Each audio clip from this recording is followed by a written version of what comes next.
didn't know.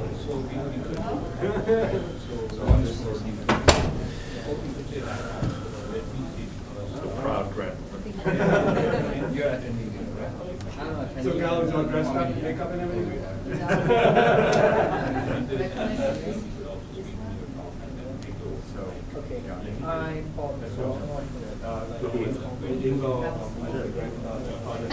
You were beautiful when you were young, just as well as her.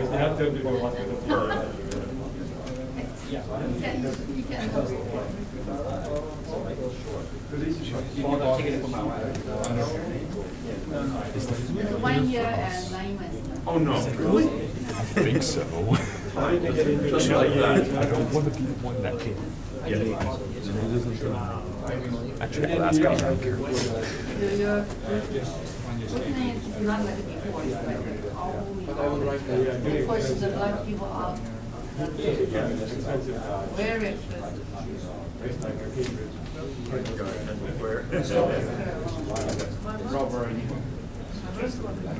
Oh, really? Yeah, near the Botanic Garden. I don't know if the Botanic Garden. Yeah, I know the Botanic Garden. Like before, if you watch movie NYPD, it's at first he come from Brooklyn. That means shady area, a lot of crimes. Now it's totally very expensive. Yeah, very good. You're by the water. So you get a good deal on that. Right. So at least it's a You really think they're going to kick you out? Well, I actually really want Without the right patch. Yeah, I'm not allowed to be in. I Gao just got to sign up. I don't know where you want. It's in the hotel I saw, it's hanging in the back bag.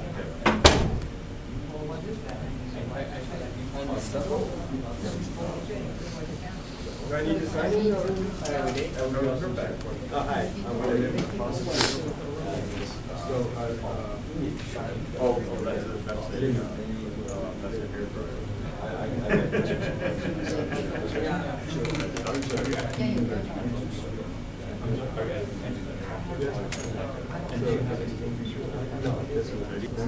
Corners in use. I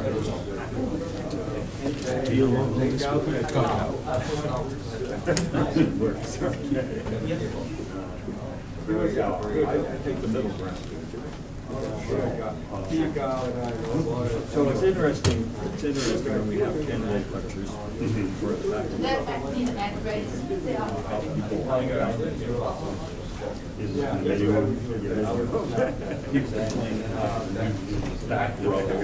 Do you have the camera there? Before we close the door. The first row of chairs. I just want to see what you can see.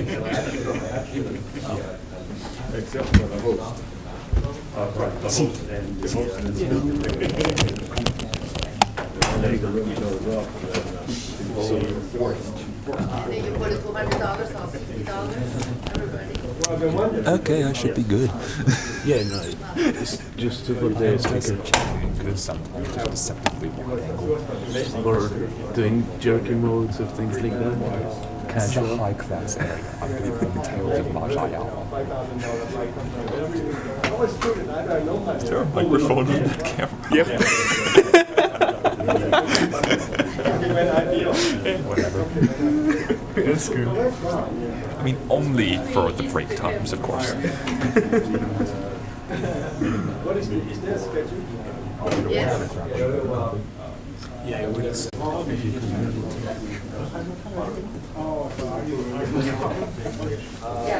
As soon as you email that,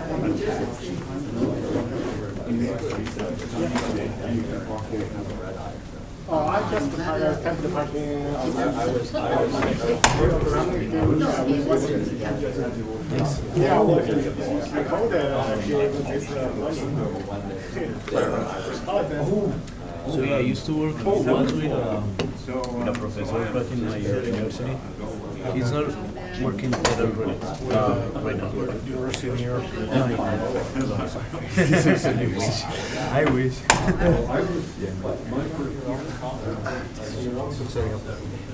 webcasting. It's receiving, it's just not getting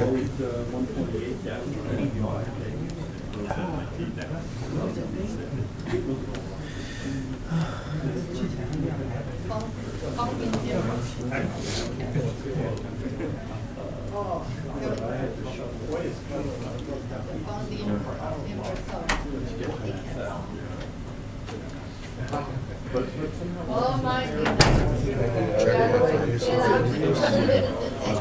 Did you get the link?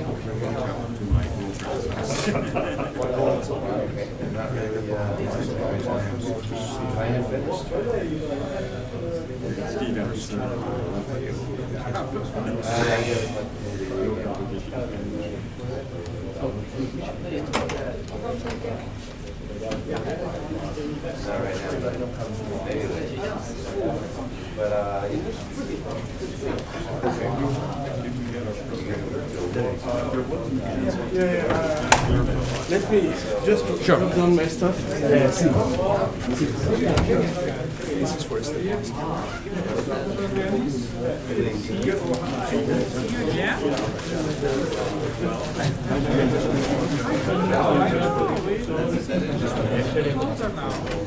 Hey, Stefan. Do you need a walk voucher? Yes. So let me explain to you what comes to the transcript. I don't know where you come.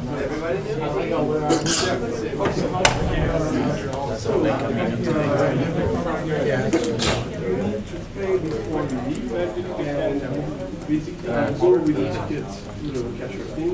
You put your ticket in, tell you how much you want, just $25. You put that in, and that will so much for you.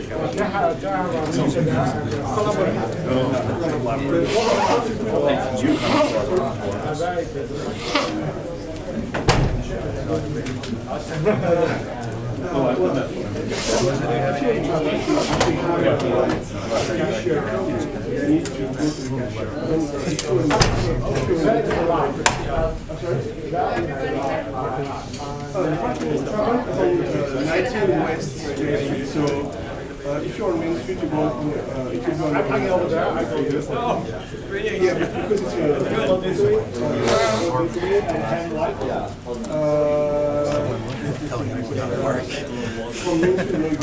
you know exactly how to come. Right. My car right now. Yeah. But you can. What you can do is go on their avenue. When you arrive at Academy, you take a left and make another left. So to go on Main Street basically, and the parking lot will be exactly just before South College. So I know how to get there. It's very difficult for me without a map or something to explain. But the other thing is, I don't know what would be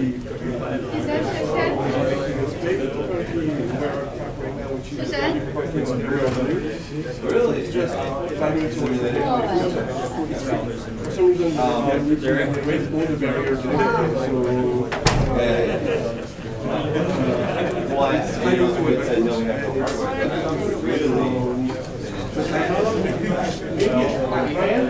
I know that's here.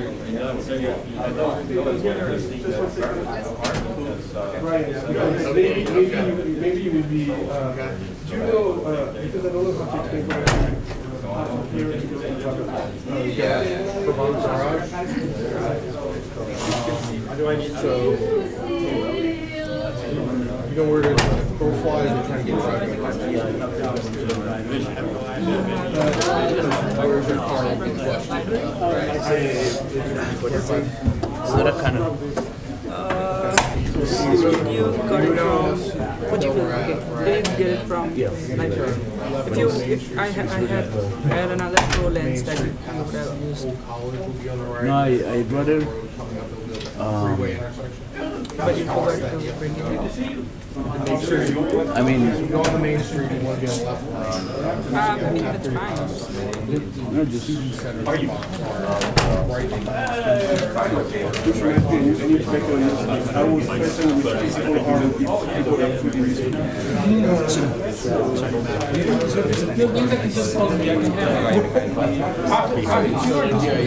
I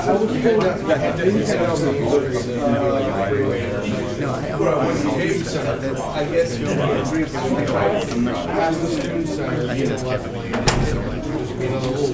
yes.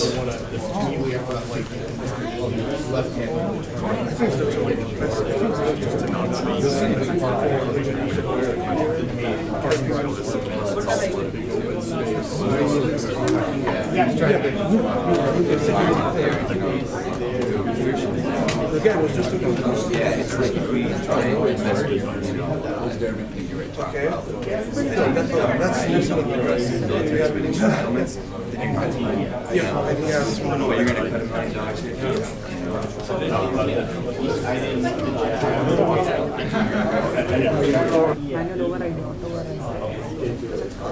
Yeah, the Bay, the Bay of Fundy, I think. Giant. याच्यात झूम काहीच करायचं नाही झूमवाली असेल तर मग ते लांबचे येतं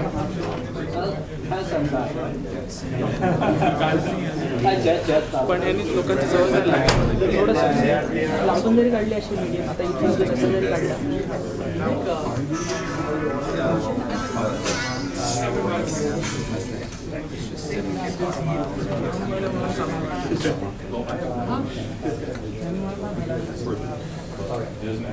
I'm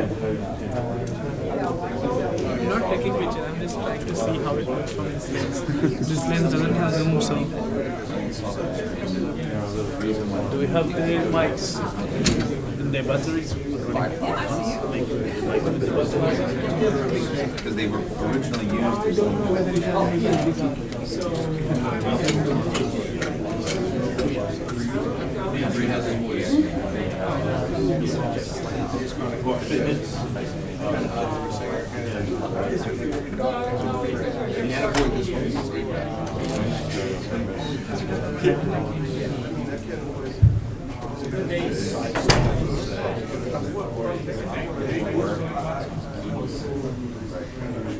he was saying it was and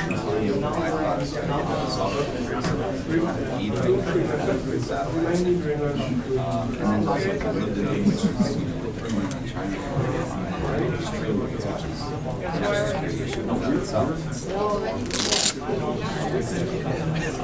Oh, yeah.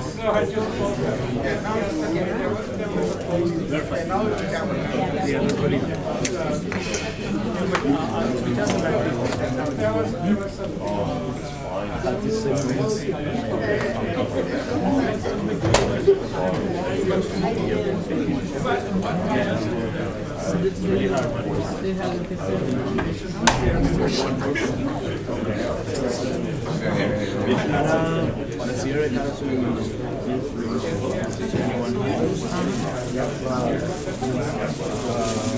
So we can't. I mean, my dad's got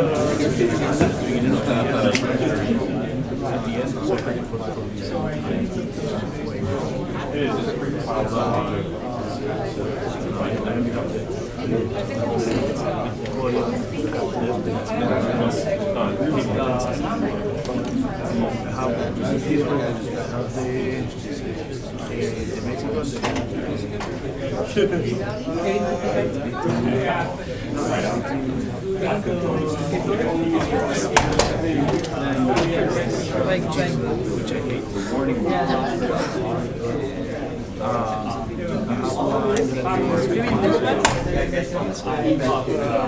How's different? That is not maybe this one is the new version. Have a seat somewhere. I mean, unless you want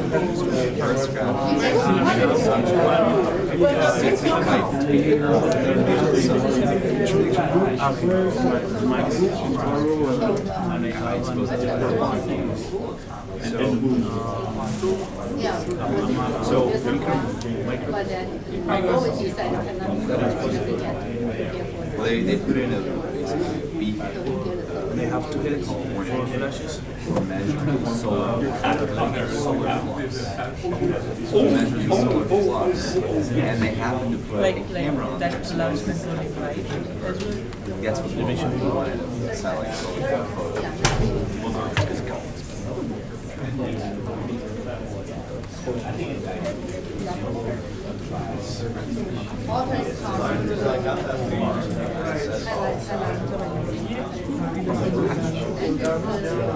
It was for flares.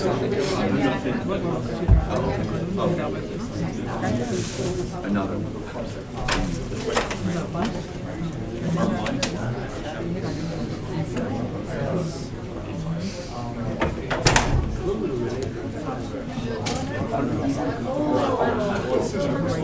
Necessary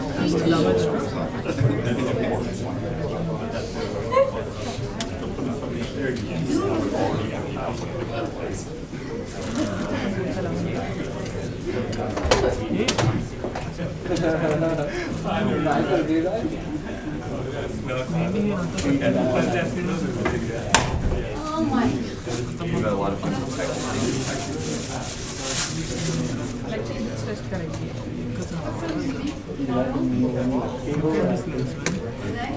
on their way. I have 3 of these. One is LED flash. They are flash. Normal is म्हणजे गाडीमध्ये my hand shake a lot. तरी पण खराब आले. So you are just flash. For models. This is what? For models. Okay, so these are like fixed flashes that you put on like tripod. Okay, and they communicate with Wi-Fi. They have something called so you put it in the here. Actually, a channel. So if you have several lights, you can select in between them.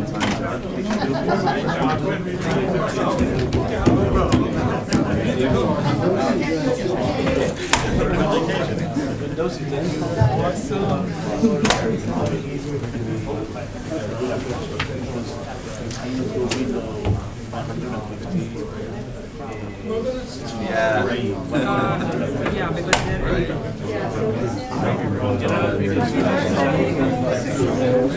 but Xeon flashes, they're like they go up to 1/2000. Seeing how per second. Because the built-in flash that the camera has, they go up to 1/200.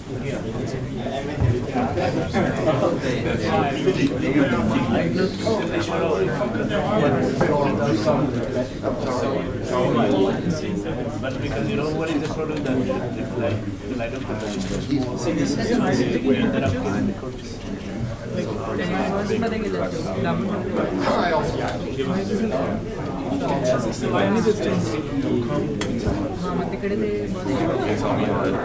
I would probably shittier samples. Yeah, I don't need to be against that.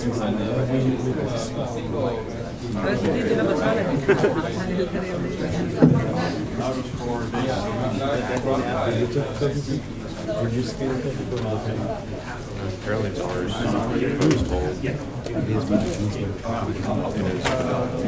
Chenro's school too. Oh, you are here. Sorry for ditching you, Kevin. I'm not. Should be talking, and then you and I should be talking about this paper on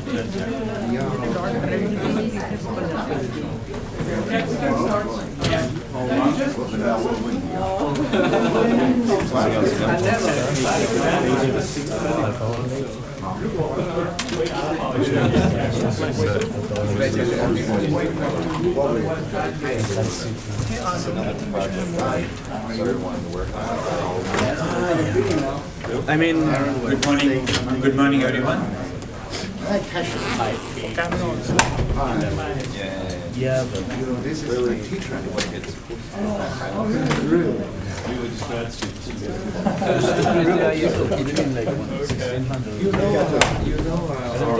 Good morning, everyone. We're going to get started in a few minutes. Professor Gao. Professor Gao? We get to control Professor Gao one day. Right? Good morning, everyone.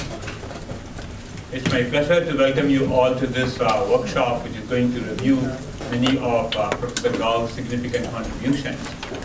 This, we thought, is a very fitting way of celebrating Professor Gao's birthday, 70th birthday, which is going to be on April 7th. Okay. So before we get started, I have one quick announcement on behalf of the fund. This room, there is absolutely no food allowed. So please have whatever you want to have outside the room and then walk in. That's what he wanted me to tell you. Okay, so my name is Govind Ramaswamy. I am from the Indian Institute of Science, and we are here to celebrate Professor Gao's 70th birthday. I'm going to just do a quick set of slides about the genesis of this workshop and a few other things. So, as I mentioned, Gao's birthday happens to be on the 7th of April, and today we are here to review his contribution. Professor Gao has mentored close to about, actually more than 100 students, 25 postdocs. I happen to be one of the first postdoc of, or rather the first postdoc of Professor Gao. Graduated more than 25 PhD students. Kevin, who is here, is I think the first PhD, sorry, Herbert is the first PhD, but I think Herbert and Kevin joined around the same time. And he has also graduated 60 plus master students, and there are a few more in the pipeline anyway. We're going to talk about Gao's important contributions in the area of data flow, architectures, compilers, algorithms, and applications. And we wanted to plan this as a surprise for Professor Gao, and we managed to do it more or less till I think this Wednesday. And then I had to tell him, look, this is happening on Saturday, and he was, I believe he was surprised. Okay, if you want to do this kind of a thing, you have to have a few conspirators together, and I was the first primary accused in this particular case, and I had with me Nelson, who helped me, Stephen, who is here, who did take care of all the local arrangements and did a wonderful job, and of course Humbo was also involved. There are a couple of others who gave some good suggestions, but other than these primary accused, I also have a few persons from an insider, which is Mrs. Gao. She was also in the planning, but she's the insider. And we also have some honorable accused. Professor Jack Dennis and Professor Ken Bonner, who is going to be here at a later point in time, right? And these are the ones. So if you ask who is Professor Gao in Google, this is what you get, and you could see that Professor Gao is among the illustrious company of, again, Professor Jack Dennis and Professor Irwin, and he's the only non-bearded data flow person, right? So. This is what is Professor Gao according to Google. He has a wiki page, and that's what is showing up here. And if you look at the Google Scholar, these are the citations of Professor Gao, close to about 10,000 citations. And some of his most important contributions or most cited papers are in the area of data flow, software pipelining, register allocation, and of course one on application. So we're going to talk about some of these things today. Then if you look at the Microsoft academic research and try to find out who are the people who are in Gao's co-author graph, this is what you see. And again, you could see, I think, Professor Thomas Sterling there. Yeah. Yeah, right there. Okay. Nelson is there, myself would be there. Vivek, who's supposed to also come here, could not make it, is also there, and many others are there. This graph is restricted to about 30 top people with whom Professor Gao has collaborated. So you could see that. Just to give a background, Professor Gao did his bachelor's in electrical engineering from Tsinghua University. Then he came to MIT and did his master's and PhD, completed them in 82 and 86. He joined McGill in 87, and he was there till 96. From 96 to current, he is at UDEL. He is also an endowed distinguished professor at UDEL since 2005. Before joining, I think, McGill, he had a short stint at the Phillips Research Lab, and then he also had a sabbatical at IBM Research Toronto, and he continued to interact with Intel China. So these are his industry interaction, and he also has a company of his own which is called the International. He is a fellow of IEEE, he is a fellow of the ACM, and he has many other honorable awards as well. Gao established two major labs, one called ACAPS, which stands for the Advanced Compilers, Architectures, and Parallel Systems Group at McGill University. And he initiated the CAPSL Lab, which stands for the Computer Architecture and Parallel Systems Lab at University of Delaware. And if you're ever wondering what these two groups used to do, I have some slides on that. This has to load some pictures, so it might take a little longer. Okay, so this is the ACAPS group. This is Professor Gao at his graduation, you could see him. And this is again young Professor Gao discussing with his students, explaining to visitors, and of course he always used to offer lots of food and parties. Okay, and during the parties there used to be discussions, and of course friends, parties, and surprises. Right, this all used to be the ingredients of the CAPSL lab, right? And the CAPSL lab is no different. Just wait for the pictures to load. I'm sorry about the delay. So this is work in CAPSL lab, talks in CAPSL lab, discussions in CAPSL lab. You could see people, and of course, relaxing, partying, and conference, and discussions. So that's basically what ACAPS and CAPSL labs are for. I also tried to put what would be Professor Gao's word cloud, right? So based on his web page, his publications, if you look at it, this is Professor Gao's word cloud. You could see data flow, architecture, multi-threading, software pipelining, distributed memory, bioinformatics. Of course, you could also see things like Cyclops and Open64, which are two major frameworks that he has developed in the labs. All of this would be there in Gao's word cloud. I'm sure that you're going to hear more about that in today's discussion. The tentative program for today is what you're going to see, but we are not going to follow this strictly, right? So this is just there for the reference. So we could just do pretty much keep this as the guideline and then do whatever we want. And this is what is there in the afternoon. And don't forget, in the evening we have the dinner, which I have not put in. Okay? I would like to thank all of you who have come here all the way. Several of you have come from, I think, Westport. Some of you have come from other places as well. So I'd first like to thank all of you that came. I'd like to thank the Electrical and Computer Engineering Department for allowing us to have this workshop in here and also providing us all the facilities. Professor Kenneth Bonner was very supportive. I would like to thank him. Professor Jack Dennis, as soon as I sent an email, within about 3 hours, I got a response from him supporting this. It was a very positive encouragement for that. So thank you, Professor Jack Dennis, on that. I would like to thank the organizing committee, in particular again Stephen, who did a lot of work. So thanks, Stephen, and also the CAPSL volunteers. So with those few words, I would like to stop this introduction now and request Professor Thomas Sterling to come and give the first talk.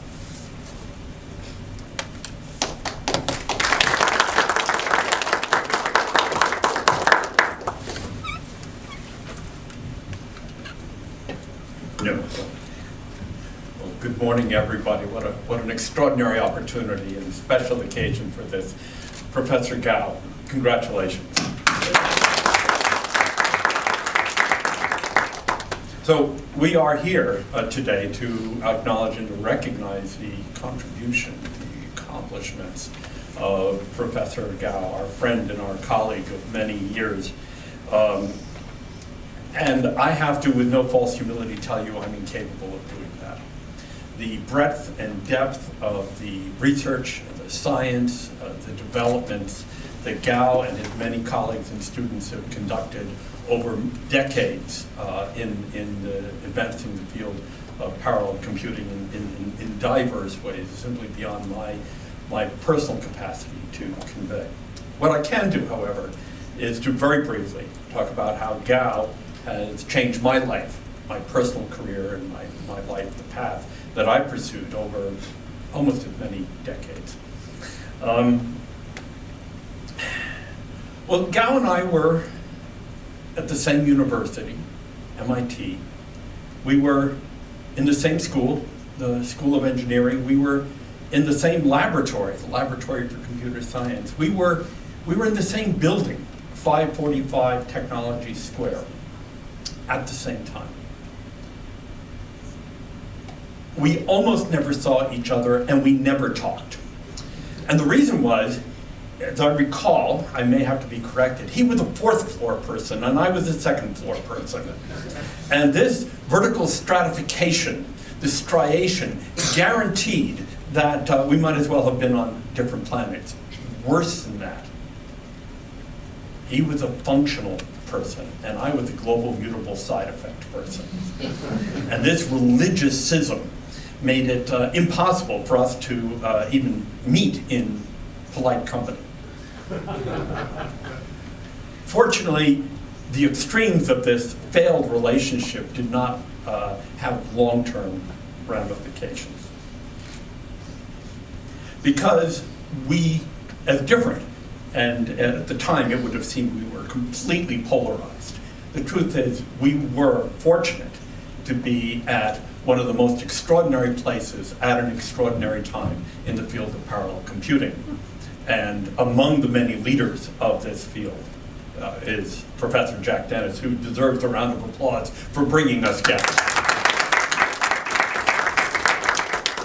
And yet Jack was simply one of the world leaders that was driving a complete trend-setting set of directions in the field of high-performance computing in the 1980s. We simply did not know how lucky we were until years and years later. And the value of that time is understood by those of us who appreciate how those ideas still today are considered driving and innovative 30 years later. Unfortunately, much of that work is no longer actually taught in classes. So the value of people like me, and I'm in my young mid-60s, just in case you're wondering. The value is that I remember the things that Jack and Arvind and many others taught that are still so pushing the edge of the envelope that they are not necessarily part of the conventional practices. And so we can still look smart with ideas that Jack and his students like Gao were creating then. We move forward a few years, and you have to appreciate, as extraordinary as the field was, it was very small. There were relatively few conferences, and this was actually a good thing because it meant there was a high density of really extraordinarily bright people that would routinely come together at ISCA, which is still an important conference to this day, at ICPP, which at that time was almost the only international conference that focused on the wide array of important and sometimes crazy ideas. I remember being at this Pheasant Run, and run is right, because it was pretty run down, in Illinois. But it was cheap enough so that academics could afford to go there. This was outside of Chicago, not far from Fermi Labs, by the way. And Gao and I were attending. I can't even reconstruct the year, but it would have been in the late 1980s. And we decided to have lunch together. As I remember the story, I paid for lunch. He's returned the favor more than once, so it took him time, but he did return the favor. And it wasn't that we weren't aware of VLSI, of microprocessors. I had certainly worked on projects, including 2 at MIT, that tried to leverage microprocessors. But I had really hoped that VLSI would not do what it in fact was doing, and that was actually constraining innovation in computer architecture. It was no longer possible to take a bunch of gates in SSI and MSI, maybe some bit slices in LSI, and build architectures that would be competitive with admittedly inferior, but still much, much cheaper microprocessors. And it was in this conversation over lunch that Gao basically said, it's microprocessors. It is the killer micro. And that however we were to cast our future research directions, goals, projects, it would have to take into consideration this. It was very depressing, very sobering for me. And I don't know why it took that moment to bring it to my attention. But from then on, I pursued exactly the agenda that Gao insisted would have to be the only practical recourse for people who wanted to move that forward.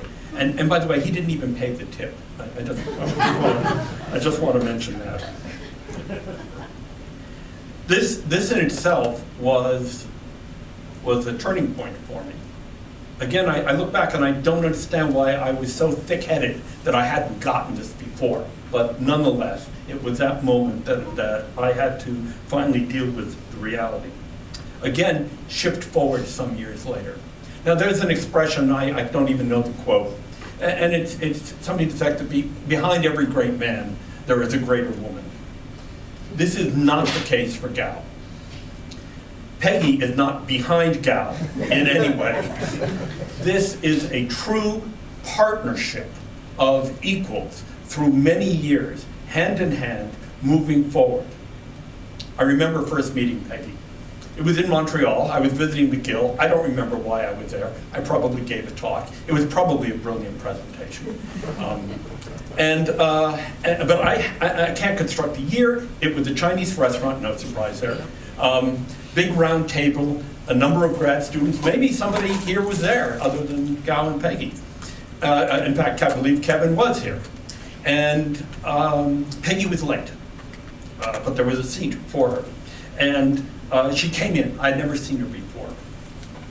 She was stunning. She was fabulous. She was awesome. I may have this wrong. I think she was an executive at a bank or something else like that. She came in. I was wowed. I looked at Gao. I said, you know, there's more going on here than his humble demeanor would suggest.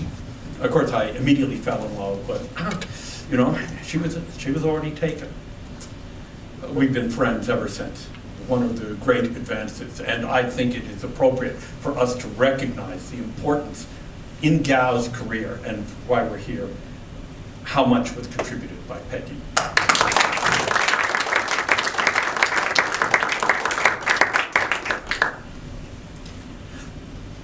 The biggest mistake I never made was to start the HTMT project without Gao. Gao wasn't my first choice. Well, wait a minute. This project wasn't my first choice. I did not want to do HTMT. I was forced to do it by seniors at the National Science Foundation and at NASA, as well as DARPA and the National Security Agency. There was to be a set of point design studies, relatively modest. 6-month studies, $100,000 or so. And the leaders, I assure you, I was one of those who carried the bags for other people, took notes and did the keyboarding. The leaders wanted at least one project that examined the implications of a diversity of technologies for architecture and for programming methods. And nobody was getting ready to submit such a proposal. They said, would I try to go find somebody? I said, well, I'll look, but I probably won't. I was already writing my own proposal on another project, which I thought was brilliant. They didn't fund it. They came back and they said, well, do you know what to do? I said, of course I know what to do. He said, well, would you do it? I said, Well, I'm submitting another proposal. He said, oh, no problem. We'll fund both if they're selectable. They were selectable. They didn't fund my other project. They funded the HTMT project. Now, the notion was to look at a technology, still emergent, but still important for consideration. And this is superconducting technologies. It's actually a quantum technology, but not in the sense of quantum computing. It doesn't use entanglement. Frankly, right now I'm not sure that quantum computing uses entanglement, but that's debatable. The idea was that with clock rates on the order of 100 gigahertz, we don't do that today, of 100 gigahertz, and memory speeds on the order of 25 to 40 nanoseconds, that the latencies were so high that we had to hide them. The caches were not necessarily sufficient to do that. So the hypothesis was, all right, let's take a look at multi-threading. Multi-threading at that time would immediately suggest Burton Smith, whom I did know, and I asked him if he would be engaged, but he was too busy with Terra, and I really didn't feel he could spend the time. Well, I said, well, who else do I know who is a world expert in this? So I turned to Gao. I've been very grateful to Burton ever since for declining this offer, because, meaning no disrespect to Burton, and by the way, he would become a member of the team on HTMT at a later time. Nonetheless, it was Gao and his imagination and his, to use a cliche, thinking out of the box that allowed us to make a turn that we certainly had not anticipated. Because as we did this study, we found out the idea of using multi-threading for this class of architecture was a very bad idea. Multi-threading scaled on the order of n squared. This was not good when you were planning on something as incredible as, are you ready for this? Petaflops computing, which, by the way, we've done in 2008, I think was the year of a particular stunt machine, but I won't go there. Gao and I came up with the numbers and said, no, this won't work. I was so happy because I could go back to the NSF and see, bad idea, give them a negative result, tell them that's good science. Unfortunately, working with Gao means solving problems, and we began to think about alternatives for latency hiding. Now, obviously, we didn't invent message-driven computation. That had been pursued for years, for decades or more, by Jack and Arvind and many others. There are other models, like the actors model, Carl Hewitt and so forth. There had been, even before then, a machine built by Bill Daly, a J machine, when he was a young professor at MIT.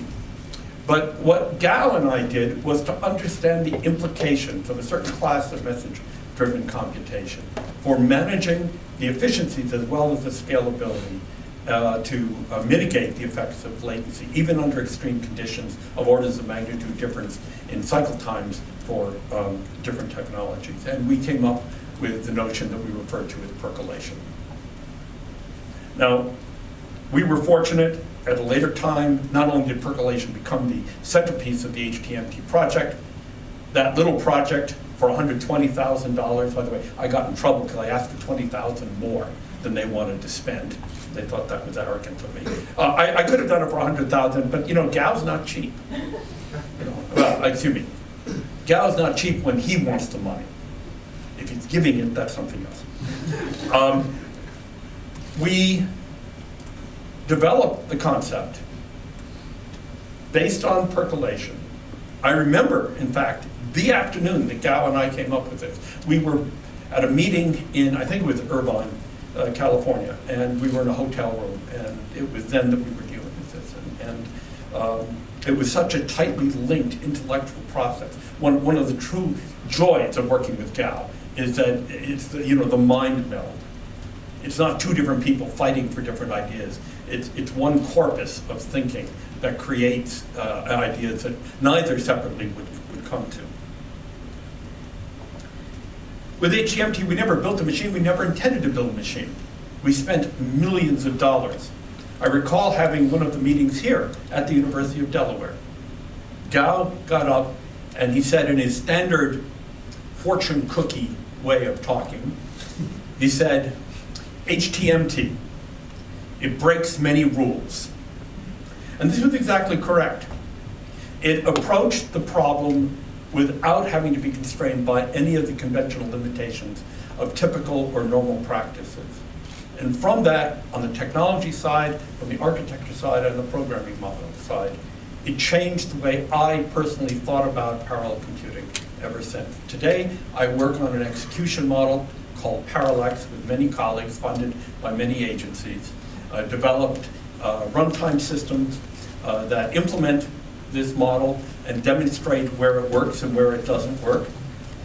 We see the value of functional programming and method-driven execution, and we see, in our own view, where compromises have to be made. We will talk later today about codelets. The counterpart of codelets is very different from what Gao pursues. This, of course, is where the intellectual richness comes. Gao's career and my career have been parallel. In many cases, we have worked together. In many cases, we have competed. But we have both pursued the challenges and opportunities that we first learned at MIT under the guidance of such colleagues as Jack, Arvind, my thesis advisor, Bert Halstead, and many others. We had the opportunity to be at the beginnings of a real field. And Gao has contributed to the creation and the evolution of that field. And that field is in part defined because of the work of Gao. In the recent years, Gao has also undertaken with Peggy to work as entrepreneurs, startup company ETI. And I had a small opportunity to work with them on a alternative execution model, but with many similarities, an alternative runtime system, Swarm. Swarm, I beg your pardon. Rishi Khan was a leader in that for 4 years. And important results came out of that work, and I was allowed to work with ETI in a small way as well. And of course, I learned from that, and I hope I also informed to some degree and contributed to that. I should now end my talk, but as Shakespeare said, but in verse, I do not come here to bury Gao. I come here to praise him. And the story is not over. I look forward to continued years of cooperation and collaboration in future ideas and making current ideas become important. Because we are entering a new period, a new renaissance in the field that Gao has helped create. I know this because I work closely with a number of federal agencies, my own research programs, and with industry, with the national laboratories, with academics. This is a very special time, and Gao is a senior leader in the evolving and emerging field of parallel computing. So Gao, I wish you a happy birthday. The story continues. I'm looking forward to your 80th birthday party. I hope you will all be here. Thank you all very much.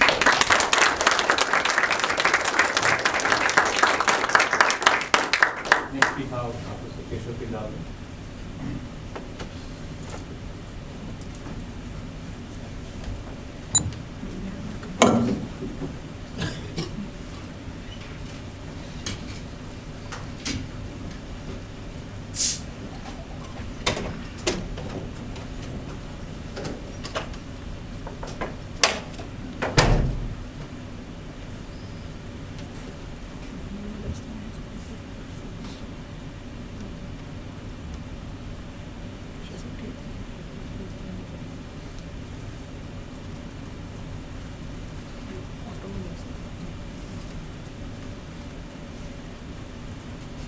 Well, it's a great pleasure for me to be here. I'd like to thank the organizers. In particular, I'd like to thank Govind and Nelson for inviting me to be here. I wouldn't have missed it for anything. Gao and I go back a very long way. So we were both graduate students together in the early 80s at MIT. I was working with Arvind, and one day this guy shows up. He's dressed with this Mao jacket and the Mao cap and everything else, and so the rest of us looked at each other and we said, who is this guy? then somebody said, well, he's one of the first students to come here from mainland China, as we called it in those days. And so after that, Gao and I became very good friends. We used to hang out at the Coffee Connection in Harvard Square for many years. We took a long time to graduate from MIT because we both enjoyed it so much. So at this point, you know a little bit about my connection with Gao, but you're probably wondering, well, what does that have to do with that plane? Well, it's not the plane that I took to come here from Austin, fortunately. But if you were civil engineers, you would probably recognize that picture right away because it's one of the most famous fatigue fracture accidents that civil engineers are taught in classes. It's a near catastrophic failure of Aloha Airlines flight. It was about 20,000 feet above the Hawaiian Islands when all of a sudden the fuselage cracked. Fatigue fracture happens in planes because of takeoffs and landings, and so the fuselage forms small cracks, and then over time those cracks spread. And so what happened was a piece of the fuselage got detached. Fortunately, most of the people survived, and so when the plane landed, it landed like that, and there are pictures of people actually strapped in their seats, hanging on for dear life as the plane was coming to a stop. Okay, now you're all looking puzzled, saying, okay, so that's Aloha Airlines. I learned something about civil engineering. What does that have to do with Gao?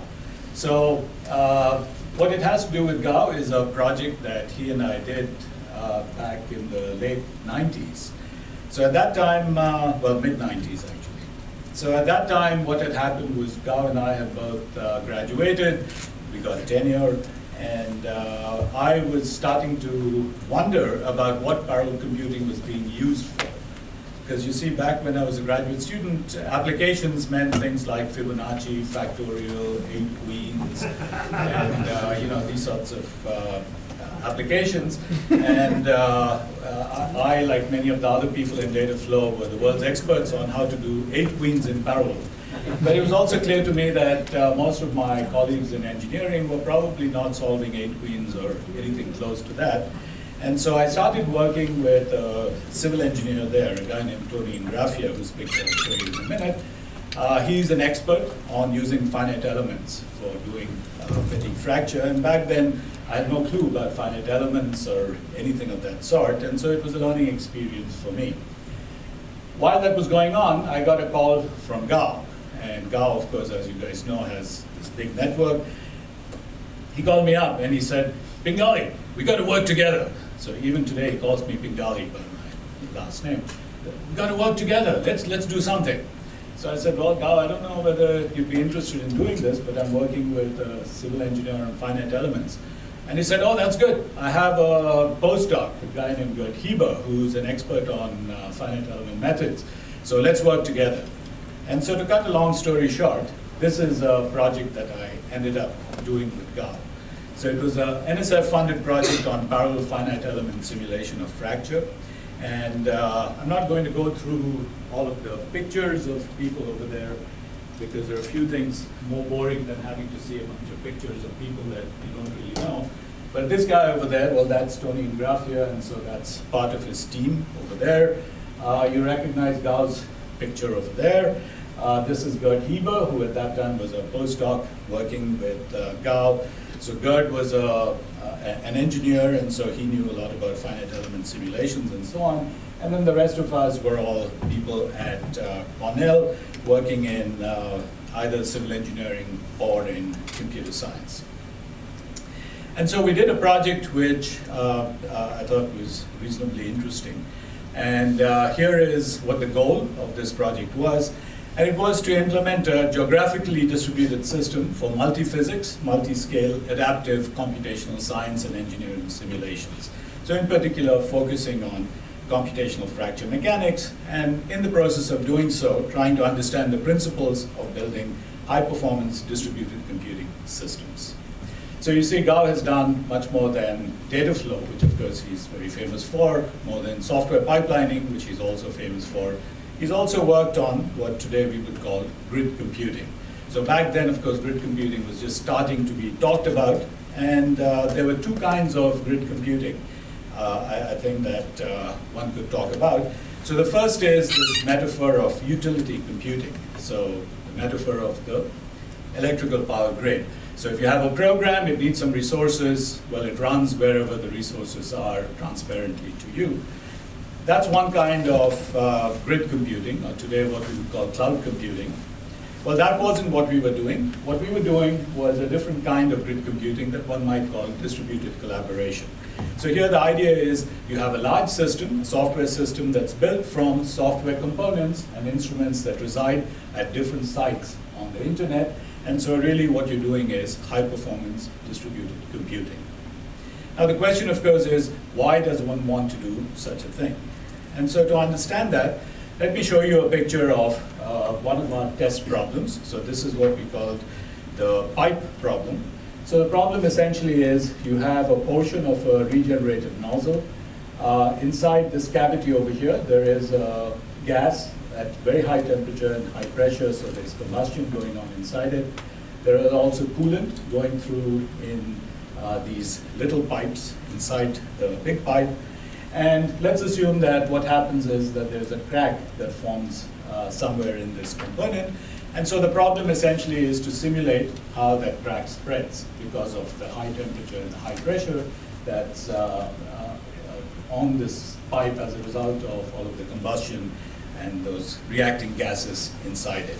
So this was one of the many test problems that we told the NSF that we would work on.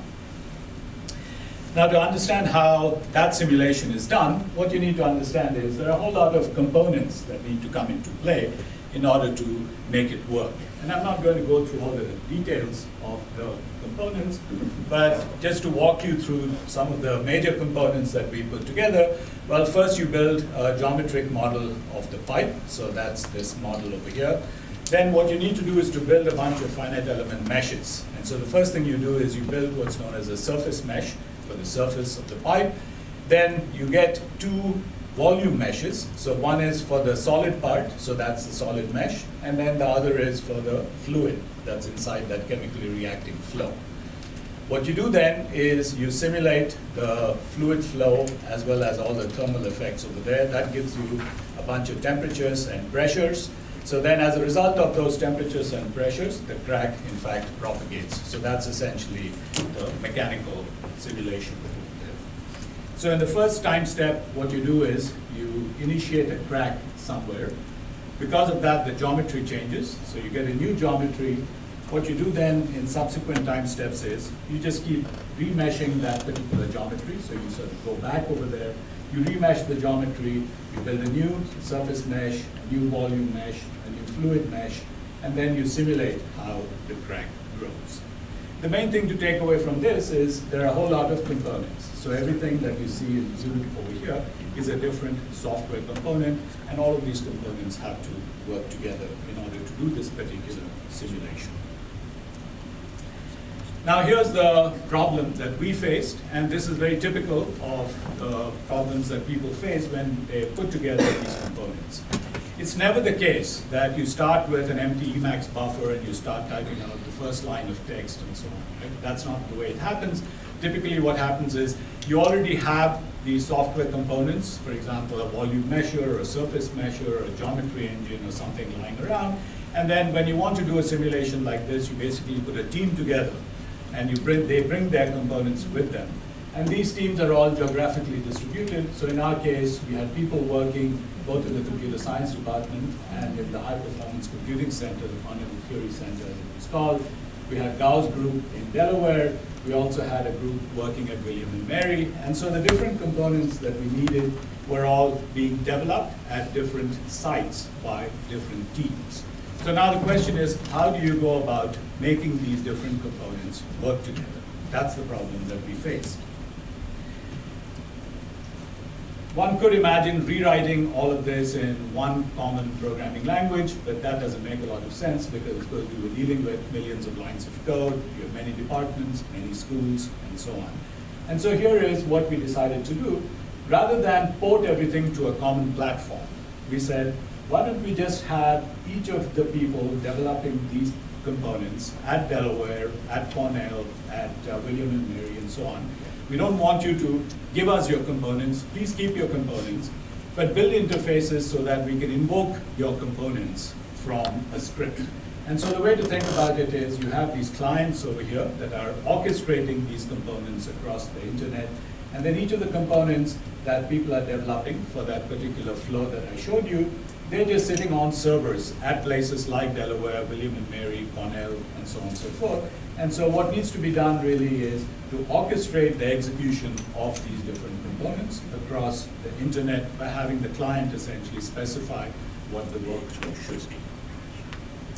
So that's the approach that we decided to take. Now back then, things like grid computing and so on were just starting up, but what we decided to do was to use these web services, SOAP and XML, which at that time, people had just started to do for business-to-business applications. So if you go to Kayak or something, that in turn invokes a whole bunch of other web services and so on. So that sort of thing is fairly standard today. Well, back then, what we decided to do was, let's see whether we can use the same idea for computational science applications. And so the idea essentially is to expose these web services on the different servers, and then you have these clients that simply orchestrate all of these web services in order to perform the simulation that we wanted to get done. Now, people had thought about doing this before, but the results that people had gotten before were all negative. So here is a study that was done in Jack Damlara's group by a group of his people. What they tried to do was to do matrix multiplication across the web by doing these kinds of distributed matrix multiplications. And the conclusion that they came to was that this sort of a thing is simply not going to work. And so this is the size of the matrix, this is the time it takes, and as you can see, if you start doing this distributed simulation, the time that you take to do it in a distributed way is a lot more than just the time it requires to do it on a single site on one machine. And so the conclusion that they came to was that these sorts of web services were not really applicable for computational science. So it seems like our project was dead even before it began. So is that the case? Well, that was actually not the case for what we were doing, because if you take a look at the problem sizes over here, so these are different problem sizes, increasing problem sizes. This shows you the size of the different meshes that we had. So here is what happens if everything is done on one site. This is the estimate that we got. If you ignored the time it took to do the communication across the internet between different sites. If everything was running on a Cornell, if the client itself was at Cornell, this is the time that we got. Client at William and Mary, this was the time. So what you notice is that the overheads really are fairly small, right? It's about 0.1% to about 1% to 2%. So what is the difference? Why did we end up with a different conclusion from what these other folks have done? Well, here is the key point for the particular approach that Gao and I took in this particular project. This particular way of doing distributed simulation across the web works well for our applications because each of the components that we were working with was relatively coarse-grained. In other words, you did a small amount of communication to transfer data, for example, from the surface mesh to the volume mesh, but then after that, the volume mesher computed for many seconds at a time in order to produce the volume mesh. So it goes back to the communication to computation ratio.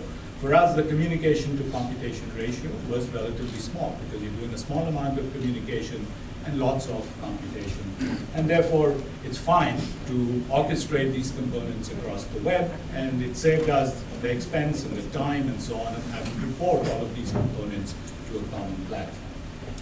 Of course, this particular approach of doing distributed computing across the web may not be suitable for other applications. So if you're doing matrix multiplication, then of course, you're doing a lot of communication, you're doing n-cube communication, and so it may not be appropriate. But, well, who wants to do matrix multiplication across the web anyway?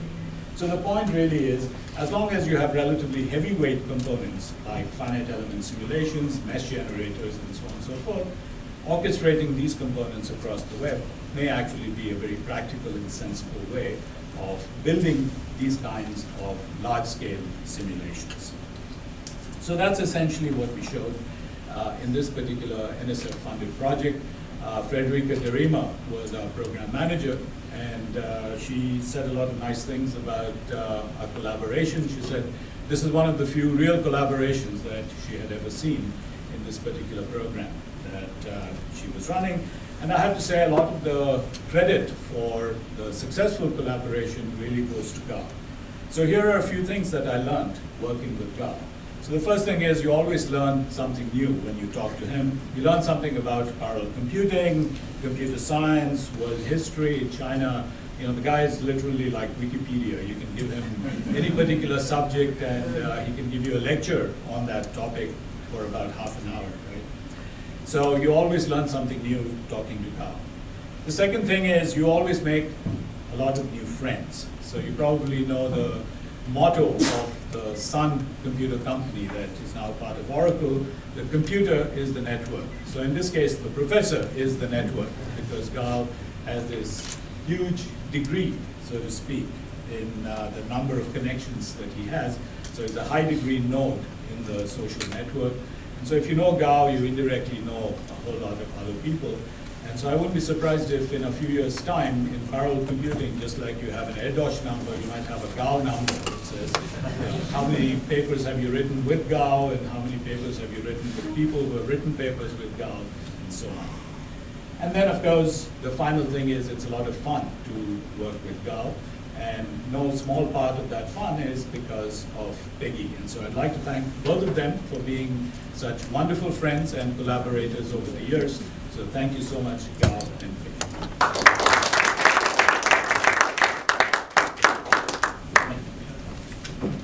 Nelson, you are the next one. I have to ask for an adapter for, usually I somehow don't mind. Maybe yours work, Shah? You're welcome to try. It's an Acer though.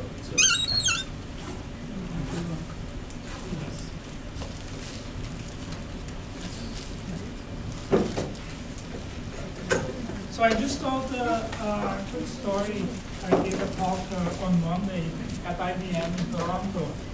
And I was talking about something that I did not know, because my manager there asked me to, is the connection manager.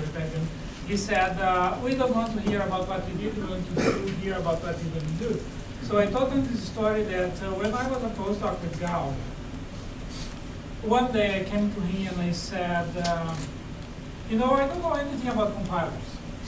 And I feel like I am a fraud trying to do computer architecture research if I don't know anything about compilers. And his answer was, that's a great idea. You know what? I have a course that I need to teach this time on compilers. Why don't you teach it? And that was my first course on compilers, on optimized compilers. And actually it happened in this building across the hallway. The detail is that Gao was there in every lecture during the term. And I would have to prepare and teach, not only to a group of undergrad students, but also to Gao. So that's one of the lessons that I have learned with Gao, is that you can challenge people and you can learn a lot by teaching. So today what I decided to tell you a little bit about is one piece of work on Gao that I think is very important and that should not be forgotten. And I think, and I'm going to give you a motivation for why we should be thinking more closely about the leadership. So to motivate that, I will remind you that there are some piece of news, quite recent actually, that IBM and NVIDIA have signed a contract with the Department of Energy to build the next supercomputer. This is to deliver at least 150 petaflops. And it is to come out in about 2 or 3 years. So this will be a computer that will be built with the Power 9 in a new architecture from NVIDIA called Volta. And if you don't know, or if you don't recall, there is a reason why those things happen.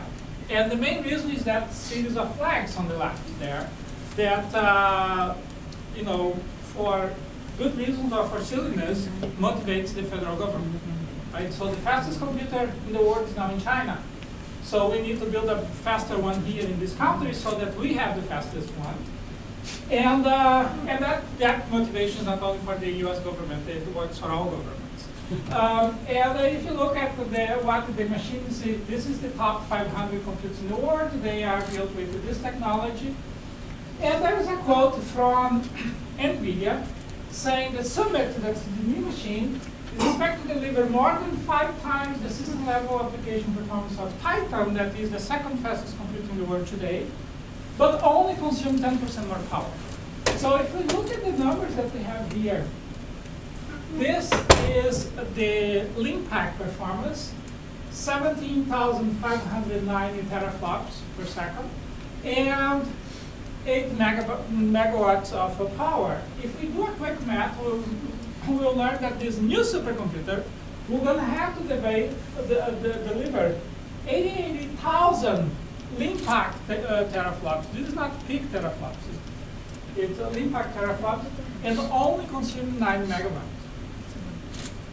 The reason why we are building this machine with GPUs is because that's the only way that we can get that performance with that power. We cannot do that with processors. But that causes a problem. And to explain the problem, I'm going to base in this paper from UBC from a few years back, from 2008. And this paper introduces the concept of pinning pages and of zero conflict memory transfers to the GPU. And in a minute, we're going to understand why this is very important. So that we understand, let's quickly look at this architecture where you have a host computer and a GPU. So the host computer, we're going to abstract as the host. And let's look at how the GPU works. The GPU has a multiprocessor. That multiprocessor has several processors in it. Each one of these processors can access some registers. And there is shared memory. Each one of these processors can access that shared memory. The shared memory is fairly small, actually. There's another memory called the constant memory. And the constant memory has restricted access to it, but is also accessed by the processors and by the host. There's another memory called the texture memory that also has restricted access by the processors, that also can be accessed by the host. And then there's the device memory. The device memory is the main memory in the GPU, where the most of the storage is, and all the processors can access the device memory, and the host can also access the device memory. But of course, the GPU then have a single instruction unit that is sending the very same instructions to all these processors. So all the processors have to do the same thing in the same cycle, which leads to this problem called the divergence problem. And of course, the GPU has several of these multiprocessors, and they are all accessing that device memory. The other thing that we need to understand is device memory is divided in banks, in this example 16 banks, and the accesses to each one of these banks are serialized. So I cannot have 2 of those processors doing access to the same bank at the same time. If that happens, I need to serialize. So if I look at the time that it takes to do anything in a machine like this, I have to consider this. I have some pre-processing in the CPU.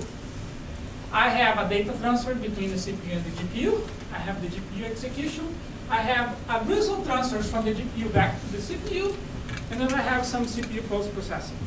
I have to consider all these times if I look at performance. And if you look at some of the published numbers out there, you're going to see that some people are going to tell you the times considering only the time in the GPU. By the way, for Kevin and some of the others that were around the HT&T time, you may recall that when we were talking about programming models in the beginning, that we're talking about actively moving data into the higher levels before doing the computation. That was the percolating or the staging. The initial discussions where some of our computer science colleagues were saying, there is no way that you can do that. You cannot have software managed cache. People are not going to program for that. Then we talked with our friends from JPL and other places, our physicists, and they said, no problem, we do quantum computing, we do quantum physics. What's the problem with moving data from one place to another? How hard is that? So that's one of the things that happened in that project. Now, fast forward to GPU computing. Look at what we are doing in GPUs. We are staging all the data movements using CUDA or some other programming language. And so we have the software managed caches that were discussed in the GTP project now being done by everybody in GPUs. But, so let's go to the issue of pinning pages. What happens is that today we have the GPUs sitting in the I/O bus. And because they sit in the I/O bus, they are treated as I/O. So there is no coherence between the memory, the access from GPU and the access from the processor. One solution that this paper that I'm basing this short discussion on does is we can pin the pages. Ask the operating system to say this page belongs only to this GPU. And then we can transfer data, which is called zero copy. We can simply do the transfer. And let's look at the quick data from these guys. Pick just one data point here so that you can look at what's going on. And this is the CPU pre-processing. Because we are pinning the pages, what we have here is only the cost of pinning the pages. And to pin this page, we're going to take 6.7 milliseconds. Then, so the memory allocation will take longer when you do the page pinning, that's this column here, versus the version of the system that doesn't do the page pinning. Now let's look at the data transfer. In the data transfer, the graph is a different scale, so when you read this, you need to be careful. But what we have now is that we save 12 milliseconds in the data transfer, because now we are not doing the copy. The pages are pinned and we don't have the coherence problem. Okay, so there's zero copy transfer. This is one of the most serious problems for GPU computing, because you have to somehow coordinate the data that you use in the GPU with the data in the CPU. And this is not only a problem for GPU computing. This is also a problem for FPGA computing or for any other accelerator. As soon as you put an accelerator in the I/O bus, there is no coherence between the accesses that the processors do to the main memory in the accelerator bus. So this is the coherence problem. So to understand the coherence problem, I'm going to bring you just a couple of slides from one of my lectures in computer architecture, just to illustrate, give a very, very basic overview of what the problem is and how much grief it costs to the system. So I like this picture. This is from the Bauer textbook that I use.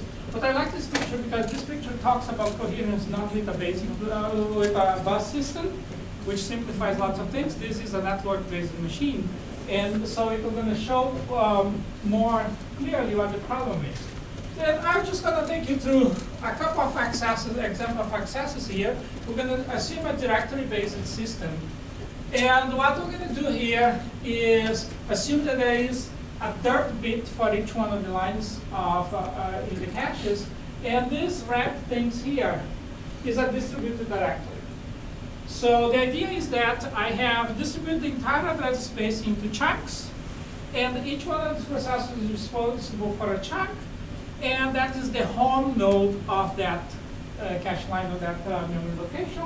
And what we're going to do here is just to simulate very quickly what happens if, for example, this processor I is requesting an access, wants to do a write, and let's assume that this line is dirt, means has been written, and has been written by a processor K, that's not processor J. Let's assume processor J is the home node of that line. So first processor I has to send a message to processor J, say, I would like to write this line and go happen. Processor J, we're going to look into the directory and say, oh, okay, this line is dirt, and it's processor K that has it. So I'm going to send a message to processor K saying, please write it back. So the write back happens, and I provide that line to processor I. Now let's see what happens. This is the full directory version. The problem with this is that if I have many of these processors here, I need 1 bit for each line for each processor. That can be too much in a large machine. So let's go to the other extreme, where I do not remember which processor has written to it. I only remember that someone has done it. So in this case, what I'm going to do, the same simulation as before. When Professor J gets the request, Professor J is going to say, someone has written it. I have no idea who has. So now I'm going to have to send a broadcast to the entire machine saying, who has the most recent copy? Eventually, someone responds saying, here it is. And then I provide the line. So the problem here, and I did the simulation so that you see the cost, is that this is happening for every memory access, regardless of the fact that perhaps Processor I was the only one ever using it. Nobody else in the whole system is using it. Okay? So this is the data transfer problem. I told you there's a problem not only for GPUs, but also for accelerators. One of the most exciting things at the GPU Technology Conference in San Jose a couple of weeks ago by NVIDIA is the Open Power consortium from IBM, where you have lots of people using this new coherent accelerator process interface from IBM. Allows you to do coherent accesses to the main memory. And this is just a picture of how it works. IBM will supply a part for the protocol that you put in FPGA, and the hardware of the protocol now implements that protocol. Okay, and there is some technology from NVIDIA to make it close. There is lots of papers, HPC 2013, cache coherence between GPU and CPU. AMD just revealed that they have a new support for coherent accesses to GPU.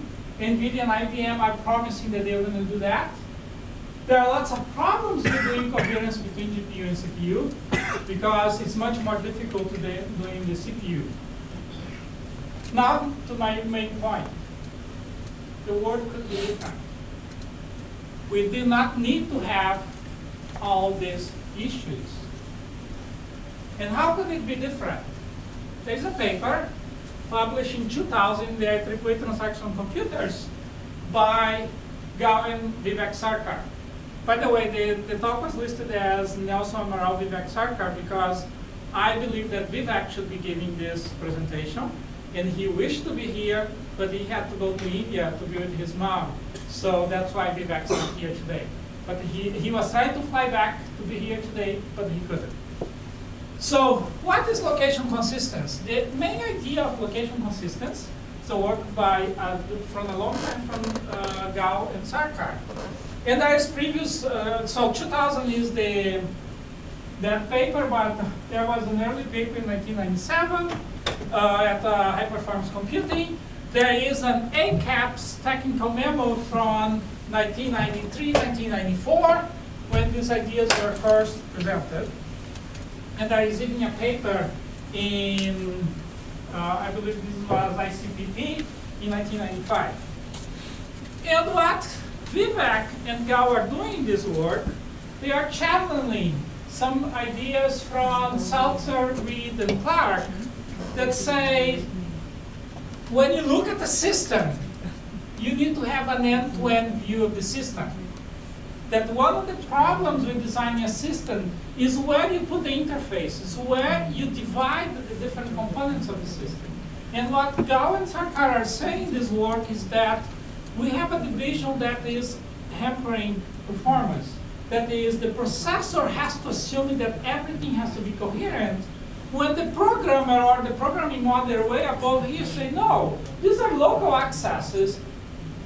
Nobody needs to know about them.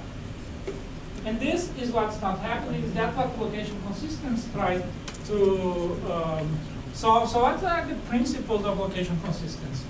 First, you need to have an end-to-end view of memory consistence. So only enforce the things that actually you should care about. There is this very powerful concept, the concept of a partially ordered multiset. That is how you track when synchronization is necessary. And it's based in these two operations called acquire and release, the acquire and release data synchronization. And all the ordering constraints are captured at the location level, and that's why it's called location consistency. And then they implement a simple cache protocol that implements the model. So what do we need for location consistency to succeed? We need a hardware that always synchronizes on command.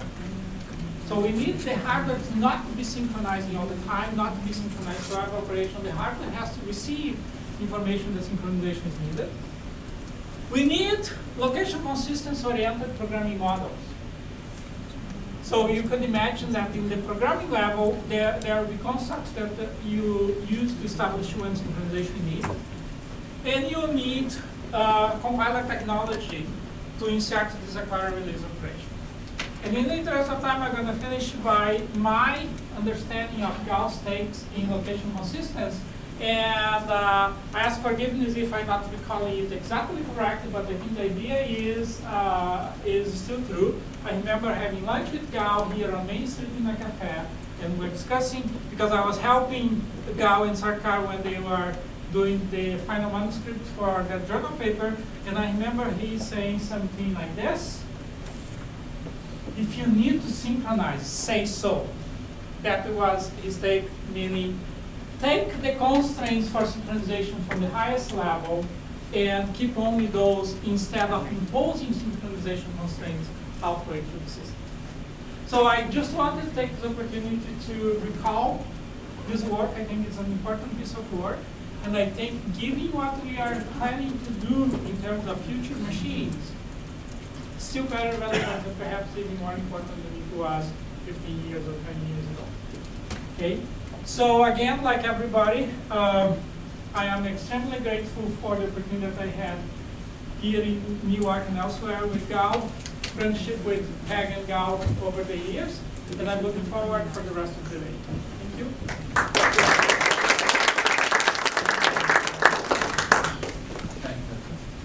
So we'll take a short break now for about 30 minutes or something like that, and then we'll come back. Coffee and thank you.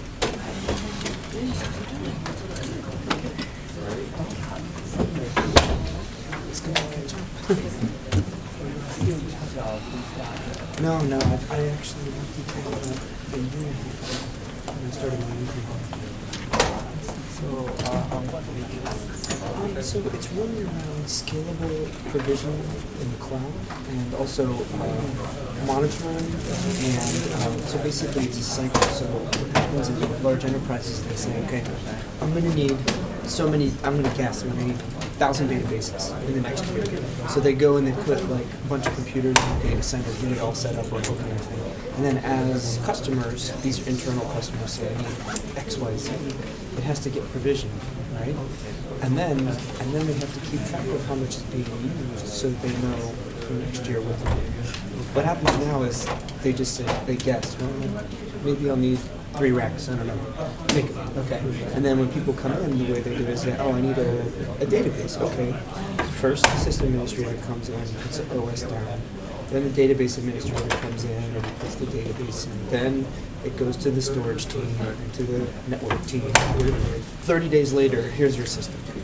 So what people do is they ask for, well, I need something much bigger than what I really need so that I can, because I know it's going to take 30 days. Okay, another 30 days. Yeah. Oh, I see. So what I'm trying to do is help them change the model where you simply say, I want X, and it just provisions it automatically from top to bottom. So you want a dynamic management Right, of hundreds of thousands of servers. Monitor the configuration of those servers and the capacity of those servers so that you can tie it back to the supply chain model that says, well, next year, this was our demand, this is how it's growing, this is what we're going to need. So that's the overall goal of what I'm doing.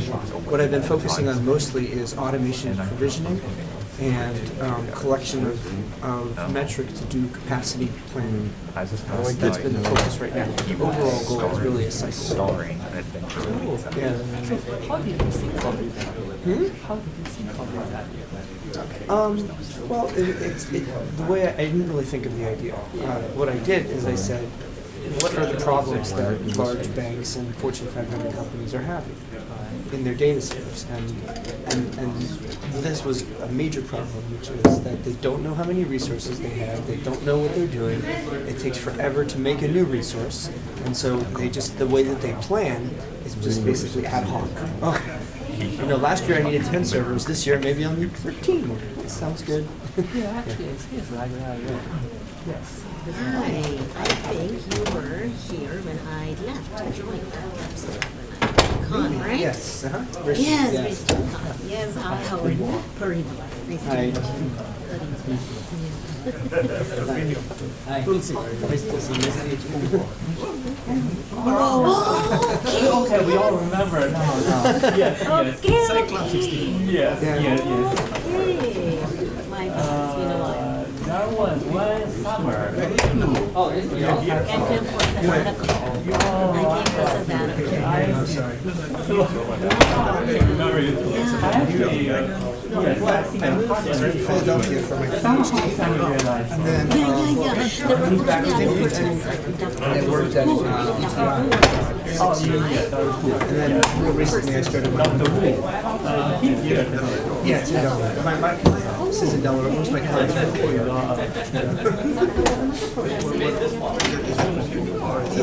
It's basically, it's around scale. It's around operations at scale. So scalable provision, scalable capacity or metrics monitoring, scalable configuration, those types of things. So large enterprises have this problem where they have millions of machines, hundreds of thousands of machines across the world, and they don't know very many ways of automating provision, knowing how much resources are being used, whether the configuration is drifting. You know, did some EDA go and elevate this so it's a private cloud essentially. Yeah, it's a private cloud offering. Basically, we're not offering any infrastructure. We're offering support. So I'm working on a product around that, but right now it's mostly services. You might have some results. Have a ready. So then I will have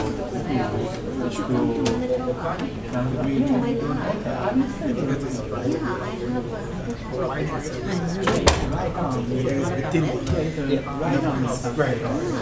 And also, companies want to understand how much space do I have left? Can I put another thing on this thing? What am I going to need next year? How much do I need to have? Those are those questions. So it's very inefficient right now, both from the point of view of resource inefficiency and people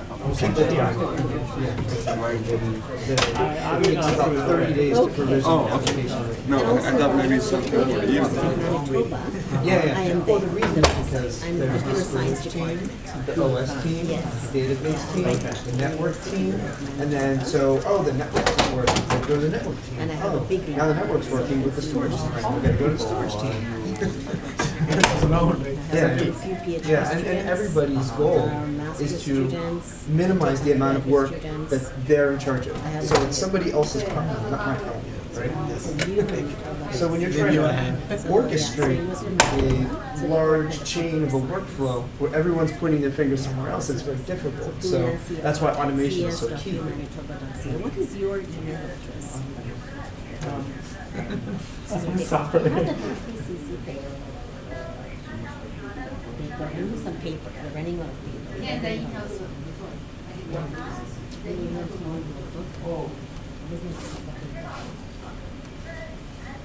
because I'm always looking for industrial collaboration. Canada doesn't have too much of that happening. And I'm an algorithmic person, so I like to use some of the knowledge to architectures, futuristic architectures. So I have worked with experience working on the cell VU, David Bader's group at Power all the time. And then I went off to do EPUs, GPUs, everything. And now we're working on Julia. Oh, you are working on Julia? Yes. During the script language? Yes. Hey, I'm working on Julia. Are you? Yeah, I will go to Julia conference. Oh, okay. Hey, September is Oh, yeah. So I have a student, a PhD student. And yeah. So, I will see someone who do open source field about Julia. Is that right? Yeah. Oh. So we have everything installed in our cluster right now, and we're basically developing some interesting algorithms. See, my interest is in more small intelligence. I work in evolutionary computing, and I use those to model problems and then apply it to design parallel algorithms for it on architecture. So I do what's called as parallel heuristics. So some of the problems we do right now fall under Julia. So there are after silk and everything, Julia is super beautiful. So we are actually trying and developing, and we are the only ones in our lab doing that at this moment. That is in Canada.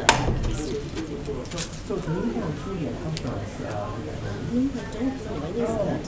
I will send you an email about Sure. that. So you can summarize a talk. Oh, okay. At that conference. Okay. Oh. It has to be archived. Okay, I have to do that fast because I have to do that immediately. Yeah, I will also do it tomorrow. Oh, that's very nice. This is what and you can write dollars. Yeah, I will. We're on the same department.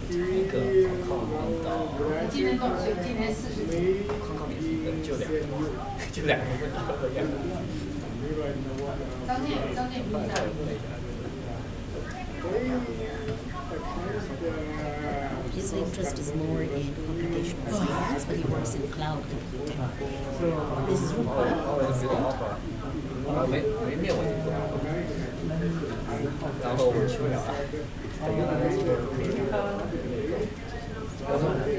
Okay, that's fine too. Parimala. Parimala. That's how Professor Guan R Gao. Mala. That's nice. Mala, okay. Yeah, that's Mala. Tulsi, he calls himself Tulasion. So he calls himself, instead of Rupa, we can call him Tulsi. Oh, yes, yeah, right. I remember the name. So maybe you can get yours specific. Yeah. So, do you have a cruiser? See, when I went to Manitoba, I have small kids. I have 2 kids. I have, and traveling was very difficult for me. So most of the stuff, conferences I have traveled to have been mostly, I changed my venues after I left Professor Gao's lab. So I moved to, because HPC was not one of the predominant areas in Canada. So now I go to conferences like Gecko, CEC, those are evolutionary computing conferences, biologically inspired computing conferences and things like that. So I haven't actually gone to, I don't travel to Silicon Valley, I haven't done that, but I would love to now the kids are growing up. I see that. So, if you have Okay. travel to Silicon Valley, always right now. Definitely. So I can, at least 2 weeks ahead of time. Okay, so I I will do can that. arrange Sure, for you. sure, definitely, I will do that. It's not easy to arrange a formal invitation. Sure, that's okay. Because you have to go through the managers. Right. But if you just travel around, Exactly. You have conference or whatever, Right. let me know beforehand, Sure. then I arrange a meeting. Okay. Then you get in touch with People, that'll be fantastic, that'll be fantastic. Yeah, someday probably you'll find that you can get some answer. Yeah, that's what I'm trying. I would like to do that. I tried to do that with some Intel people at Portland because that's where Professor Gao's students were there. And they were working on the Larrabee at the time, I think. Yeah, but nothing happened. So, and also it's difficult when you're somewhere so far away from the States to establish that. And traveling is quite hard to go back and forth and things like that. It's not easy. So most of my work has been academic. So it has been academic collaborations with people. But industry is something I like to pursue. Okay. Because it's difficult for you to collaborate with students. There are several reasons. First one, you want Oh, I see. second one, there are some confidential legal issues, especially IP. So Intel wants, usually wants IP owned by Intel. But open source is different. For example, right now we are working on this open source project. I will open source immediately. So UI development. So in that world, we can collaborate with others. So actually, maybe going to. So what is Intel doing with the Julia? So, are you allowed to say that? You know what? Sell Intel machines. Using Julia to show off Intel machines. So under the hood of Julia, we do some crazy things, and then we show off some good numbers on Intel machines only. That is progress. I think bring your laptop. Okay, thank you. Always close the projects. Everybody else. We really don't have food in that one. We really don't. I've been told if there's any problem with the food here, they will never give us the room ever. That way I will do that in fact. And also I can. So at least people recognize outside world and recognize it. Yeah, so with the PhD student I have, he's an engineer, and what we did was we developed this, we looked at the two random number generators. And Intel Sandy Bridge, highly Sandy Bridge, has a two random number generator. And we found some papers where there were flaws in it. So we have developed, using evolutionary computing, we have developed this nice algorithm, got a best paper award. And we are trying to submit that to another TrustCom conference right now. But what we have done, we found out is that competing with Intel is trying to show that if we were to use Intel chips for, let's say, on a cloud computer, there were some flaws with the two random number generator, so please use ours. So that's what we're trying to come up with. And one of the portion in the genetic algorithms we're using to study this two random number generator requires static processing because it's too slow. So that's where Julia is coming in. So we're trying to study Julia, using Julia to develop this parallel through random number. Would you like to be involved in this project? Yeah? I can send you a paper. I'm not sure if we can even submit. Can we submit that as a paper? To Julia's maybe conference. But don't have it has to be an abstract or also it has to be it's just a paragraph. A paragraph. Okay, you can do that. So anything about Julia. Anything about Julia. Okay. That I think I can do that. That I can do. Because then we are what we're trying to do is we want to he's now developing he's implementing it. We don't have results yet. So implementing it. So that implementation results may be at the time of the conference and present it. Right? So the Julia portion of it and how it affects how different, so I can bring Intel into the picture too. Right? Huh? Because we're really looking into the Ivy Bridge and we looked into it and we saw some issues with it. Because Intel actually has a hardware generator, right? And it's not very periodic. It has its crashes in certain numbers. So we designed, so we said, okay, let's go after something different. And there's really a small community of people looking at this. And if you do things like quantum karma or want to do anything in engineering, you need a random number generator.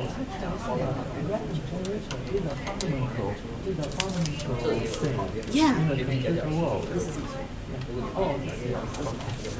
Yeah, so maybe I would say if you can send me the link to that. I'm leaving tomorrow, so maybe on Monday I'll try to send something to you. Tonight? Okay. Oh, that'd be even better. Yeah. And I will send it to my student who can do this while and then on Monday I can go talk to him about it. So we have something, we have a lot of things going on. It's a lot of interesting stuff going on in my lab. So maybe you should come and visit me. If you have time, if you can come to visit Canada, and then you can give a talk. And if you, how are the possibilities of sending interns to Intel labs? I think it all depends on relevance. Right now, actually, we have an advantage. We're working on Julia. Yeah, okay. And this Julia project is the most important that we know now. Okay. Sure. Okay. It's very interesting. So we have about, I cannot see that, but in terms of research lab, many people. So I think we have that technology.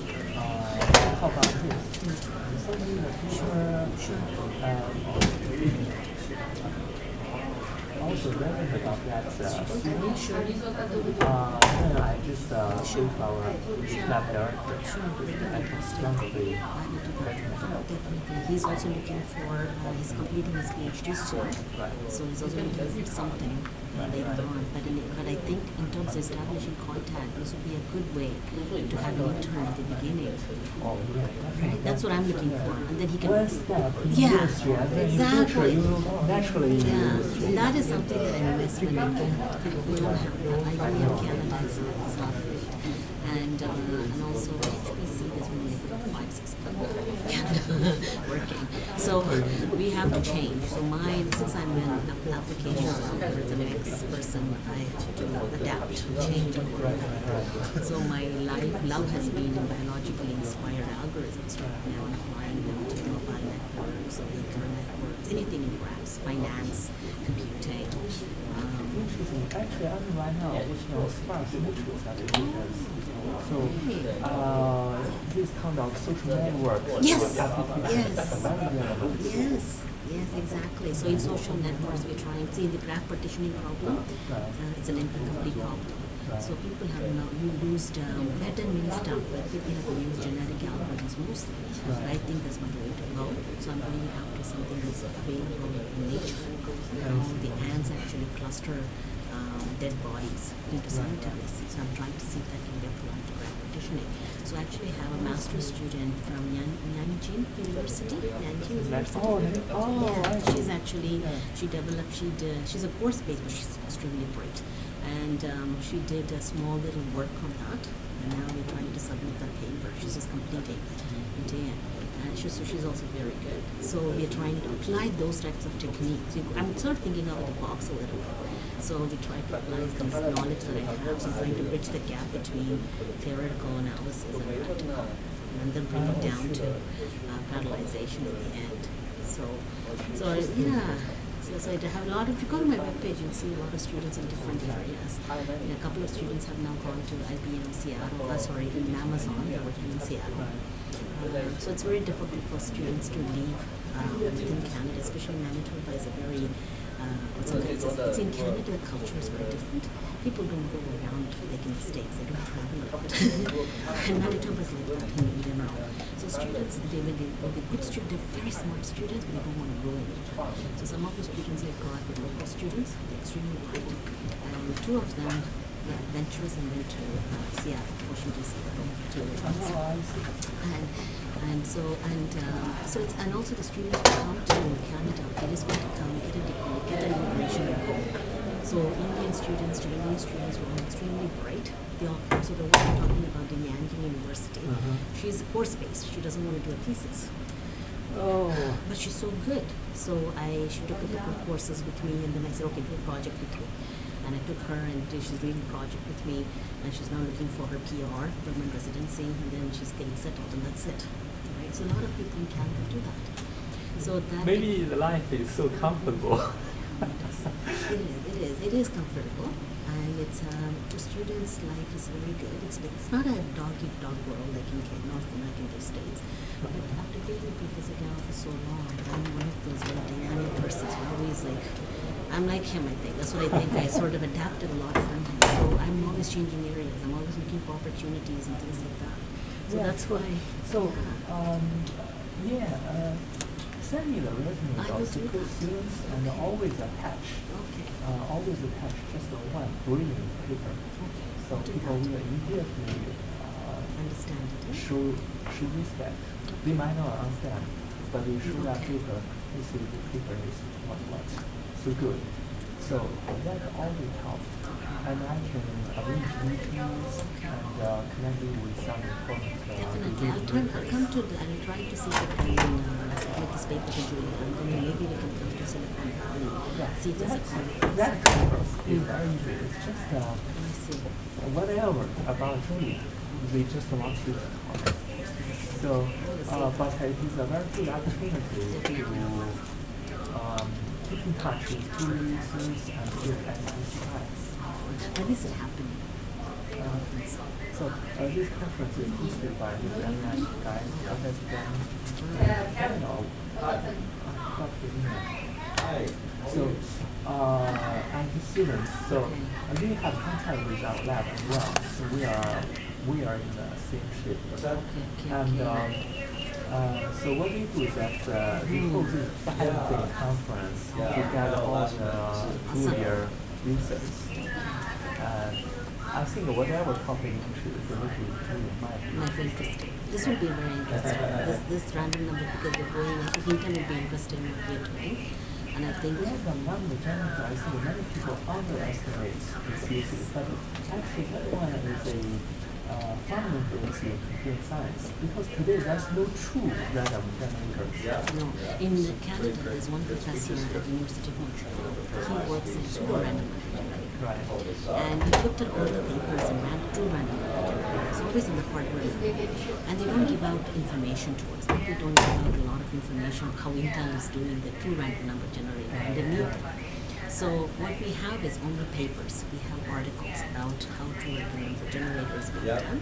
So our approach is taking a little bit different approach. So we're trying to convince the audience that we should try to do it differently, not the way the standard way. We should apply genetic algorithms and things like that, which can be applied to apply to this. And we have some good results actually, but we're trying to now compare it to the existing ones. And that's where Sandy Bridge is, Ivy Bridge is coming in. So we're trying to compare it. And there was just a recent article about it saying how some of the might not work for some cases. So which is beautiful. And also I think Google and Microsoft are investigating quantum computing. Yes, that's another. D-Wave is something that's happening in Vancouver. That might be the only kind of computers can deliver true random, truly random. Exactly. So D-Wave computers in Vancouver and quantum computing is a bit long off. I'm planning on teaching a course on it soon, but I have to get myself a little bit more involved in the problem to understand it. So that's something different. And now in quantum computing, people have looked into NP-complete problems and driving salesman problem and stuff like that. So yeah, I have some knowledge in all of these things. So I think it's going to be a good idea to do it. But yeah, there's a lot of ideas, a lot of things that can be done. Yeah, when my sister is done, I will send an email and I will find opportunities to visit your school. Yeah, please, come. It'll be a nice, it'll be a very nice visit. I will try to sell my software. I'm your salesman. Get some drink.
Excuse me, Stefan. Yeah, well, it's done now. So. Yes. Yeah, I just told him. I just need to do other stuff now.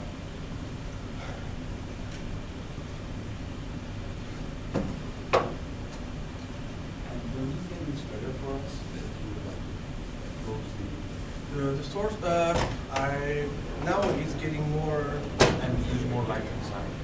Maybe I have no idea yet what's best or worst.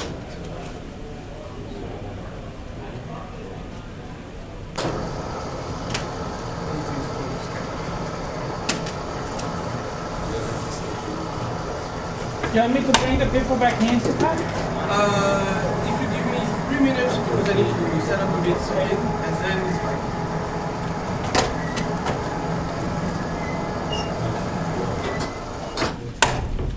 You guys really good job. I met you before, right? Yes. Yeah, you are the first CAPSL. Is the one of the problem members? Yes, I'm Jamie. Jamie? Nice to meet you. Nice to meet you. Nice. Yeah. He's already almost graduated. Okay. He still have he is in the hot seat? He's going to be in the hot seat this week. Okay. I know how that works. Put someone in the hot seat. Don't bother him anymore. Yeah. Say, don't bother him anymore. He's already pretty stressed out. So you're finishing Yeah. writing the thesis? Okay, so you're not in the hot seat anymore, you're out. Oh, soon. So the hot seat is the right. Well, he's going to defend on Professor Gao's birthday. Yeah. So Oh, responsibility. exactly. Yeah, He's still in the hot seat. Yeah. Suggested the debate. Professor Gao suggested Yes. He probably not in the Yeah. You know that, right? I think he I was laughing today because we are also in Gauss. Gao. he was waiting in another room. Wasn't the other one? Okay, but he was not like wondering why no one has arrived. He was just. He's not working. Oh, okay, understand. Right, and we are here. So I go get you to Gao after 15 years. I still have to do the same thing to get you from there to there. Wow. I worked for 2.5 years with him, and I found one out with him, and it was You were here in CAPSL? Okay. Because I was in the early years that he arrived. He arrived here on. He arrived 1996. So it was 96. 2 years after. So that age came to project. I was used, and I travel a lot with him because of the project. And, so I'm very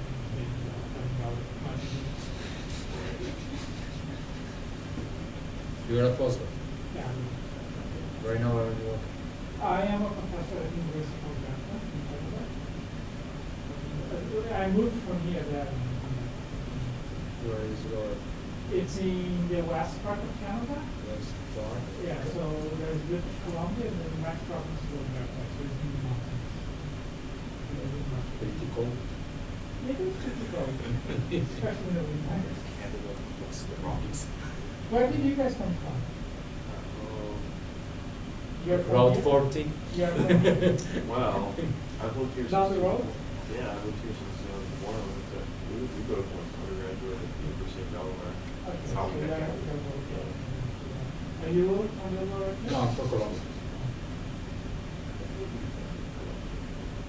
Oh, what was that? I was wondering. Okay, Stefan, you need to bring those people in. Are you ready? Yep, we're good. Okay.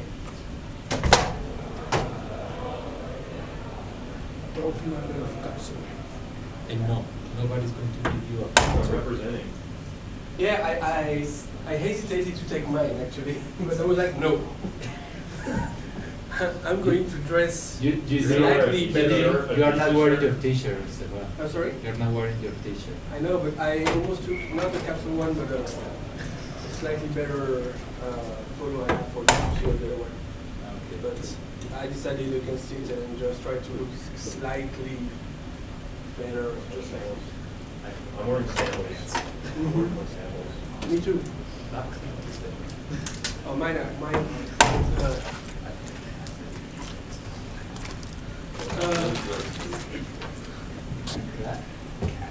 So, Robin, on the other computer, I set up the Skype account. Okay. And I will, right now, I will let everyone know. So let's do it slightly after 2:30 or 3. I mean, half an hour into the mic session. Yep. And if the live streaming going on okay? Yes. Yep. Okay.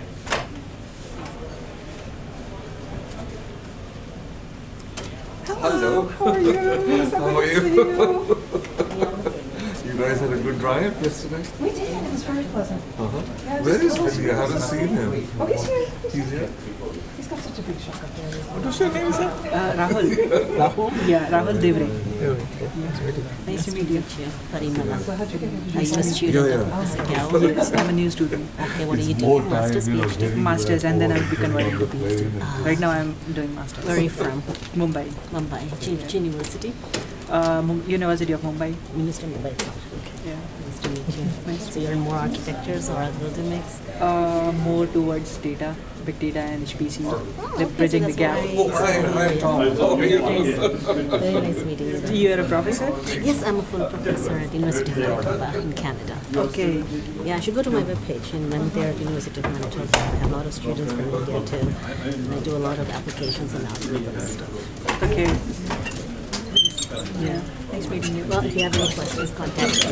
Okay. Sure. Thank you.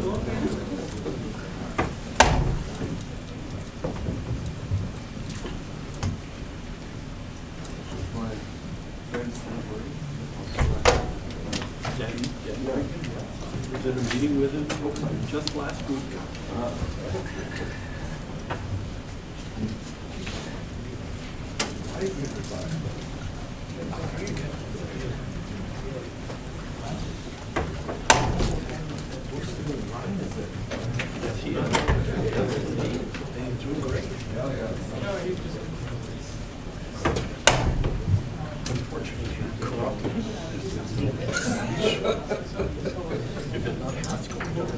Oh, I see. Nice.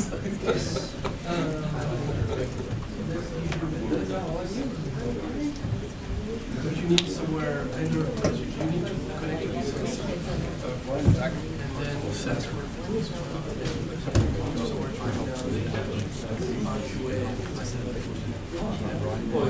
It's a one measure process, so if you order, you can get the next one later.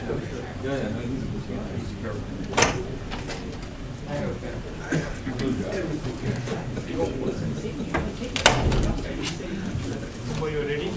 Yeah.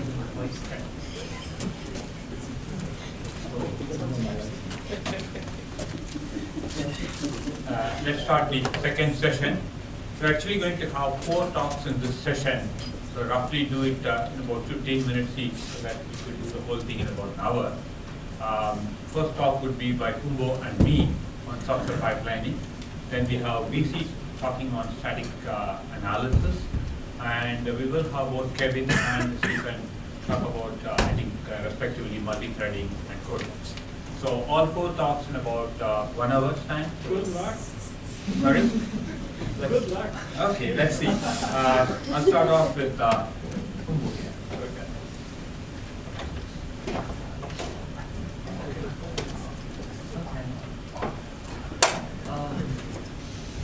Okay, so besides multi-threading, this flow on compilers, self-pipelining is one of the major areas Professor Gao and his collaborators have worked on. So over the past 3 decades, they have worked deeply and extensively in this area. And that has impacted not only our groups, but also the industry and other groups. So it's a great pleasure for Guan and me to summarize his and his collaborators' contributions here. So first, why pipelining is important? Why does it matter? So it matters because it's a natural way of life.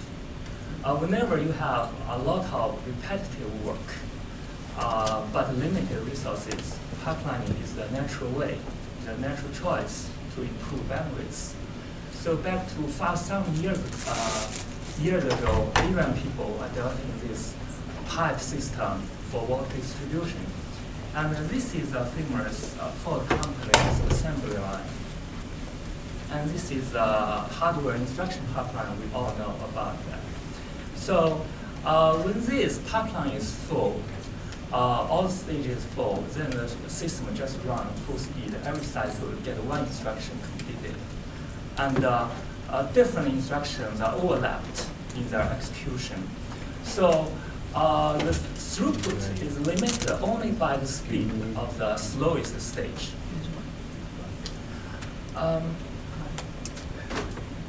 Software pipelining is very similar to this hardware pipelining. The only difference is that the stages are not hardware defined. It is defined by software scheduler. So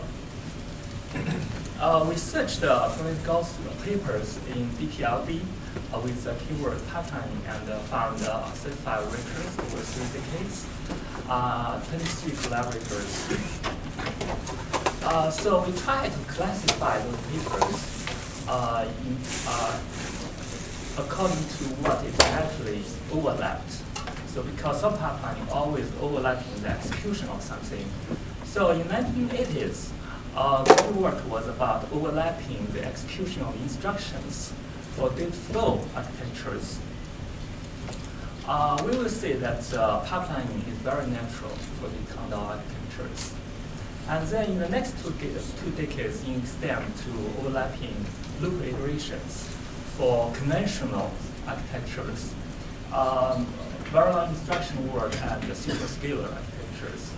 So in this category, we developed optimal models. These optimal models are significant because, first, the setup is standard for heuristic methods to compare with.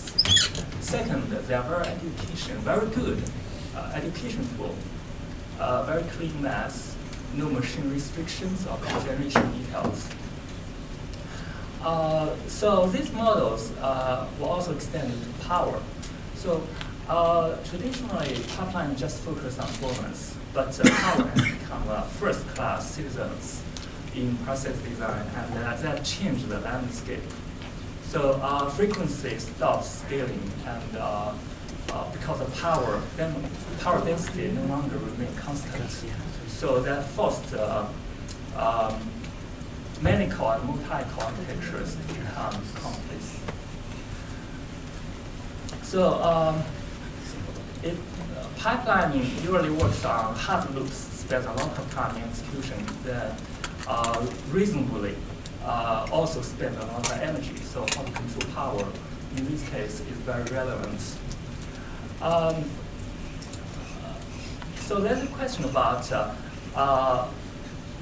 the co-scheduling between hardware pipelines and software pipelines. So software pipelines eventually will work on hardware pipelines. So how could they work harmoniously? And they extend those single loop software pipelining to nested loops as well. So traditionally people focus on the innermost loop because it's most frequently executed. But when you go to nested loops, you might have better data locality or parallelism, and you have large computation units, granularity. Because that large granularity, you can say it is natural to wrap up some computation in threads and run on multi-core. Then in the recent development is about overlapping of streams. So this is an important class of special applications for image, video, and digital signal processing. They can build as infinite loops, so pipelining just naturally extends to them.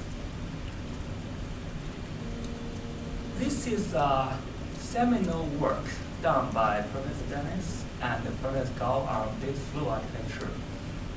So when tokens are available, then different instructions can run just in parallel. In a large system, some of the instructions might run in hundreds of stages concurrently, and that is the power of pipelining. Professor Dennis might about this. So this is a material data flow architecture.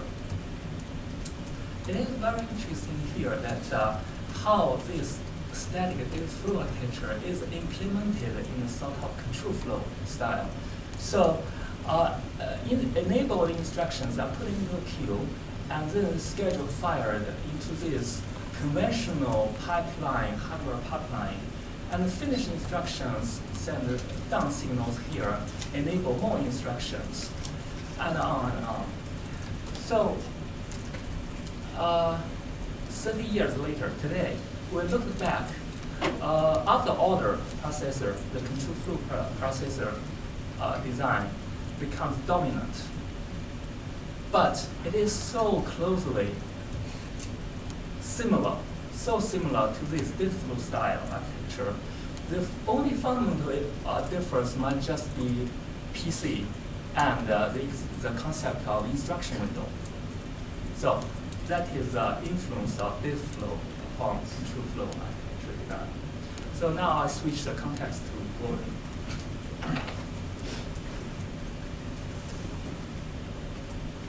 So I'll just talk about software pipelining, some of the early work that Professor Gao and his group did. One of the works that was done was identifying these patterns of what is called cyclic frustum by modeling the data dependency graph as a pettinet model and then trying to fire these pettinet actors as early as possible, and then showing that these cyclic frustum do appear, and they would actually appear in polynomial time. That's the upper bound. But in practice, they actually appear much faster than that. I think this was one of the finest work that triggered a lot of work in software pipelining and was done by Chining and Professor Gao at that point in time. So this is the PLDI 92 paper. This was followed by yet another impressive work, which is about optimal scheduling and buffer allocation. That is, among all the optimal schedules, try to find a schedule which uses minimum number of buffers. And again, this was formulated as an integer linear program. Here they don't model resource constraints, but then they model the buffers, which is what is making it an integer linear program. But a very clever result here is the fact that the constraint matrix is actually totally unimodular. And because the constraint matrix is totally unimodular, you can say that every linear programming solution is always integer, and therefore you could solve the entire problem as a linear programming problem, if I remember that correctly. So this was the work done, and then after you do the scheduling, in order for you to map the buffers into registers, you use the cyclic interval graph approach. And again, this is one of the first approaches which use the notion of cyclic interval graphs for software pipelining, if I remember correctly. Since I'm going to be talking about several others' work, my impression or my presentation of them may not be exact, but just to give you an idea of what are all the contributions here and the importance of them. Okay. To me, I worked with Professor Gao on optimal software pipelining, but what triggered that particular work, or what was really fundamental or important part of that work, was Gao and Ning's work, along with, I think, Vincent Van Dongen, on periodic schedules and or-periodic schedules using a linear form. I think that was really a key point that helped us to formulate the optimal software pipelining problem as an integer linear programming problem. And this paper was presented in Concord 92, and that was the early work. We followed it up, and then myself and Eric modeled this as an integer linear programming problem. We were able to model functional units for the first time, so this is the first resource constrained software pipelining problem as an integer linear programming problem. Then later on, we extended this for various types of resources and registers. And then subsequently, I think in 2000, Humbo Yang extended it for power and energy, right? So those are all the aspects which were covered here. And we basically had the optimal software pipelining problem formulated as an interlinear programming problem. In parallel, Eric was working on optimal modulo scheduling through enumeration, and his approach essentially enumerates all possible schedules, and by using a proper ordering of the nodes, he was able to achieve this enumeration much faster. Again, he was using some good pruning strategies to get that, and tried to get the minimum register schedules as well. So basically, he establishes that at least one schedule will be enumerated if a legal schedule exists for each loop kernel. And at least one schedule uses the smallest number of registers. These are two results that he established. And of course, he showed that this performs better than ILP in terms of the time to compute the schedule. Of course, both ILP and this times optimal schedule. And then he also compared it with, I think, the hub/slash scheduling method. Okay, moving forward, this is another seminal work of Professor Gao, and this had a lot more citations than any of our other papers. This is what Gao calls as the showdown paper, right, where he wanted to take this ILP method, implement it in a production compiler, and then see how well it performs compared to what the production compiler asks the heuristic method. And a lot of work and effort was put in by Artur in terms of taking this method and implementing it in a production compiler. Of course, what we found was that although the optimal scheduling method does get better II, this happens only in a very few cases, and the heuristic approach is able to do as well as the optimal schedule, which is kind of a negative result, but then there was a more realistic result that we found in that. Okay. I worked with Professor Gao on software pipelining and extending this for what we call as multi-rate data flow graphs, which were later on called, I think, stream flow graphs. We also have some work on programming model called stream flow graphs, which is same as the synchronous data flow graph and now also known as the stream-it graph. We again applied software pipelining ideas and then used the linear periodic schedules for them and obtained what we call as rate optimal software pipelining for multi-rate data flow graphs. And we were also able to extend this for minimizing the buffer requirement. So that also we did. More importantly, I think in 2002-2003 timeframe, Humbo Rang worked with Professor Gao, and then he extended it for nested loops. But before his work, there is another work by Gao and Ning, which basically said, again, this linear form is what is really important. You have a nested loop and you have a multidimensional vector, right? You could actually find out the schedules using this particular form. And this was not resource constrained, but then he was basically trying to say how to do scheduling in that case. And also there is a work by, I think, Guang and Gao on software pipelining and load tailing, where if you have a nested loop, right, this is the innermost loop which is being software pipeline. But when you come out of the innermost loop and then go to the outer loop, and then again before you come back into the innermost loop, you will try to pipeline these operations as well so that you could improve your execution time, right? But to me, this was one of the best work I think Gao and his group has done, which is on nested loop software pipelining, where when you have a multi-dimensional loop, you could take any particular loop level and you could software pipeline that loop level. And this got the Best Paper Award in CEO 2004. And essentially the idea here, if you look at it, is that you can see that the innermost loops are being executed, and then the outermost loop is what is being software pipelined here, right? And Humbo has the way of identifying the kernel, and as the kernel repeats, and when you come to the end of that particular iteration, you will also have a gap, and then the next loop kernel starts, and this delay is because of not having enough resources to support it. So this was done. Again, I think Humbo and Alban worked together on this to do code generation, register allocation, and other things for nested loop software pipelining. Okay, this is another work done by Alban subsequently on extending this nested loop software pipelining for multi-core architecture, where he again tries to even bridge this delays that were happening and trying to allocate different different cores of the processor to software pipeline down.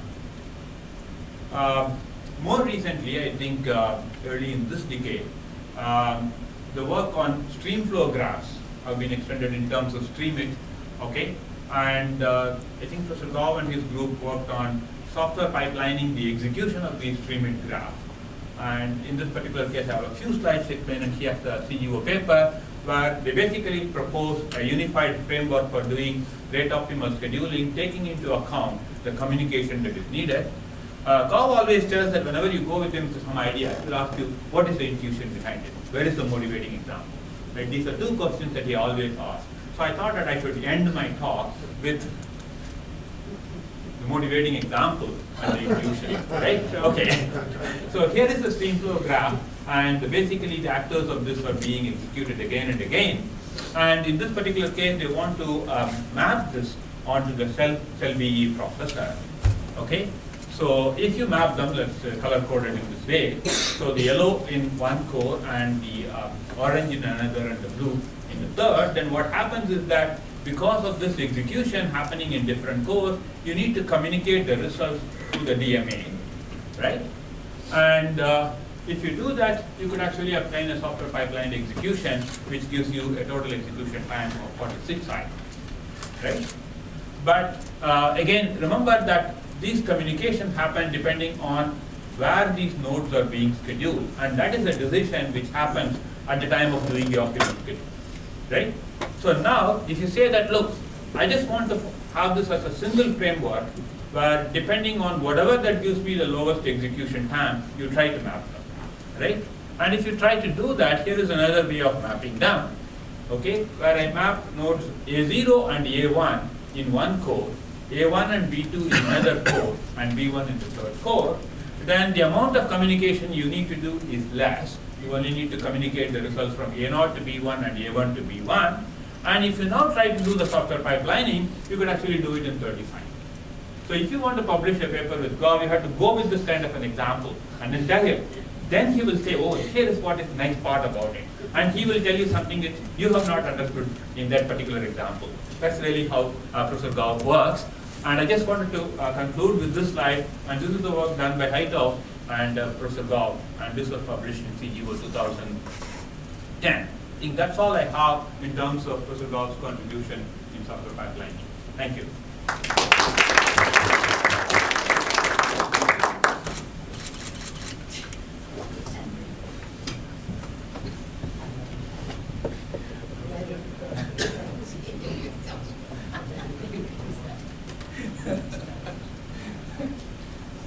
He's already started.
I'm not going to talk about static analysis per se because I did not prepare what Gao contributed to it based on preparation like Govind and others have done. I'm here to say my experience with Gao as I arrived back in 1990 as a totally geeky, unknown guy, and Gao never even knew who the hell I was. I was from some remote place in India. And one of the things I started when I started working with Gao, I also started collaborating with Lori Hendren. And Gao was my advisor, Lori was my kind of secondary advisor. And I started working in Macaque compiler. I spent about 3 years coding on Macaque compiler. Lori Hendren, but I never got pieces done. I never had a paper for almost 4 years. Gao came to my office. You know this guy who's standing here? Wake up. He said, this guy is publishing a lot. And what are you doing? I said, okay, I don't know what to do. And he's going to find me, right? I'm going to lose my PhD, and I lost my father in 93, and this was in 94 or something. He came and told me. I said, okay. Lori was working a lot with Lori, and she went on a maternity leave, and Gao went to sabbatical somewhere in China for 6 months. I said, wow, now I have my freedom. I want to sit and do my thesis. And so I went into a corner. I still couldn't get any idea, right? I started working. When I started working, I actually also worked with Prakash and Darren, and I worked in linear logic, distributed computing, memory models. You know, you pick your area, I'm there. And Gao thinks you're running all over places, go figure it out, because this guy is publishing every day. Okay? From MIT, and I said, okay, I'm getting beaten up, and then there is this guy. Eric Altman, who is very good. He was fantastic. And I used to complain to this guy who is Shashank, okay, pointing fingers at everyone. And Peggy knows some of the story. I don't know if I want to be a bad child today. So what I started doing is, I got married back in 91. I joined 90, I got married. I have a wife, poor wife, and a poor student and a poor student's wife.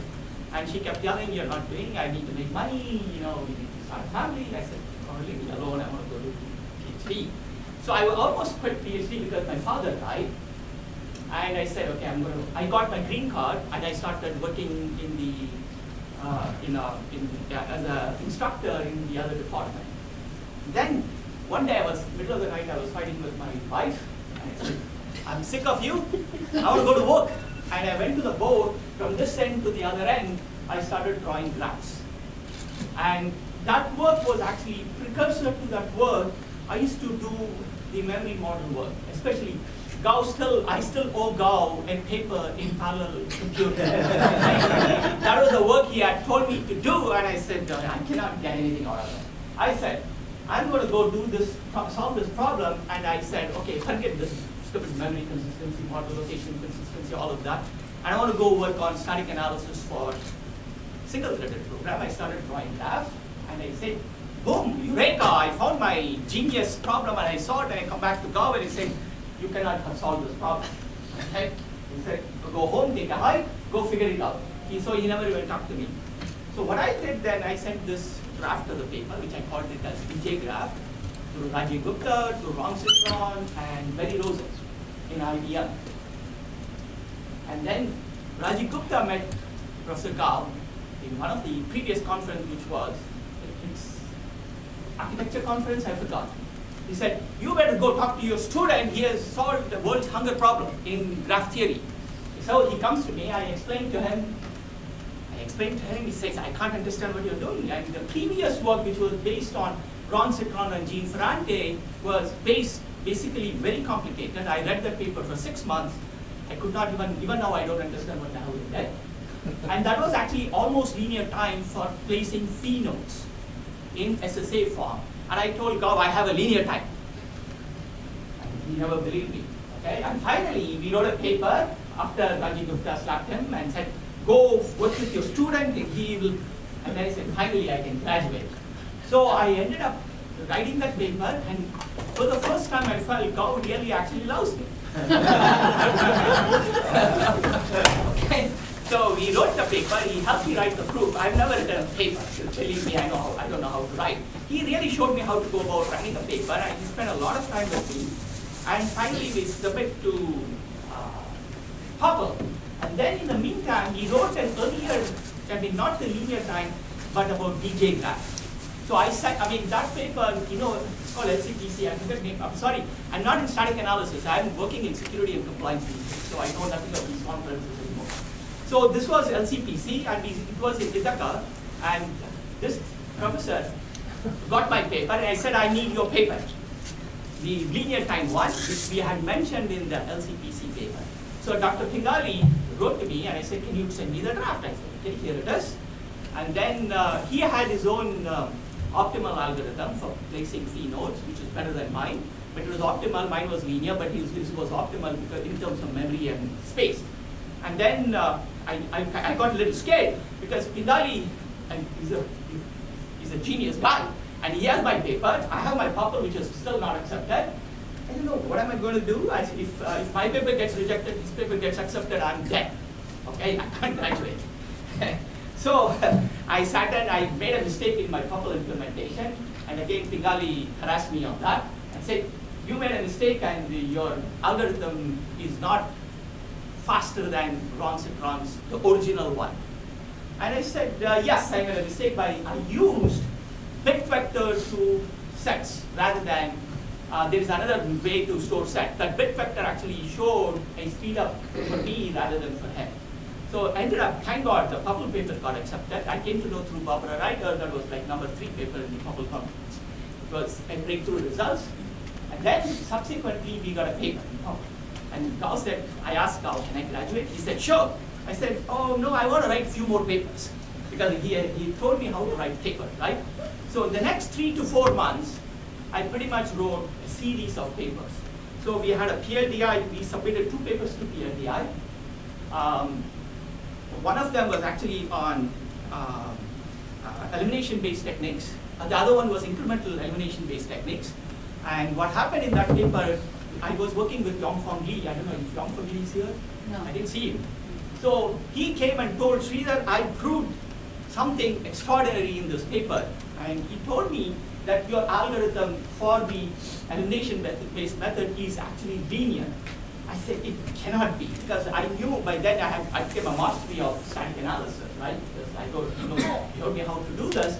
And eventually what happened is, I went back, I contacted Robert Tarjan's student, and I told Robert Tarjan, I remember you wrote a paper where, in terms of using Tarjan's path compression algorithm, and I know you have a dominator tree, which is actually Dave Harrell's work, which is actually linear time. And I know you have a linear time in the dominator tree, and I asked this question. He said, yes, but Dave Harrell's linear time is wrong. I proved it is wrong. And I asked him why. And he explained it to me, and then I got my eureka moment. I went back to Yongfeng Li and I said, you are wrong, your proof is wrong, and here is a counterexample. Okay? And then what happened, we submitted 2 papers. Without making it linear, we made it almost linear using path compression. We couldn't do what they could do in dominator tree because the result was not yet out. So I didn't know what Robert Tarjan actually did there. So what happened, we submitted to PLA as 2 separate papers. They rejected it, one of them, and they said, I don't want to reject both. I want to accept both, but I want you to combine the 2 papers. They gave us 3 extra papers, 3 extra sheets to combine the 2 papers, so we had the 1996 paper, right? And then I wrote 3 Toplos papers, Journal of Programming Languages. I said, I'm done, I want to go home and make money. So I went off to California, right? And subsequently, the papers came out, and Gao hopefully is proud of me. Are you? Yeah. I still am not giving you that parallel computing paper. And then there is a nice story. I don't want to go into that, Peggy. I will. She will do that. I'll let the floor. And then what happened is, people in Gao's team, I started collaborating some of the subsequent students, especially in CAP, because he left McGill in 96, I believe. I left in 95. So some of the students, like for example, Yuan Zhang, Weiram Zhu, and all of these guys, I started collaborating with them. So basically, one of the things, my lessons learned, oh, by the way, let Peggy tell the bad part of me, okay? She'll tell all the bad parts of me. One of the things I actually felt very frustrated as a PhD student, I used to gossip a lot with Shashank, no offense to you, I can point fingers. And I realized that, working with Gao, you really need to understand not just the theory, but you also have to understand the intuition. If he doesn't get the intuition, he'll pretty much dismiss you. And that was the difficulty I was facing when I was doing it. People like Kevin and Eric and people like that were way too smarter than me. Even now, they're way too smart than me. Okay? I haven't improved in any way. One of the other things I want to show you here is, I actually did not prepare, right? I'm just speaking like a stand-up comedian here. You go to Microsoft Academy Search, you can see the citation, how it actually goes about. I didn't realize Gao actually wrote a paper. Did you write this paper? Okay, good. I thought, you must be genius, and this is one of the highest in medical science. So one of the other things you can actually do here is this is the visualization of it. If you guys can go look into this, right? There is Gao, and his most prolific co-author is Govind Verizi, right here. I'm probably closer to him somewhere here. This is me, not that far away. So you can see in here all of the collaboration that Professor Gao has based on the citations, right? can actually see one more thing here. And this is actually very interesting graph. You know, you can see all the people. Do you recognize any of them, Professor Gao, or you forgot? Right? Remember, but many of them don't have their pictures. Sorry, if you have a web page, you'll have one of those. The other thing you want to see is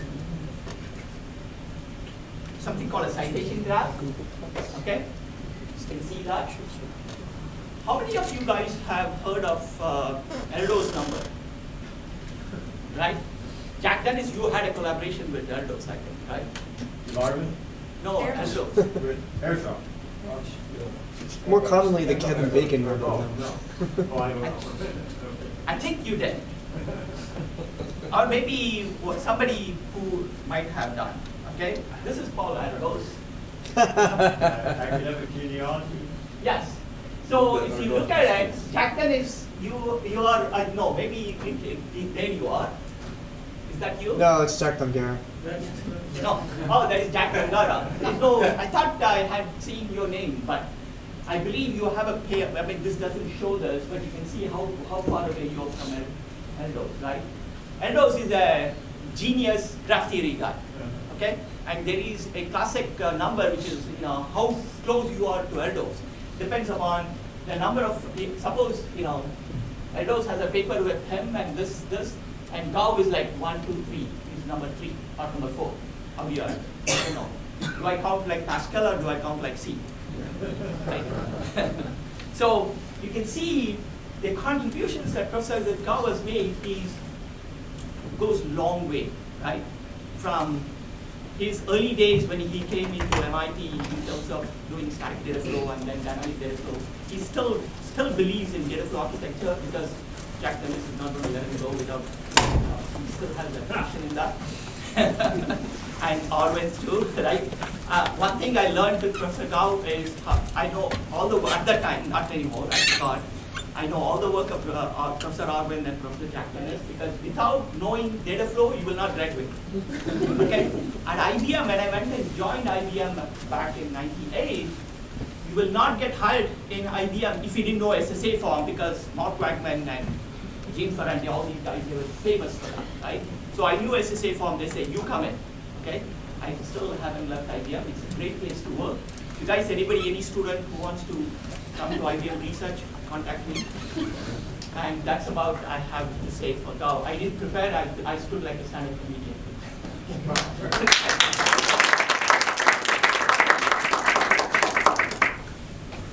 You have Kevin going.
As always.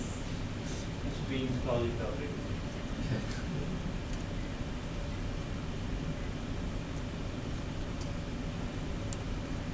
Well, maybe I'll just dispense with the slides here.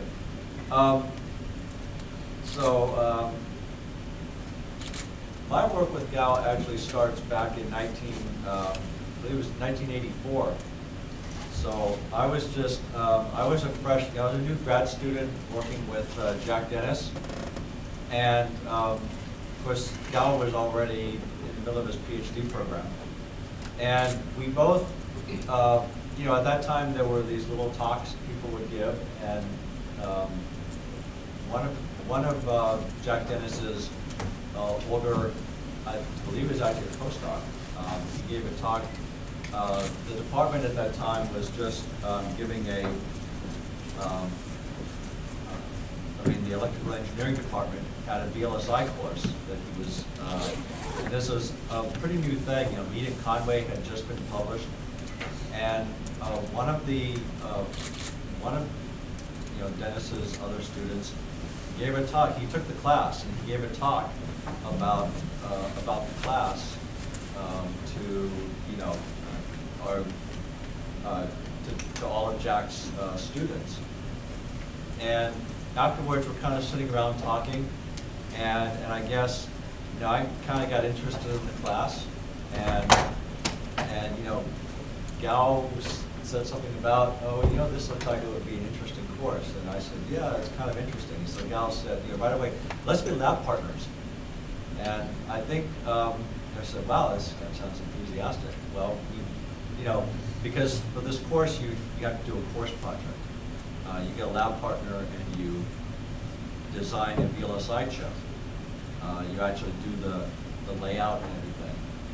So, so when the course started, we were kind of finding the parameters of the project, and I was thinking, well, what could I do? You get to make a chip that does something. And I had done an undergraduate course where you have to build something with discrete logic, TTL chips at that time. So I would say, well, maybe I could just kind of re-implement that in VLSI, put it all in one chip. That would be interesting. But of course, Gao took the bull by the horns, and he just went up to Jack Dennis and said, hey, Kevin and I are taking this. We're going to be lab partners in this course. What can we do that's data flow based?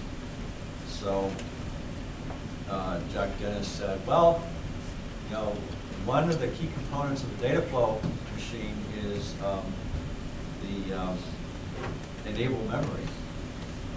And so the enable memory is, in the data flow graph, with the unfortunately I can't show it, but the data flow graph, and the previous talk showed examples of the data flow graph where you have arcs coming into an actor, and what the and that's involved with synchronization, where you say, have so many actors, arcs coming in, and when all the data flow tokens get in there, then that actor can fire. Well, the enable memory is basically counting the number of tokens that come into each actor. So it's memory that counts the signals that come in, and when you reach your specified number of tokens, then you can go ahead and fire that actor. So that's what the enable memory does, and we did the project, and of course, like most projects, it's a lot of work, and we stayed up late nights, and Yao went home at midnight. I think Ping even brought in some dinner for us a couple of nights, and we were late in the lab working on this. But we ended up turning in the project, and it simulated and it worked. It had about 4,000 transistors, which at that time was a pretty big thing. And then we ended up actually getting it fabricated. You could get it fabricated at Moses, as kind of under a research grant that we had to do, university projects. So we fabricated it, and we actually got Professor Dennis got an undergraduate. We hired an undergraduate to kind of test the chip for us, and we actually got one working. It was great, and then Jack was able to talk about it in his status reports. Well, we've got an enable memory working now.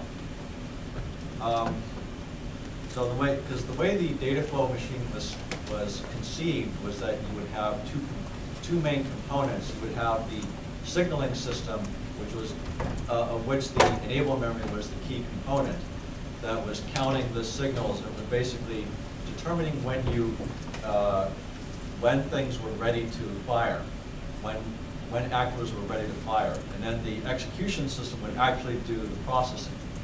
And so you had these two components, and most data flow machines were built around that style. Well, then I went off to, I left with my master's and went off to work in industry for a while. And then I eventually found my way, Gao by this time had graduated and had gone off to McGill University and had started his ACAPS group. So I went and visited him, and he basically convinced me to go up there for a PhD. So, you know, as most of you know, Gao can be very persuasive.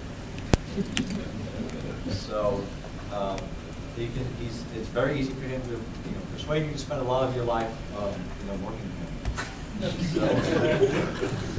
So I went up there, and he had his, this is a couple of years after he got his group started.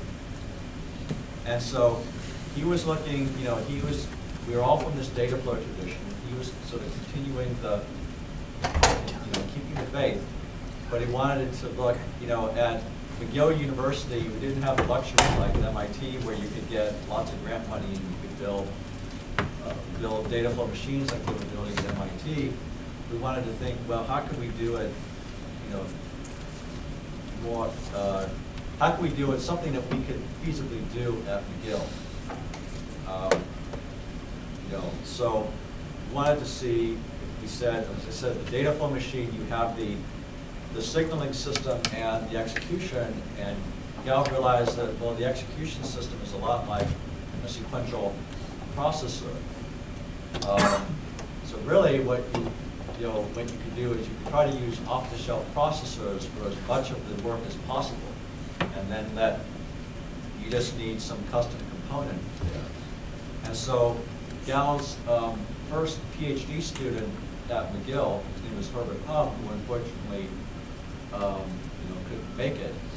So his PhD thesis, so Gao's first PhD thesis, student thesis, he came up with something called the superactive machine, which sort of took the idea of combining, instead of having per operation synchronization as in a pure data flow machine, he wanted to combine the operators into larger groups, which we call superactors, and then use data flow techniques to schedule them. Well, and I started looking at these things, and with Gao, collaborators stick to Gao like flies stick to honey, I guess. So while he was at a conference, I guess there were people in a German group called GMB. They had been building a parallel machine called Mana. And what Mana consisted of was they had nodes, and there were 20 nodes, and each node consisted of 2 processors, 2 off-the-shelf processors. This is the Intel i860, which is a super RISC chip at that time.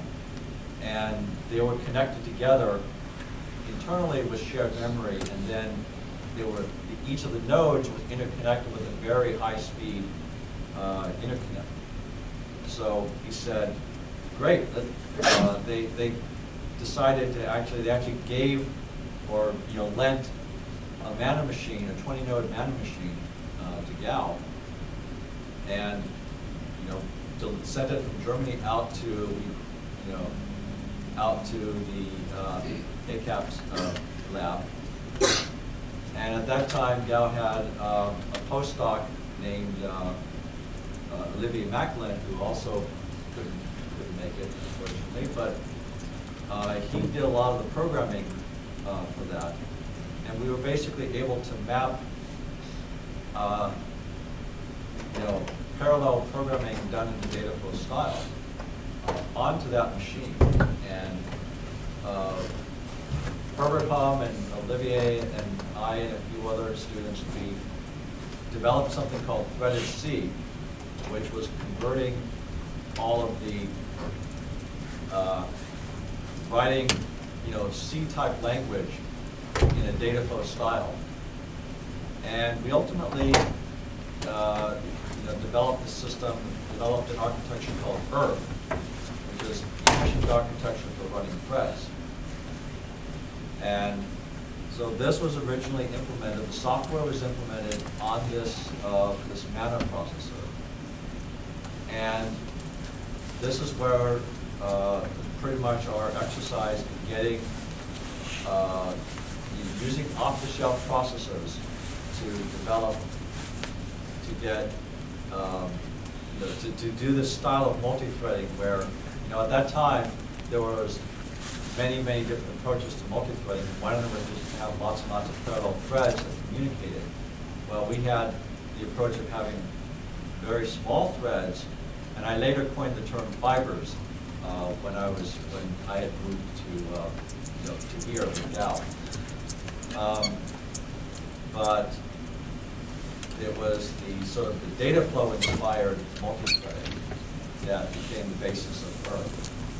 So, appropriately enough, I was the last Gao's last PhD student at McGill, and my PhD thesis was on Earth. Gao's first PhD student at McGill was the superactive machines. They were both showing the type of work that Gao did in multi-threading at McGill, which he's continued on here at the University of Delaware. And that's it.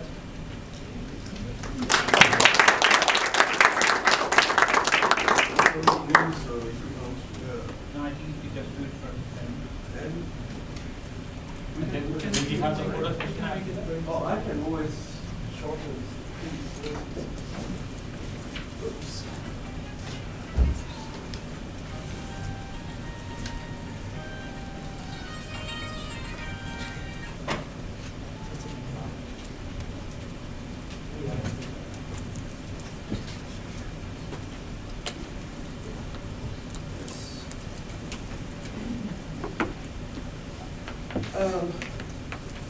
So I basically met Professor Gao in 2009. LCPC was organized here. I had a paper, and I basically begged my advisor really I should go because I wrote it after all. Well, technically, Suad Koliai, who was an intern in your group at the time, she was, we decided she would be first author. We pretty much were the same amount, so why not? But I still wanted to go because I was about to graduate and needed a postdoc. So I thought that's a good idea. Let's try to talk to Professor Gao and see if he's amenable to the idea. So I sent an email. I tried to introduce myself. I put my advisor in copy, who told me that you're doing good politics. Go, continue. Professor Gao said, sure, come see me. We have a seminar, I think, at the time. Come see me and we'll talk. As usual, Professor Gao is very busy, especially during LCPC week. So the only exchange I had with him at the time was, I'm sorry, we'll have to reschedule. So fast forward a few months later, one of my colleagues and friends was working with Professor Gao, Sebastian, and he basically recommended me to him. So we had a short Skype interview, so I guess it went well. And a few weeks later, because basically I was pretty much hired at that point, he sent me an email asking me, well, the title basically, what do you know about data flow models of computation? The answer being, I don't have the emails anymore because they were in my old university mailbox, but basically my answer was pretty much nothing. So, but if you tell me where to start, I'll start reading right away. I should mention that at the time, he asked me during the interview, okay, so when are you graduating?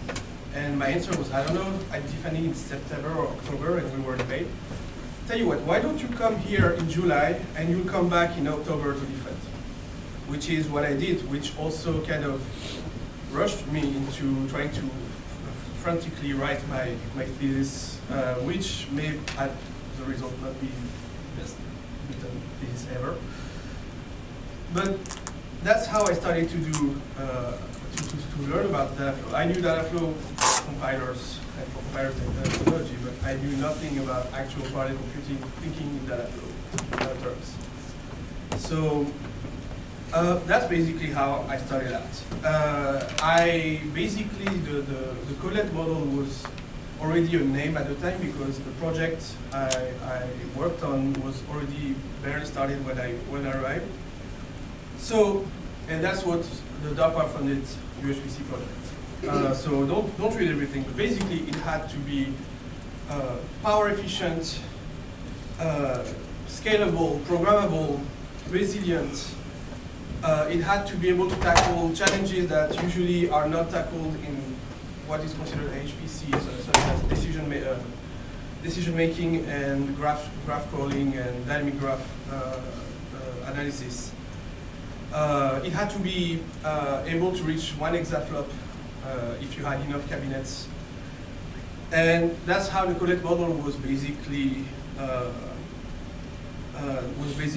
conceived. It's basically, we would consider that data movement would actually be the killer in terms of energy consumption, so we had to do something about it and be as local as possible. We had to try to maintain a very parallel machine as busy as possible, and someone at Intel really must have read all the Earth papers, because what the Intel team had a design for the machine that basically, which is still continued in a different project called Extract, but where basically they have these execution engines and this control engine which controls IOs, scheduling, that kind of things, which when you read a bit about Earth looks a lot like what Earth proposed. So, I mean, I was going to say, of course you have to be scalable, of course you have to allow maximal parallelism. We have to be fine-grained. I think that's a big difference with many of the programming models and execution models that we saw, especially at the time. We wanted to be to limit non-deterministic or non-determinate behaviors, and we wanted to be event-driven and not just data-driven or data. It's inspired by data flow, obviously, but it's not completely about data. It's about also the resources that you would like to seek to be able to take into account when the task is supposed to run. So that was the initial abstract machine we had designed it for, and basically this abstract machine was really an abstraction of the Intel machine at the time that we were trying to target. And so Kevin wanted data flow graphs, so we have a few of them in the form of coded graphs. So we shamelessly ripped as much as we could from Earth. So we kept the threaded procedures. They're a great thing, we keep them. We kept the idea of, actually I wanted the Colette to go anywhere. Professor Gao said no, if a Colette is in a threaded procedure, it stays wherever the threaded procedure is. Turns out he was right, because lots of people now in the parallel programming languages, they start to have these constructs that basically limit locality to a group of tasks. So clearly there's something there that people didn't see, me included, but Professor Gao did. And well, in our case, we've added loop constructs that basically we started out taking a lot of static data flow ideas, and we started to, we slowly evolved into meshing them into different actors, basically. So that led to a runtime system that we've written here at UD. So we already mentioned Swarm from ETI. So at the time, ETI and UD were both on the problem was that ETI needed a runtime actually implemented pretty fast, and we were still trying to figure out what the Colette model was. So ETI came up with, we had lots of meetings actually with Rishi and Professor Gao about what the Colette model should be. But still, we had different ideas of how we should be implementing it. And also, what was a priority to implement, I think. So our runtime came out, I think, 1 year later, 1 year after Swarm. So Swarm ended up being a flavor of Codelets, and we have another one. Our goal was to, once we finally wrote a lengthy technical memo about the Codelet model, we actually tried to implement it as faithfully as we could. So I'm going to skip on the details, that's not very important, but basically we're trying to make it accessible to other people if they want to actually reuse the code and modify it. I'm going to skip that, that's not important. What's interesting is that in 2012 we were at the first or second workshop on data flow models for extreme scale. And there's this European team which had started a project called Teraflux in 2010, which is based on data flow principles. And they were trying to build a simulator or an execution model based on something called data flow threads. They saw the work of some of Dr. Gao's students during the workshop. And basically the PI of that project approached Professor Gao, and basically they convened that it would be a really good idea to have an American participant to a European consortium. By the way, I've never heard of Europe giving money to an American lab to participate in a project. That was the first time in my life I've heard of that. So we added the Codelet model to the Teraflux model. So once again, I'm not going to bore you with the details. Basically, if you read what they're saying basically exactly the same thing as UHPC minus the energy efficiency. So they want to be scalable, they want to be resilient, they want to base their principles on, in our case, on data flow principles. And they actively use the fact that they use data flow to be resilient, actually. But that's just what we did so far. There's stuff left to do. So with some of Professor Gao's students, we're working on how to extend the model. So can we be self-aware? And by self-aware, I mean, can we exploit introspection mechanisms to know what is the health of the system during computation? And can we exploit that information to try and actively, not just react, but also actively prepare the system to, for example, perform dynamic voltage and frequency scaling, shut down potentially the whole group of cores if we already know it's going to be too hot. Maybe fall back if there's a fault tolerance problem, maybe recover from the fault. So we're basing that on control theory partially because there's someone that actually Dr. Agawa's students did something called SIG, which was where we drew the idea from, which was probably one of the first works trying to do self-aware computation on current machines. We're also trying to extend codelets to streams. So we have an actual NSF award that we started July of last year, where basically codelets are not enough. We know that streams are a very important part of high-performance computing, and we want to extend the codelet definition to be able to take care of streams. But what do we do when we have to allocate buffers in and out? We also want to keep this idea of two levels of parallelism that was introduced by Perth and modified by codelets. And we would like to pretty much explore where that can go in a heterogeneous context. So on top of that, we want to see what FPGAs can do with the codelets. We want to see what GPUs can do with the codelets, and what can we do when we mix up everything all in one big mashup of things. So I'll skip that. So what do we know about data flow? Well, actually, static, dynamic, synchronous data flow, we have quite a few papers, we know quite a lot. We also know quite a lot about multi-threaded computing, thanks to Earth, HTMT, the codelet model, and others.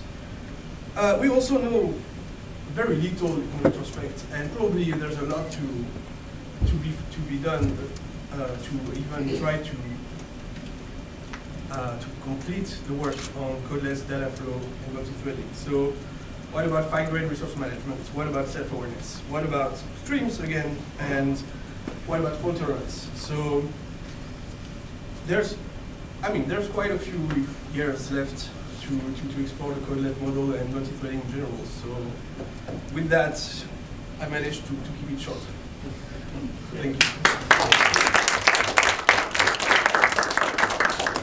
Do we have a photo session now? Yes. Before you can go to lunch, you have to, it's not optional, to take a picture, a group picture here. I don't know what is the best. The front. Why don't we do it in front of the Outside? building? Front door. Front door. Front door? Front of the building. Front of the building? Quickly at the front of the building and then we can come back. And everybody can make your way to the front of the building.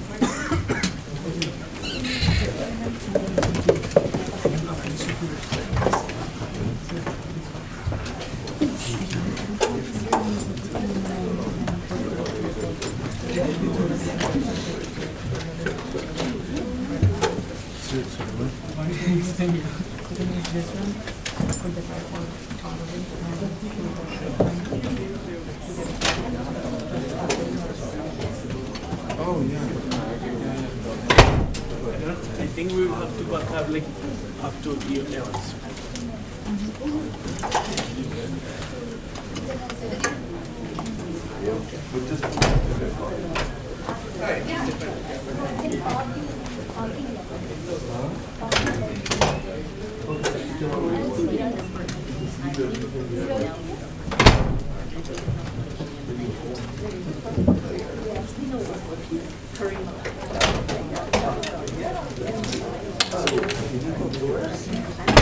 Sure. I can write it down, but I'm trying to see if make it official. Yeah. So if you can't do it today, just mail it to me. Yeah. PDF. It's good enough. Perfect. Thank you very much. I mean, divide it. Well, the problem is that the Eventbrite thing finished at 10 a.m. this morning, so I can recreate one, but it's a bit tedious. No, but I'm just saying, it takes someone to order. Oh yeah, but that's the problem. That's the problem, right? Is that I don't have the. Especially since but you paid online, and you paid with the check. So if I falsify this one, I'm not sure that's good. That's alright. Essentially. Yeah, lunch will be in the atrium just behind us. Yes, but after the picture. It's rather ironic that it says that this is going to show up on my credit card as Gao's contribution. Yeah, it should be. It doesn't sound like a contribution at all. And one from this. And that was it. And these ones suck. So, I rarely wear it, but. Hi, Peggy. How are you doing?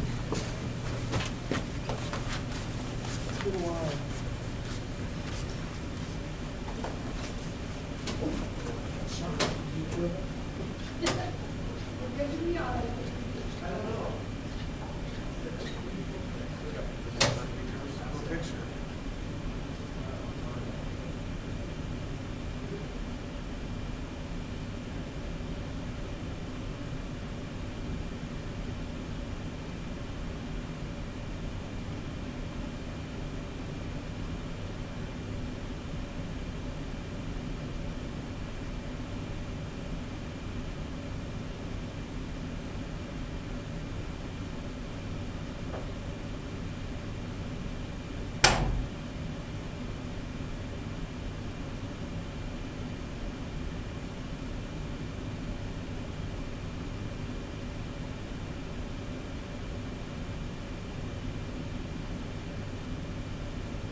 caches a lot of memory.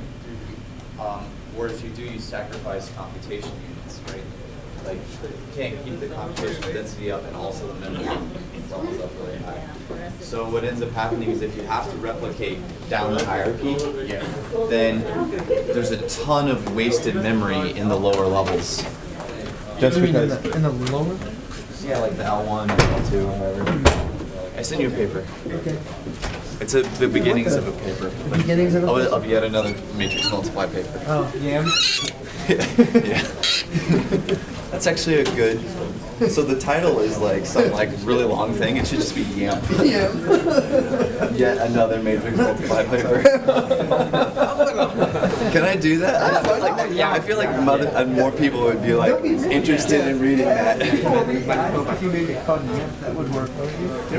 Something like that. Not for matrix multiplication or something. There's all kinds of things. Yet another compiler. Yeah, Yak is great. Yeah, but Yak is famous, right? That's the thing, is like it'd be like famous. Oh right, I got it.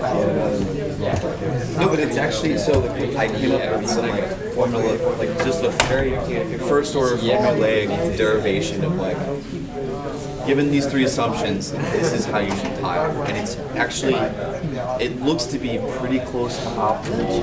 And what's really cool about it is you can use almost any amount of memory anywhere, and you can DBFS anywhere in the system and it still works. And it has really good. Okay, but it's Flash 3. You don't have matrix multiplying. Yeah, no, I'm saying that in general, your idea. I'm hoping the general idea is essentially Flash 3, where I can do operations on an n-cubed operation on an a-squared time. So I haven't really thought about, you can definitely tile. So my idea was that you would use this as a subroutine to call, and you would do the matrix, like, so you need to matrix multiply and something else, that you'd have to have a lower performance kernel for other things and use this as the high performance matrix multiply kernel. But I haven't actually thought about it. I've just thought about this because it's what I thought. But no, it would be interesting to see if you could abstract away. But it changes the graph, though. That's the problem. Well, if you look at most algorithms that are Flash 3, right, there's a large portion of it that's matrix multiply. Yeah, sure look anywhere good. Right. Make sure you're even close. Well, the basic idea is that you just relay the changes that you're making on certain tiles. We took one without us, and but then submit them all. This is weird. In the form of a matrix multiply, you submit them all across the board. So you're delaying the propagation of your results. You get just like hundreds of random and the other one. I just was, I was like taking like one after the other. One line at a time. And you can propagate the changes. There's almost no chance the first picture you take is good. And now you're like, I know. It's expensive to do that. I'll just make all these changes locally and then propagate the tile. And that matrix multiply propagates all that change information. You can straighten it. Yeah, but the tripod. But I haven't thought about, like, so when you read it, the tiling scheme is not square. It's actually very random. It follows Hilbert Kelly. Yeah. Oh, I really like. He doesn't like this idea. Really. It's because it's overly complicated, and even Josh realizes it is. It's not overly complicated. Even Josh realizes it. I don't think it's overly complicated. How about this? Usually you convince Josh of things. Whoa. How about this? Yet another overly complicated matrix multiply paper. Yeah, what is that? That should work, yeah. It's not a bad idea. You might actually get accepted in that case. No, we thought that YAMP would be a good paper name. It'd be yet another matrix multiply paper. It's not a bad name either. I know. So the original one is like a near optimal blah blah blah blah blah. Actually, what would be great is if I said, if it was like YAMP, yet another matrix multiply paper, or subtitle, what the actual title was going to be, like a really freaking long title. Make sure it can show up on one page of Google Scholar. It just gets cut off.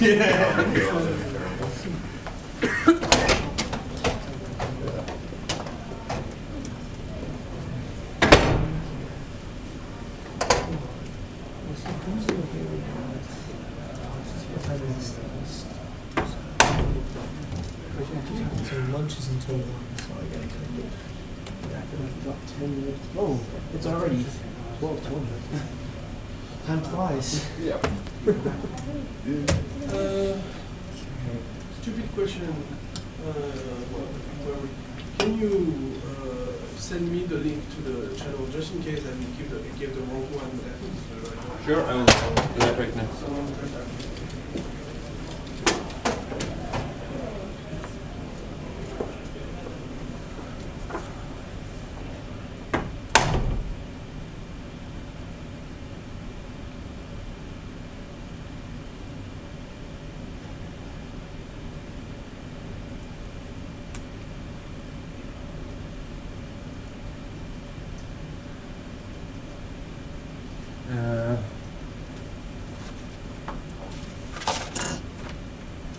And did we stop the stream or is it still streaming? It's still streaming. Okay, so we just heard it. Good.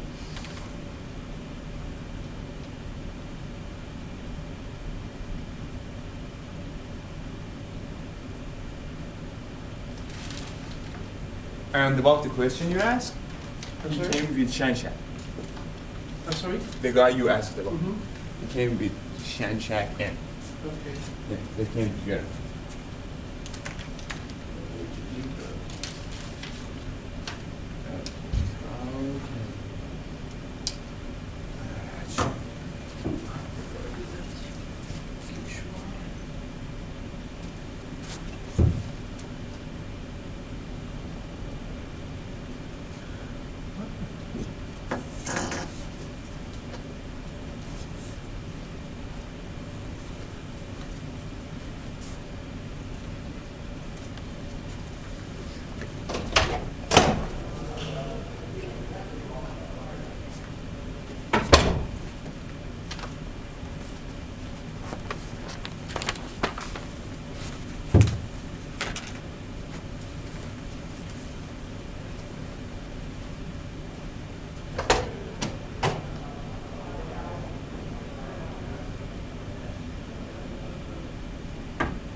Where is that handy cam? Here it is.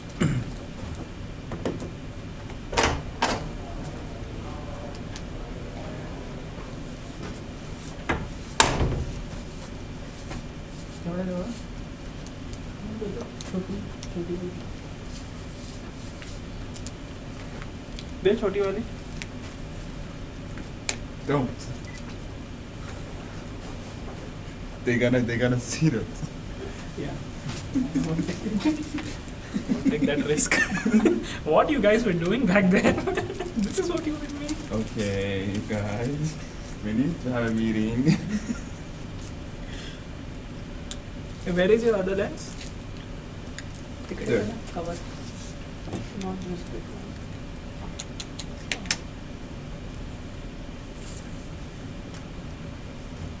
ठीक आहे. This is 18 to 55. तीच बोलली मी. हो त्याने चांगली येते. हां. त्याने सगळं बघवलं. तू माझ्या बर्थडेचे क्वेश्चन काढले होते. दोघांनी. जी आपल्या तुझ्या हातात ती आणि कॅमेराला लावली ती. बरीच तयारी करून आला होता तू. भाग्य माझं. बाकीच्यांच्या बर्थडेला येत पण नाही.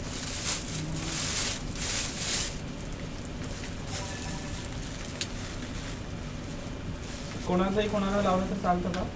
मी फक्त आधार कार्ड करायला पण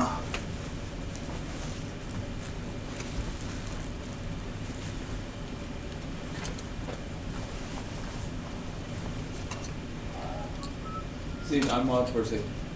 You are what? I'm going out for a second. Okay.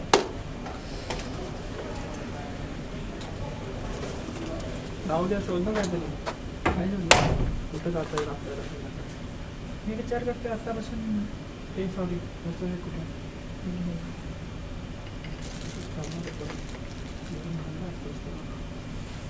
हा असतोस. काय विचार करतो नाही अभ्यास करतो. अरे अभ्यास झालाच नाही माझा. मला खूप टेन्शन आलं. 2 तास याला काय होतं?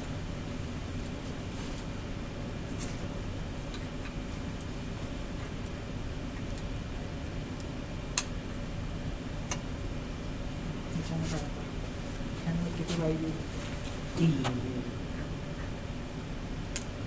बघितला ना होता तर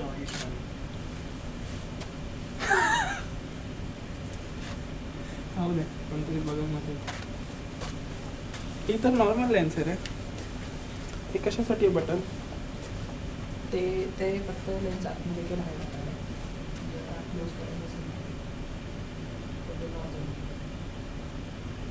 काढण्यासाठी आणि मग नंतर बटन लावायचं.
Okay, Rishi.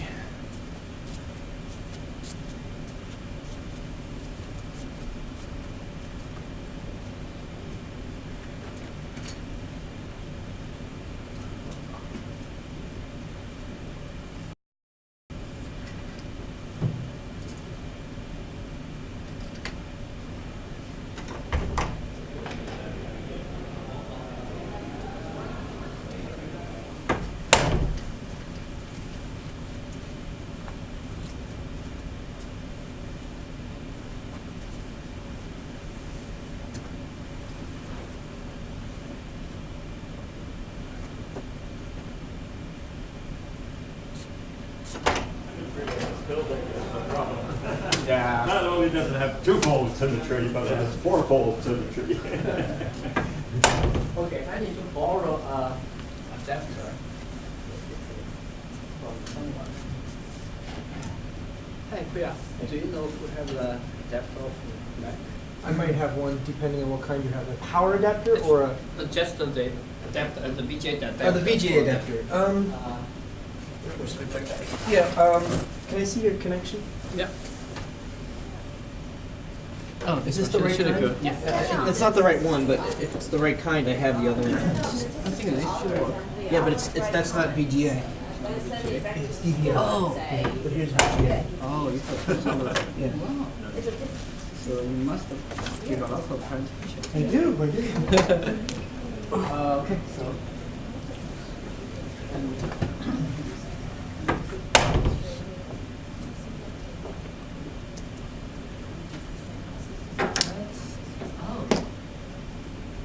There's a computer here. Oh, Well, this is different. I could use this, right? Yeah, you What is this? This is the thing, man. Yeah. Stupid question, Rishi. Do you have access to the internet or not? I do, but not really. I just use my phone. Do you want a guest account? I would like one. I try to give as many as I could while we didn't have any talks. Yeah, actually on my Mac, I can access the internet, just not on this. Because on my Mac, I have root, and so I can just choose whatever Mac address I want. Right. On this, I don't. And UD security is top notch. Well, you have to make a choice. No, that's the problem. I know a security expert who basically does not have Wi-Fi at home. Mm-hmm. He refuses because it's broken. So WPA2 is no, pretty it's broken. damn good. It's broken. You just need to be patient. Well, no, it's anything is broken. Yes, but it's literally a matter of days when you want to access that kind of network. That's enough. You see what I mean? If you use a 64-character WPA2 password, I need to check the latest, but from what I read recently, it is really broken. So let's give you guest 33 because I'm not sure guest 32 is actually not used already. Alright.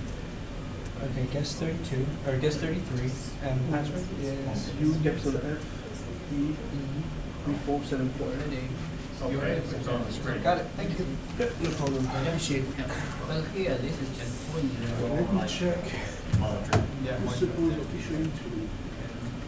Actually, it's just first. Okay. Yeah. Jack, then I'll read. Okay. So I will. Didn't need you anyway. Return this.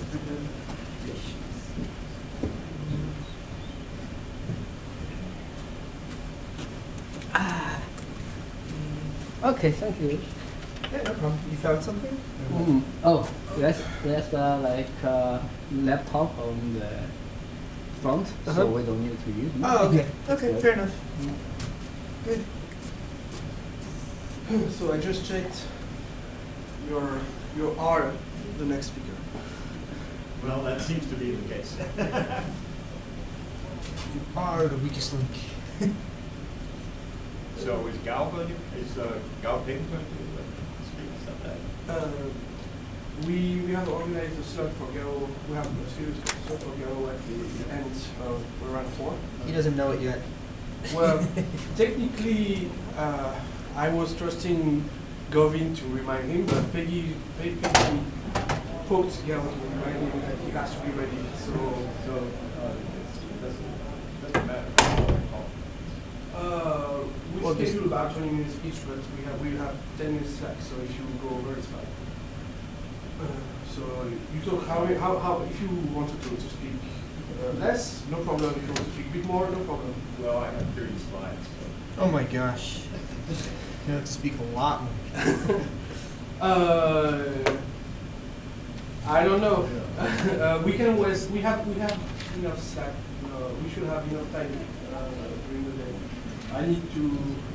So is dinner scheduled at some specific time? Well, we try to plan about 20 minutes per person.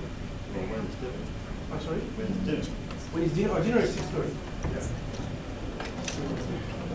There's a 1 hour, 1 hour and a half gap between the end of the year and the dinner. Yeah,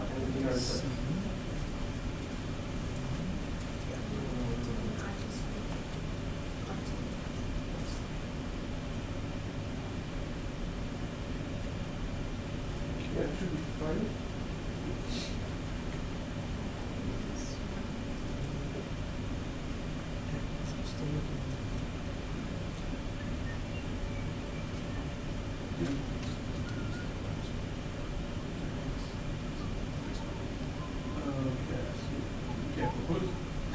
Good. Excuse me, Prof. Do you want to use the wireless microphone so like you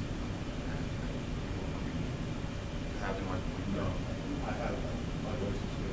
Okay. Sure. Unless you want to record it. Well, it is recorded. We are recording it.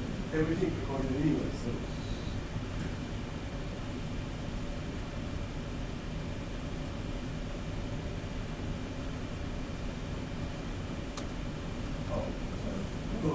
By the way, it is still streaming, correct? Yes, it's streaming, but we pause the recording and we will restart after. Okay. And if I walk around?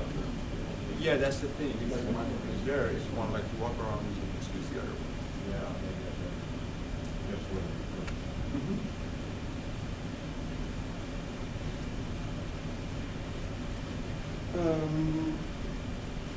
So, which your set. Thomas, I don't know. Sorry. Do you have access to internet? Or do you need one or a faster one? Or? I wasn't able to get on there. If there was a password or something. Well, I have guest accounts for I would you all. like to get So that would be great. Thank you. because I tried to catch everyone, but No, I wasn't given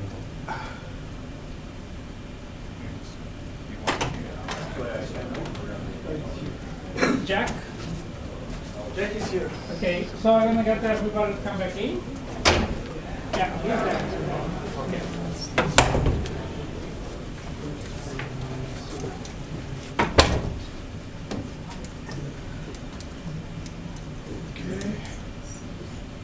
Jack, I'm going to bother you just 1 second. Sorry. So I highlighted the invite.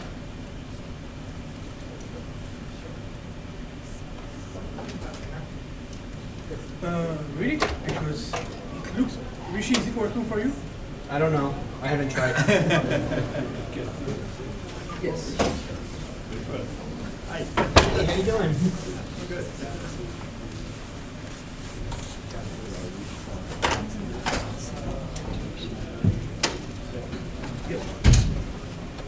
Maybe I will just say to you, I understand that you covered the paper that was the biological application. No. Yeah, a number of them. Oh, Just use it. You can secure, you need to have an account. the one that was on screen. Yeah. It said SPLI as it walked off the edge of the screen. If they don't, you're lucky. Oh, I'm not sure. I didn't work on that paper. You could ask this guy and ask him what the paper was. I'm not sure. I wasn't part of that paper. Yes.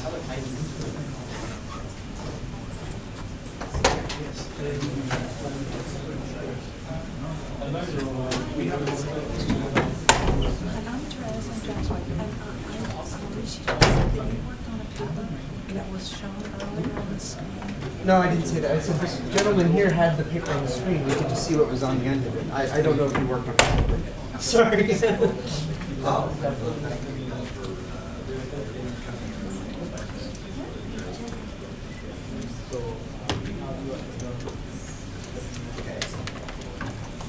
Yeah.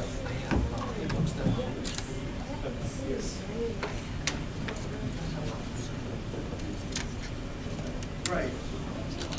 Yeah. We have a computer that everyone can use, so if you want, I can do it here.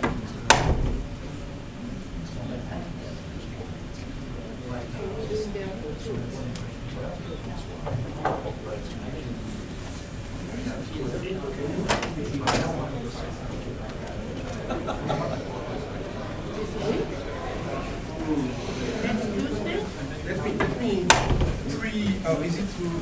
So that's Really?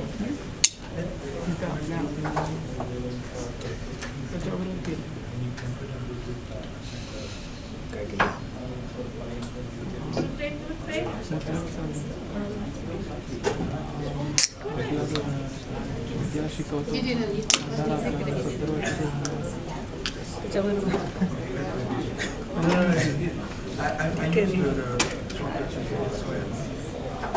Yeah, it is spliced. It says multiple spliced viral mRNAs.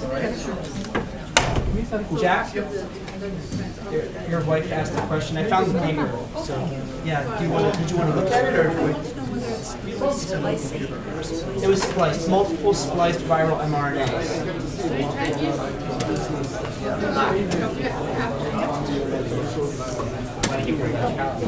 He can learn quickly. No, he can't. Okay, so what are we CH, wait a second, I'm sorry. Give me 1 second. You know what? It's you. No. Gao didn't write this paper. That's okay. It's the spices not part of it. Huh? Gao wasn't part of this paper. It's just a mistake. Oh, it was just on the list. You're gonna say, oh, I just wanted to see if we High five for him figuring this out. I know you now. Was it that obvious? I hope not.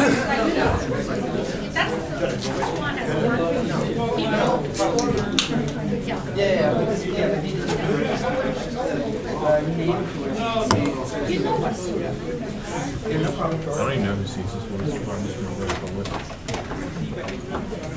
Yeah, it's awesome. So that paper we showed, remember? This guy's not on the guy from IBM. Oh, anyway, here's the paper. Gao's not in it. Guang Cao. You're flying with it? That's my okay.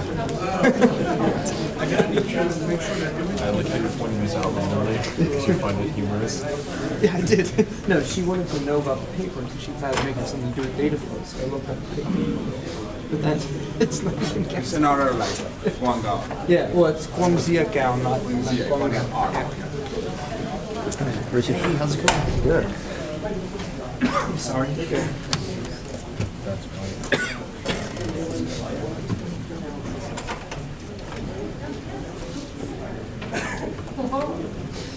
Two at once. That's how I roll.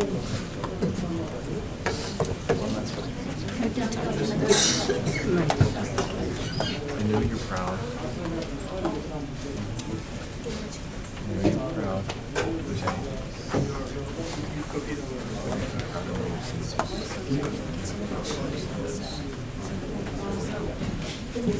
all right. Everyone has come back, so Jack, you have the floor.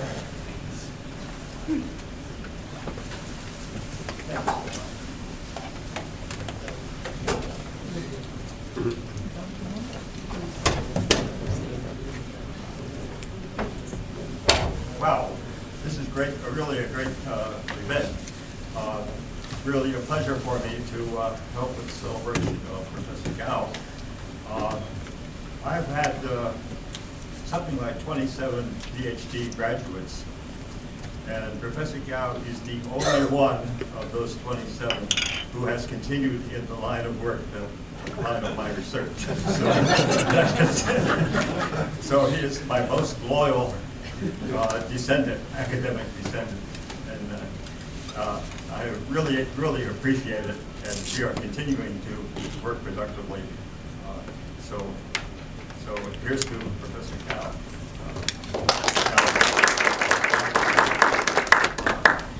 So I thought I'd give you something today about where does this state of flow idea all begin? How did it come about? So that's the subject of my talk. So it has some roots, and from my mind, here are the roots that influenced my thinking, that led to my contributions to data flow concepts. So asynchronous digital logic from Illinois, Muller, and Markey. Control structures for parallel programming, people like Conway and Doug McElroy, Dijkstra. Abstract models of concurrent systems. Petri nets, which were introduced to the United States by Anatole Holt. Theory of program schemes came from Russia by way of Yadon, as expounded by Rutledge and taken up by Mike Patterson. Structured programming ideas from Dijkstra and Guang, and functional programming from people like McCarthy and Landon. So I'd like to review some of those. So asynchronous digital logic.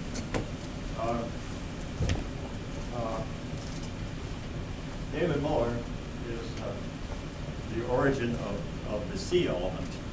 The C element is just a simple logic device, which is, the C stands for consensus.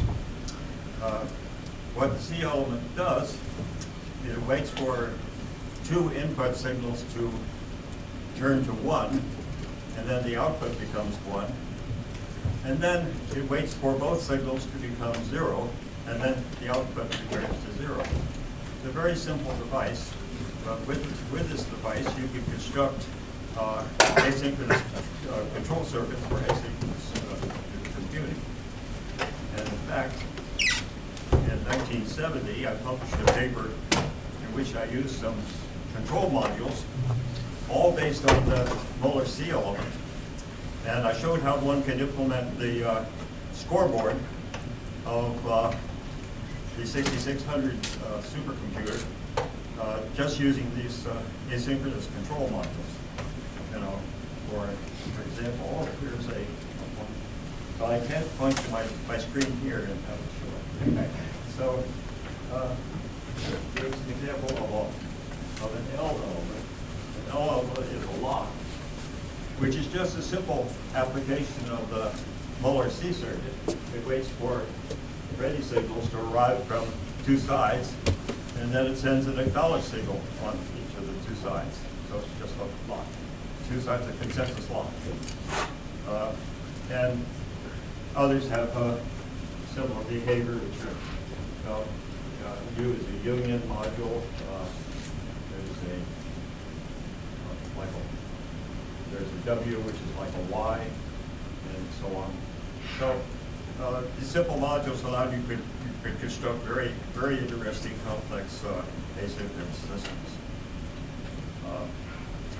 So 1963, Milton Conway introduced the fork, and I think this is the earliest instance of someone describing a software fork to produce a software set off two processes to work independently and then join together at their conclusion. In 1968, Doug McElroy at Bell Telephone Laboratories wrote this paper, never published, called Coroutines, Semantics in Search of a Syntax. And the observation was that in programming, there are situations where you need to start a process, but when the process concludes, it doesn't need to,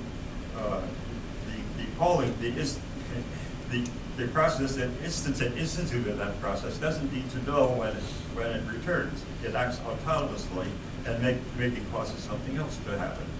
And that is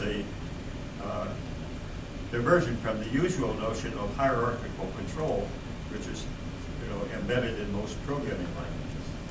So that was an introduction of parallel control structure. And 1965, we have Dijkstra's cooperating sequential processes. And here he introduced the two famous operations of P and D, which were software synchronizing operations. And that made it possible to write structured parallel programs.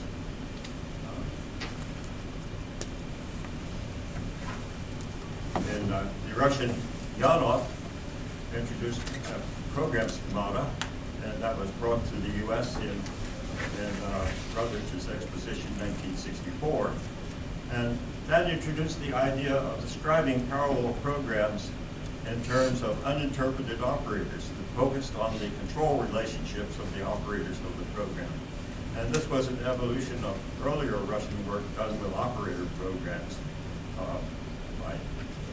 So that was also a big influence. And in 1970 or 68, Michael Patterson started describing sequential programs using the same idea of describing the programs independently of assigning meaning to their operators. And that led to, among other things, Karp and Miller introduced parallel program schemata. Actually, the first research report at IBM Research Laboratories was 1964, but the publication that is most cited is 1968, Parallel Program Schemata. This is again a program representation in which the operators of the program are uninterpreted. They are just abstract operators, but yet gives them the essence of program schemata is a representation of the synchronization actions to control, parallel control of these operators. An example of a Karp-Miller schema is this, and the interesting aspect is that they use counters, explicit counters between the operators to implement the signaling required to trigger a successor operator just when a predecessor operators have. You heard of earlier in this session of the enable memory that Gao had Theobald designed at MIT as a project, and so that the Karp-Miller synchronization mechanism in their schemata is a forerunner of that mechanism.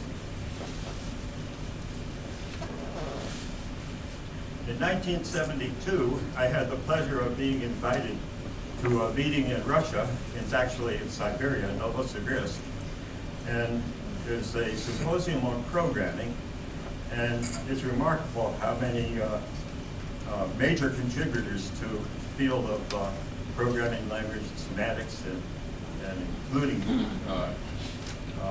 theories about parallel programming and so forth were represented there. So this is a picture of the whole crowd, and I picked out several people, by names you might recognize. Among these, there are 3 Turing Award winners, I believe. Can you find them? Fran Allen. Fran Allen is there. Well, then there are 4. McCarthy. 4. Allen. 4. Robert Milner. Yeah. Okay. So that was an amazing. And at that meeting, I presented Dataflow schemata as a project of my concept of that time, which is okay. Now we go to MIT. In 1964, some interesting things happened. One notable thing in 1964 was IBM's announcement of System 360. So also in 1963, Project Mac was formed at MIT, And Professor Robert Fano talked me into joining Project MAC, rather than some other things which I was inclined to be leaning towards. And in Project MAC, we worked to produce the Multics time-sharing system. And to make that a good system, we were looking for the right hardware. And we turned down IBM, much to their disgust, and went with General Electric Company. But Professor Corbideau and Ted Glaser and Bob Graham and myself had the pleasure of visiting, I think, 8 different vendors of computer systems in those days to look for the one which would support our concepts of highly interactive time-shared computing. And we settled on the General Electric 635 as the best basis because it had multiple processors, multiple memory modules, and most importantly, a very competent engineer who was willing to work with us on building the Multics system. So I had the opportunity to continue working on the Multics system, but instead I decided to pursue research on program structure and computer architecture, and that led to formation of the Computation Structures Group in Project MAC. So that was the beginning of that Computation Structures Group. So Computation Structures Group in this area was an interesting time. Really the first work on that related to a data flow programming model was Jorge Rodriguez graph model for parallel computations. Okay. So my first contribution to the concepts was in publication was 1968, Programming Generality, Parallelism in Computer Architecture, which I presented at an IFIT Congress in Edinburgh. And the paper which was presented at Novosibirsk is Dennis Wassine and Linderman data flow schemas. And that really established the data flow model, which was widely circulated and taken up by many other research institutions and even industry to some extent. So 1974, we followed with David Masunas and myself, published actually in the first ISCA, first Computer Architecture Conference, Computer Architecture for Highly Parallel Signal Processing, followed in 1975 by our work on a more general concept of data flow computer architecture. That is those two papers are the general reference for static data flow architecture. So in 1975, my graduate student Jim Rumbo, famous for rational software these days, parallel asynchronous computer for data flow programs, and I'll say more about that a little later. So here we go. This is what George Rodriguez's model was. He had these 5 kinds of nodes in his program graphs, and his links, the links between the nodes were a little more complex because the links had rules associated with them. So basically, my concept of data flow was taking Rodriguez's program graphs and trying to make the simplest formulation of them that would have the same semantics, serve the same semantic goals. So my 1968 paper was trying to extend the data flow idea to data structures, and this was the first paper that where I advocated tree structures as a basis for representing data in a computing machine. And this introduced with the famous select and append actors that to access elements of a data structure and to actually create a new data structure by appending an element to an existing one. So this is what the 1972 data flow schema language looked like. Representation of an iteration. This is the Dennis Masudas architecture of 1975. Consisted of instruction cells, a collection of instruction cells which were fired. When they fired, they produced result packets, which are then sent through a set of networks to become operands of other instructions. And then when every instruction received enough operands, it was ready to fire and so forth and so on. This is Jim Rumbo's data flow multiprocessor of 1975. And what it happened, what it contained was several processors where the idea was each processor would see a bunch of instructions which defined what people have referred to, as a super actor. Really, the set of instructions was a representation of a super actor, and then that would become would be executed by a processor, and it would signal back to a controller, and the controller would determine what other super actors were ready to fire, and those would be assigned to other processors. So we think that this is probably the earliest notion that could be related to coded idea of a block of instructions which is scheduled as a unit on a parallel machine. On the other hand, there is also related work that I was aware of and influenced. Wayne Adams at Stanford University published a thesis about computation model with data flow sequencing. And as far as I know, this was the first use of the term data flow to describe a programming model or the operation of a computation system. Bert Sutherland was Ivan Sutherland's brother. Ivan is more widely known, but Bert Sutherland was working at also I think working at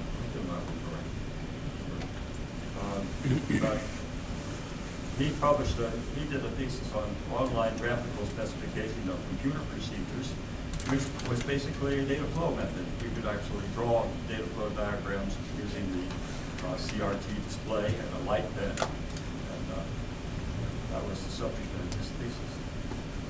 Al Davis actually built a data flow machine at a collaboration between University of Utah and Burroughs Corporation, and that was described in 1978.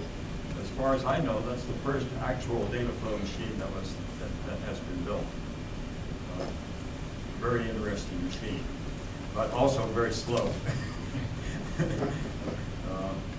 Then there are projects at Texas Instruments, Electronic Systems Laboratory, Hughes, and in Japan, for our instrumentation.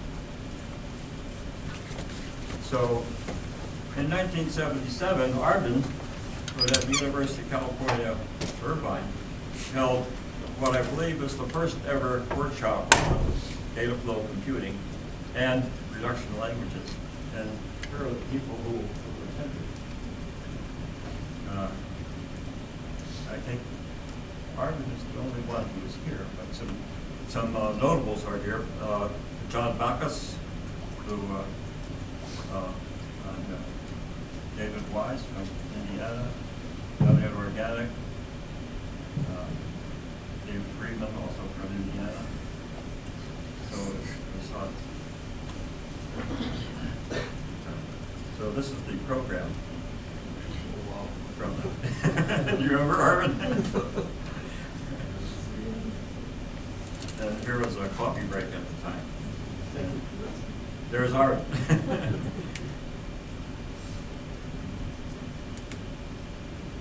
Okay, 1980, Guang Gao arrives at MIT. Well, actually, he didn't arrive directly at MIT. He arrived at Lehigh University. I'm not quite sure how that came about, maybe we'll hear. But anyhow, an MIT professor who had taken up a position at Lehigh met Gao and said, "Oh, my God, you don't belong here, you belong at MIT." Somehow, he ended up at my data flow workshop in the summer of 1980, I think at the MIT Endicott House, right? Yeah. And then he learned that I was planning a trip to Japan in the fall of 1980, and so he said, "Well, Jack, why don't you visit China?" So lo and behold, he managed to get me a visa to China, and I spent 5 days in China in October 1980. And I managed to spend part of that visit in Wuhan, China, which is Gao's hometown time, and I met Bing there at the airport. And so at that time I met the whole family. So here's the computation structures group at 1982, and well, let's see. So Arvid is there, and Keshev is there, and Willie Lim is there. But I don't see Gao. I'm not sure why you weren't there. I have a picture. Similar type of people. Yeah. He was the one that took the picture. Yeah. You are the one taking the photo. So in 1986, Gao completed his PhD, and this is part of the abstract of his thesis. So this is the taking data flow programs which have loops and realizing that the parallelism of certain loops can be exploited through pipelining, and that has the potential of exposing enough parallelism to keep many processors occupied. And so that was really the first recognition of the role of pipelining and executing sequential certain kinds of sequential loops with loop variants. So codelets, well, we've heard about codelets, so I don't need to say much, but they're enabled for execution by the availability of input data and executed when resources are available, and they're run to completion without interruption. And that makes them a nice unit for a dynamic form of highly parallel execution where codelet is the unit of processing which is scheduled for independent execution. So this is how I see the evolution of the codelet model. So it seems that 1975 Rumbo is the first known kind of exploitation and architecture of this codelet concept. Then Kevin and Gao and the Earth project evolved the codelet model, and then now the DARTS runtime system for exploiting the codelet model. And I should also mention Swarm or Rishi Khan, who is here, who is working within Gao's company, ET International, developed a runtime system based on the codelet model. So going back to 1988, Gao and I published this paper, and I think it was the first conference on supercomputing held in Florida. And we introduced this idea of the argument convention architecture, in which we thought of the processing hardware as made up of two units, instruction scheduling unit and instruction execution unit. Well, Arvid, how is calling? My land. Is he supposed to call? Okay, well, see if I can. So We forgot his name. So this is so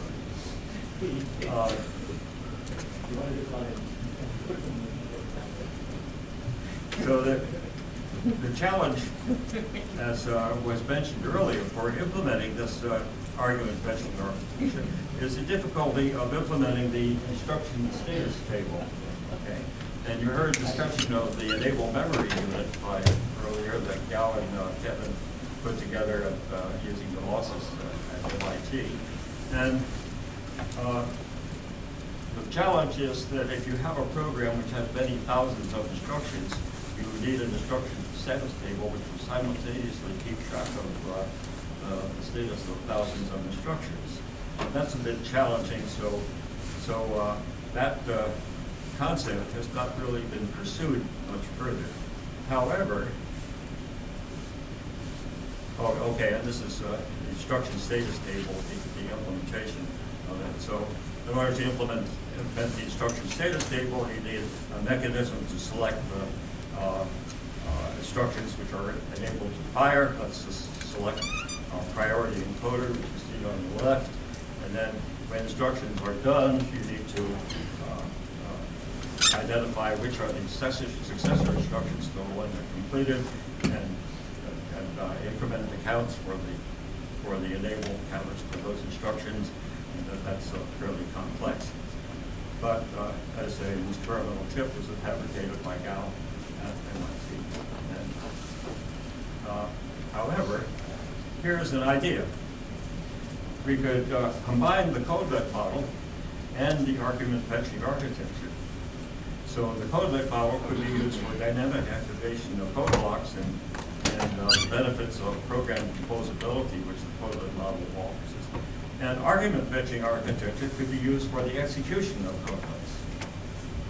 Now that's kind of seems to me to be an attractive idea, because if you look at our famous benchmark, the dot product, and you unroll it 4 times, this is the kind of code you get to see with reading four values from the A vector, 4 values from the B vector, performing 4 multiply adds, and then that is one iteration of the unrolled group. Well, if you put that in the argument fetching code, the argument fetching code would look like this. Wow. So that exposes parallelism that's within the codelet. And on an argument fetching architecture, that parallelism could be exploited. So maybe there's some fun to be had in the future. So let's see the evolution of a 2-level data flow, where you higher level, you have data flow applied to the execution of codelets, and have instruction parallelism level, you have data flow ideas applied to individual instructions. So, may the data continue to flow. Happy birthday, yeah.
So I actually did prepare a technical talk, and I just thought that by the time my turn comes, everything would have been said, that can be said technically. So it's really more a talk down the memory lane, how I remember things. And I'll just go from there and show you a few pictures of that. So, Guang R Gao joined MIT in 1980, which is roughly a year and a half after I joined MIT. We both came to MIT because of Professor Jack Dennis and because of data flow. And to this day, it bounds us all. I mean, that's why we're here. So it has been a long, long journey. Gao was among the first few students who were selected to go abroad after the famous Nixon-Mao summit in, was it in Hangzhou? The Lake District in the 70s. Even though he suffered a lot in the infamous Cultural Revolution, but being a top student from Tsinghua University ultimately helped him in the selection process. And literally he was amongst the very first students to come to America. Gao was under the supervision of Professor Jack Dennis, and he received his master's and PhD, as you heard, both from MIT in 1982 and 1986, respectively. After a short stint at Phillips Research, he joined McGill University in 1988. His career blossomed at McGill. So it just, that's the first time I really saw from a distance, what Gao was doing. Because when you are at MIT, you're in the shadow of Professor Jack Dennis, and it's very hard to separate the work done by students and by the big man. So there he assembled a very, very good team of students and postdocs and established contacts and working relationships with many of the top researchers in the field. His efforts made McGill, at least in my eyes, visible in the area of architectures and compiling. In spite of all this success, and perhaps because of some political turmoil in Canada, Quebec, he came back to US. And that was some effort because he was doing very well at McGill. And we are all better off. I mean, he's been at Delaware, and it took him no time to establish himself in this university where he has thrived for many, many years, for more than 20 years now, right? 18 years. Okay. And I think that it's the same thing. I mean, just as he established this vibrant group of graduate students and postdocs at McGill, he again was able to assemble a very vibrant group of students and postdocs here. So that really does say something. He has some very special ability in this regard, much more than most of us. Let me recall a little bit of Gao's earlier work at MIT, because he would often, walk down to my office and we would, just chat, see what he was doing and what I was doing and so on. So both his master's and PhD theses dealt with efficient code generation for the static data flow machine. Data flow graphs for the static machine are allowed to have at most one token per hour.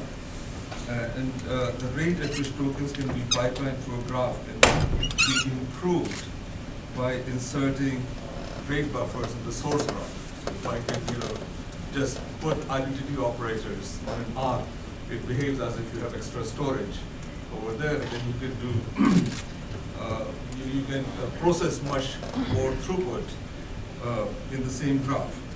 So Gao developed techniques for balancing delays through various paths in the graphs by inserting minimum number of buffers, because we know that ultimately the throughput will be determined by the worst path, right? So you have to take care of it. So he did a lot of work of that sort. This work turned out to be of great practical importance in getting full performance out of static data flow machine. So static data flow machine, even though it can work with dynamic scheduling, if you really are trying to push through maximum throughput, you have no choice but to balance the pipeline so that we can keep operating at a certain rate. In his doctoral dissertation, Gao further explored the work by applying his ideas to array-like data structures. Array processing in data flow machines can be slow. Thus, by eliminating arrays from the object code, performance can be improved manyfold. So how do we do that? Gao eliminated array operations in data flow graphs by representing an n-element array either as n elements or an arc, right, which we have already seen how you can do that by inserting buffers, or by having spread it spatially, by having n wires. And of course, these two ideas can be combined, right? So now you can see that we are creating a more complex scenario for scheduling and for inserting buffers, how to pipeline these things properly. And that's what his thesis was showing in the context of data flow. Now, you have to understand, at that time, we were kind of living in an insular world. We lived in a data flow world. We didn't pay too much attention to what was happening in the Fortran world, or what was happening in other ways of doing things. And it turned out that the techniques that Gao developed turned out to be similar to the techniques developed by people such as, say, Alex Nicolau and others, who were trying to compile Fortran for VLIW machines. Collectively, these techniques came to be known as software pipelining, are used extensively in compilers for superscalars and vector machines. I mean, they're used everywhere. Even in embedded computing, they play a very, very important role. So sometimes people don't appreciate how much more effort is needed to bring two different ways of thinking together. And I think this is one example of that.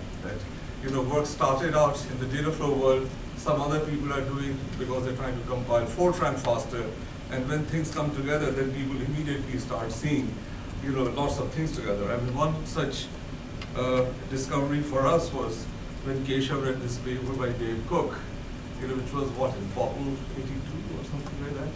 Data flow analysis, how to do data flow analysis of imperative programs. And for the first time, we started seeing some connection. We're saying, we think like this, they think like this, but it's another level of abstraction. Things are not that different, even though language properties are very different. But once we go to this data flow graph representation, these ideas can be brought together. And of course, I mean, Keshav has done tons and tons of work in this area. Some other seminal ideas in this area that were already present at that time, and Jack referred to it, were by Fran Allen and John Koch. They had published a very important data flow paper. When is that? That's in late 60s or early 70s, something, somewhere in that time frame, right? Okay, so what I'm trying to say is that in the compiler world, when we say we compile functional languages this way or data flow languages this way, and we compile imperative languages this way, in modern way of thinking, that's just all the front end stuff. By the time you get to intermediate levels, the techniques are identical. You can't say, oh, this works for data flow, or this works for functional languages, this won't work for imperative languages. People will do transformations to make it work, whether it's SSA transformations or whatever. So our understanding is much, much better of these techniques, and in some sense, these ideas have carried forth. So we may have come from different tradition, but it's no longer the case that at the core level of that work, people don't speak each other's language. I mean, it has become a common language underneath. So I was trying to sort of just make a list for myself what I regard as Gao's seminal contributions in the compiler area. So a new algorithm for register allocation in software pipelined loops. So this is what in something like, I think, Popple 93, which is very early on. A formulation of resource-constrained software pipelines, scheduling problem, which you referred to earlier, SPS, integer linear programming problem in terms of integer linear programming problem, which allowed comparison of exact solutions for SPS with heuristic solutions used in industry at that time, right? An original formulation of co-scheduling of hardware and software pipelines using automaton-based models of resource usage, this is in HPCA. An efficient heuristic method to integrate register allocation with instruction sequencing problem for superscalar processing, right? That's, I think, 2000. And an efficient algorithm to convert code for static single assignment to compute dominated trees. This is in Topless and Popple 95. Now that doesn't mean that Gao stopped doing work after 2001. It just means that I wasn't keeping track of things because my interest has moved somewhere else by that time.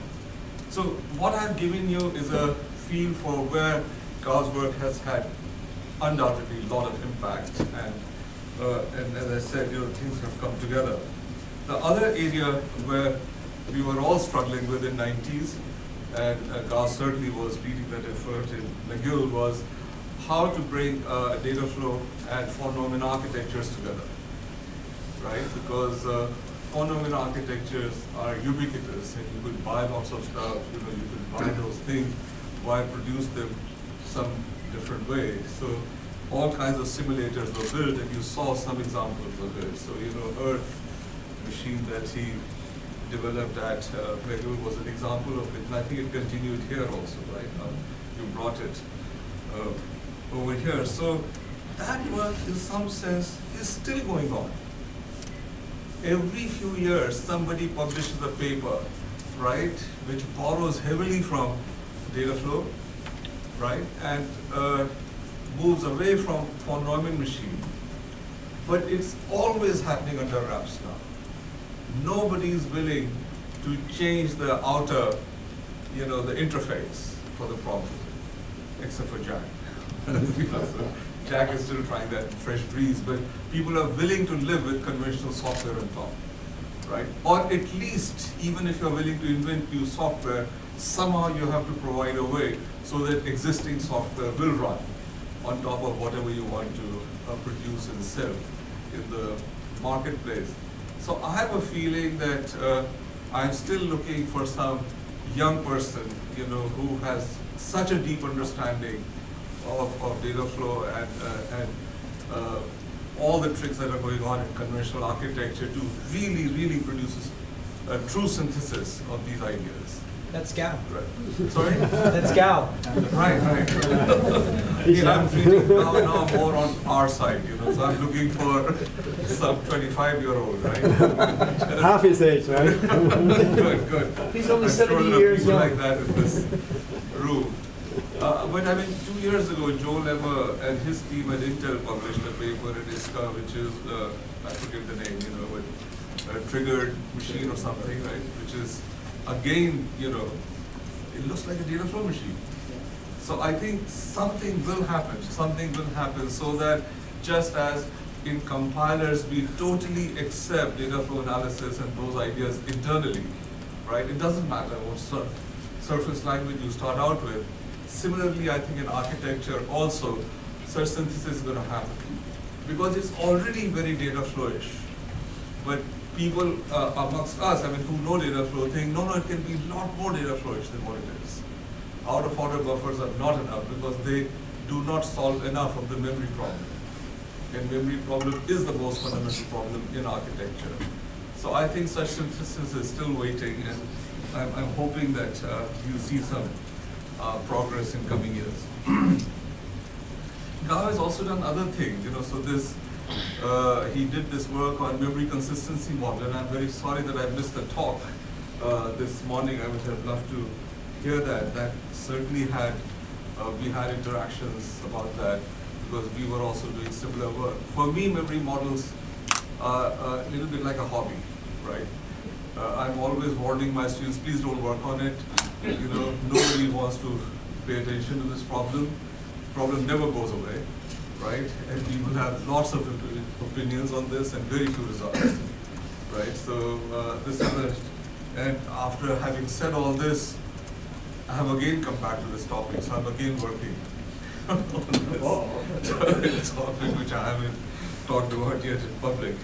So I think that's what I remember from Gao's earlier work. But now let me just summarize by saying what do I admire most about Gao, right? Okay, so I'll begin with first. He did not change his name to something like George Ron Gao. Your screen is not up. Oops, what happened? Huh?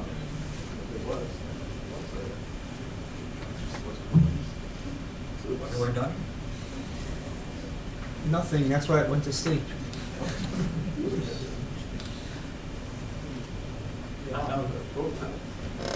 Okay. Ah. Josh Guang R You probably faced intense pressure from Peggy and Nicholas when he stuck to his guns. Right? I admire this. Okay. He has always remained a person from the old world. Traditional, wise, hardworking, but often baffled by modern ways.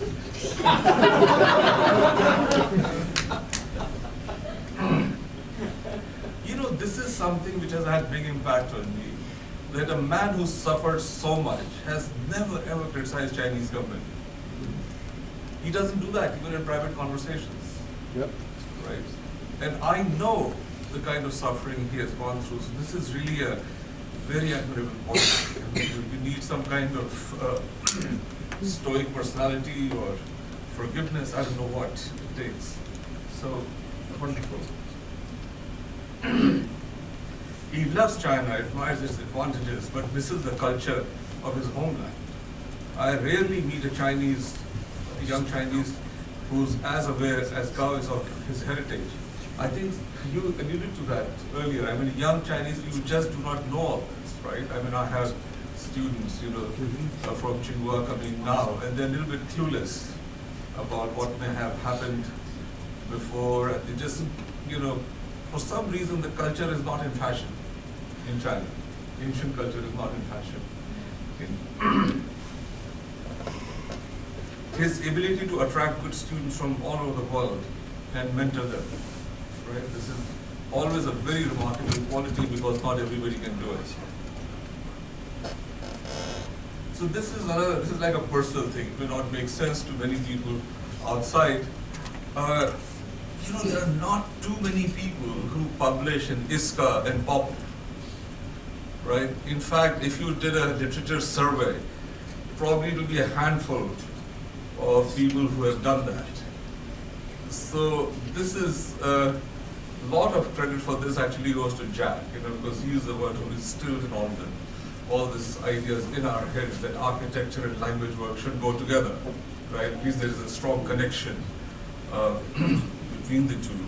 Sometimes we have spent a lot of time trying to untangle the connection, but very admirable, very, very admirable that he has published in the top architecture conferences as well as in the top programming languages conference. His immeasurable curiosity, which has not diminished with age, I think that's what keeps him young, right? He's the last guy, who's going to tell you, but I've heard this before, right? I mean, he's saying, tell me what you have to tell me about this. What is the latest on something? And it's this curiosity in wide-ranging topics related to computer science that really I admire. And finally, the family affair, right? The ease with which Peggy and Gao have bonded with Geeta and my sons, I truly treasure this friendship. So thank you. Let me show you some pictures. So let's see, can people make out? So this is 1984. So Gao must have been in this country for a few months at that time. So this is a dinner in my house. So who's recognizable? So who's sitting on Gao's lap? That's Divakar.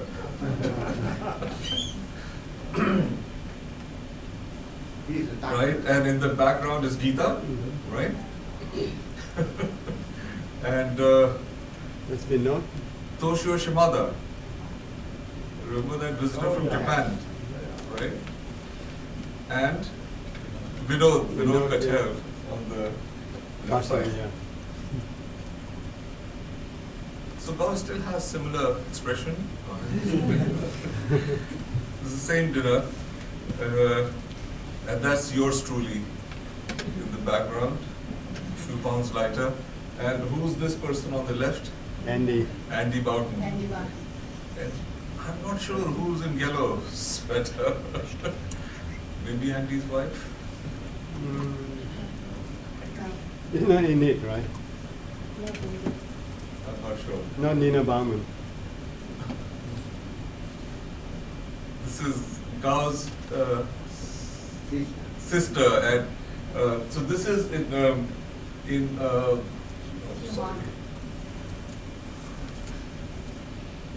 So in 1994, I went to China, right? I went to Beijing, and Gao was there. He was my host at that time. So we were both visiting at the same time, and it was very cold. I mean, it was like minus 10 degrees C. Wow. And China had taken on, but not quite. Not quite. So I mean, it was just a fantastic experience for me, and I got to meet his sister and brother-in-law. Both were doctors, right? So now you have to tell me who are these people. Oh, this is the chairman of the Tsinghua Computer Science Department on the right-hand side. He is he's in class 59. Ah, okay. So I'm class 69. So I'm 10 years. 10 years apart, okay. Otherwise, I don't know. Is this Beijing? Yeah, this blue is sky. Look at the blue sky. Right. You can see how cold it is, so this is all in the same trip. So who's the gentleman right next to you, the tall person? Oh, on the left-hand side is this white jacket. His name is Ray. He is a student of Gordon. Structure, denotational semantics. I got it. Right. From England. Yes. He's a top scholar. Right. This is the Beihang's president on your right-hand side. Right, okay. So these were the days. I was staying in Tsinghua and I gave a talk there, but I also gave a talk at Beijing University, and most professors came to the talk in this kind of snow on bicycle. Right? I mean, really, it was just amazing, and after that, 10 years later, when I went back to Beijing, I said, where is Tsinghua? I'm standing in front of it, but now there are so many other buildings, right, that you can't recognize until you go inside and see what has happened.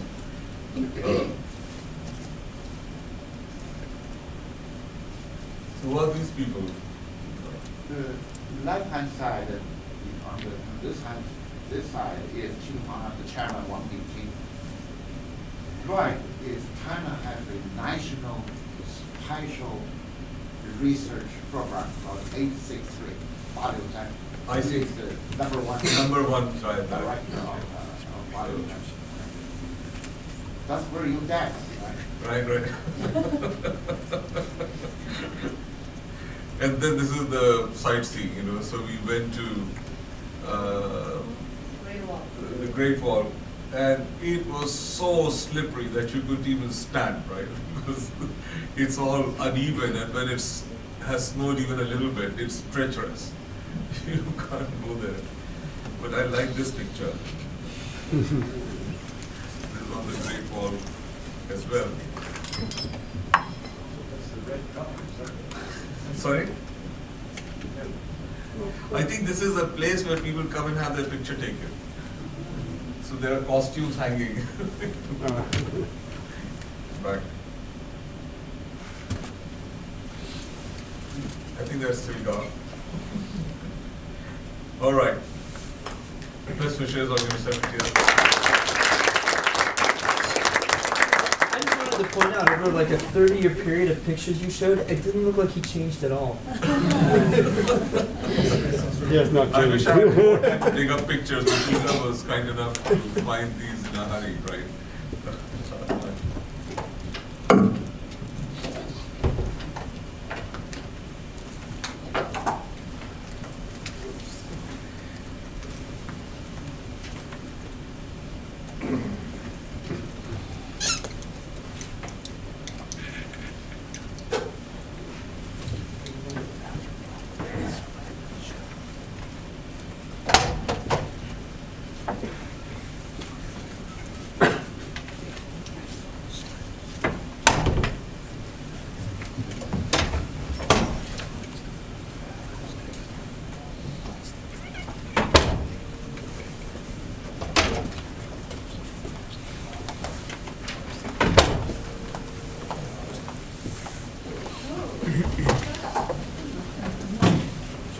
Good one, Alan. I'm not sure how well you can see with the light here. I'm going to have nothing technical to say. You all know the technical area much better, but I just wanted to give a few reflections and a few thoughts that I have, and I'm really honored just to be part of this really celebration, and that's why I called it a celebration. And so I have here a picture of Gao. I believe this was this your distinguished lecture, professor lecture, I believe. And I thought it was only right to put a picture of Gao and Peggy there. No? I didn't even know I had this. Because, well, I've been married for a few years, not as long as them, but I know none of these things happen in isolation, and so I thought it was only fitting to have a picture of both of you there. So I just wanted to say that if I look at the arc of everything that Gao has done, it's really it's just amazing and really inspiring to me. I know I learned just recently from Peggy that Gao started learning English when he was 4 years old from his father, who made him memorize 100 words a day. And he said, you know, you don't have to do this if you don't want to, but if you do this someday, you will thank me. And I think that's the kind of, that shows the kind of person that he is and the kind of perseverance that he has, and the ability to carry out something like that. And I don't want to go on too long. We've heard, of course, stories about being at Tsinghua and then coming here to MIT, although I didn't know he had a stop at Lehigh, so we had something in common. I guess we weren't quite there at the same time, but we were at similar stomping grounds for at least a short time. And then, of course, at McGill, and then here at UD. And he's really had such an incredible impact on our department and the institution here that I can't really thank him enough. I mean, I think there are some things that people just don't even know. For instance, he was really central to the early contributions of Delaware biotechnology, right, at DBI. And he was one of the first individuals there and looking at high-performance computing and how it could be employed there. And I know he got to work with David Weir, and they've had a long-standing collaborative relationship since then that has gone from DBI and to the starting of ETI and other things. So that's really just you know, incredible contributions. And of course, we got a fellow of multiple societies, the IEEE, the ACM.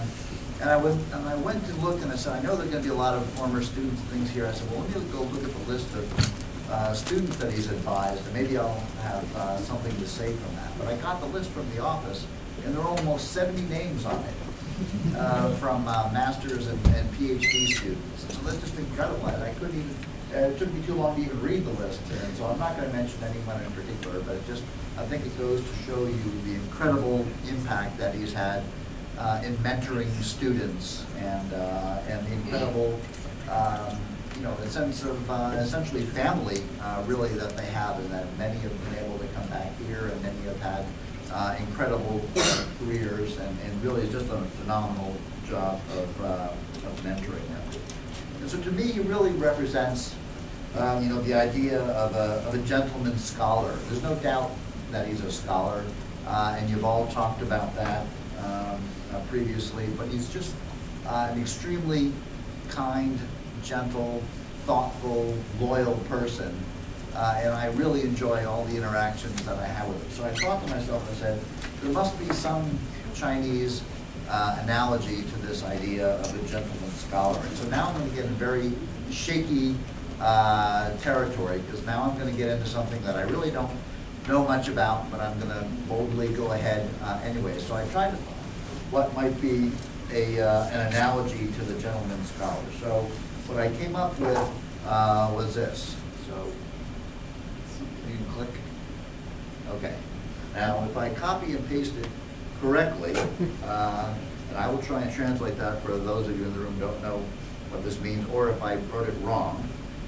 This is Junzi, right? So if you look at Confucianism, in which I'm no expert, so I hope I don't say anything wrong, but the highest sage is the ideal personality. But like many things in engineering problems, the ideal is not attainable, right? So the ideal is not attainable. So Confucius defined Junzi, which is in fact attainable. And here are a few attributes of Junzi. Does more and speaks less. Does anyone know someone like that? We certainly know does more.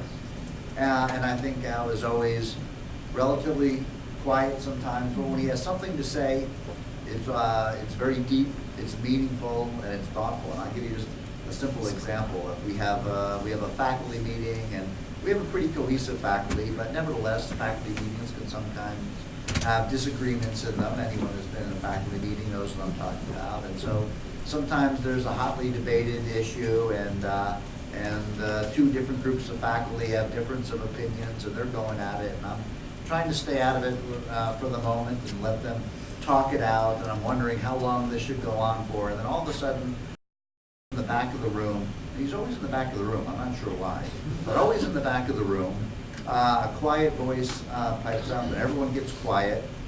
And he just has a way of asking a question that cuts to the heart of what it is and really gets to the meaning of what's being discussed. And then after that, it almost seems obvious what the right answer is.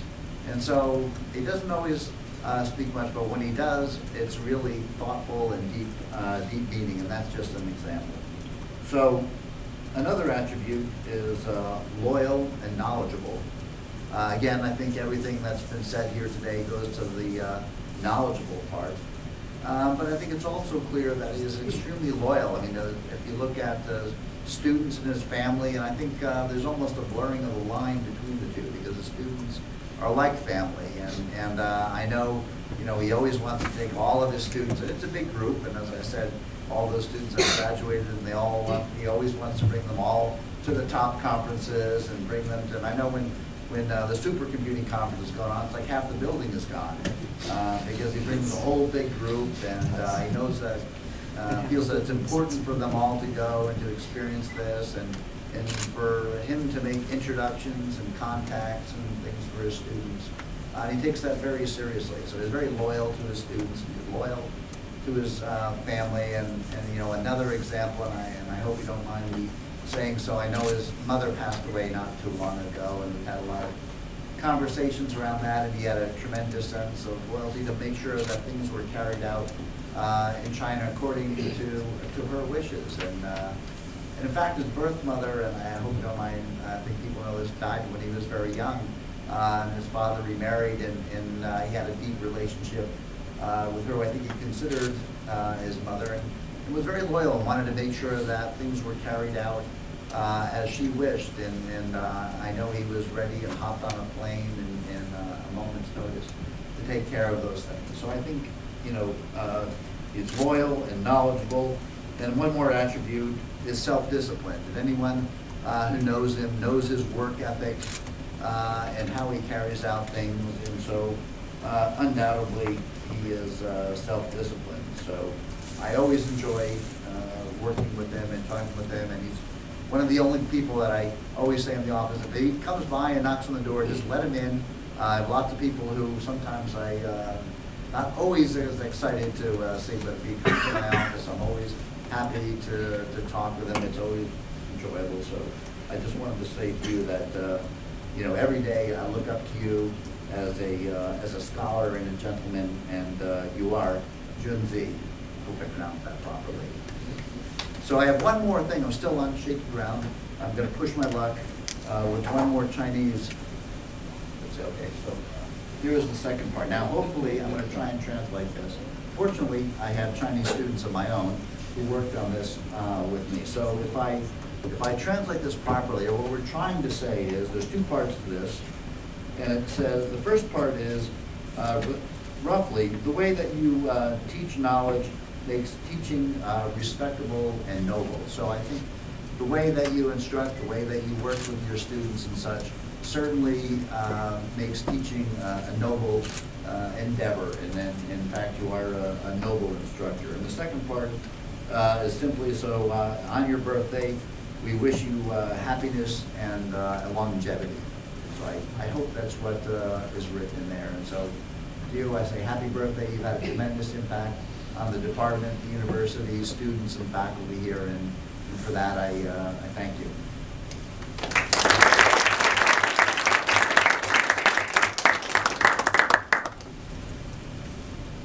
So just before we have a smoke break. Yeah, but that's exactly.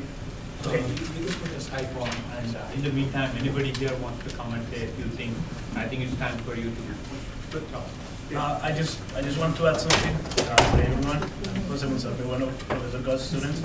Since everyone could make it to the meeting, we open a live streaming, and some people have been like chatting on it. I just want to acknowledge that they have been listening to the whole conversation. The first one is Daniel Orozco. They all say happy birthday, Professor Gao. The second one is Tom St. John. We also have Josh Lambert. And we have a message from Jimin Sean, which I don't know, but I hope you are familiar. He says, happy birthday, Professor Gao. I was lucky to attend the lecture about extreme scale parallel processing from Professor Gao in December 2014 in SJTU Shanghai. And finally, we have Herbert Hum. So they all say happy birthday to you, Professor.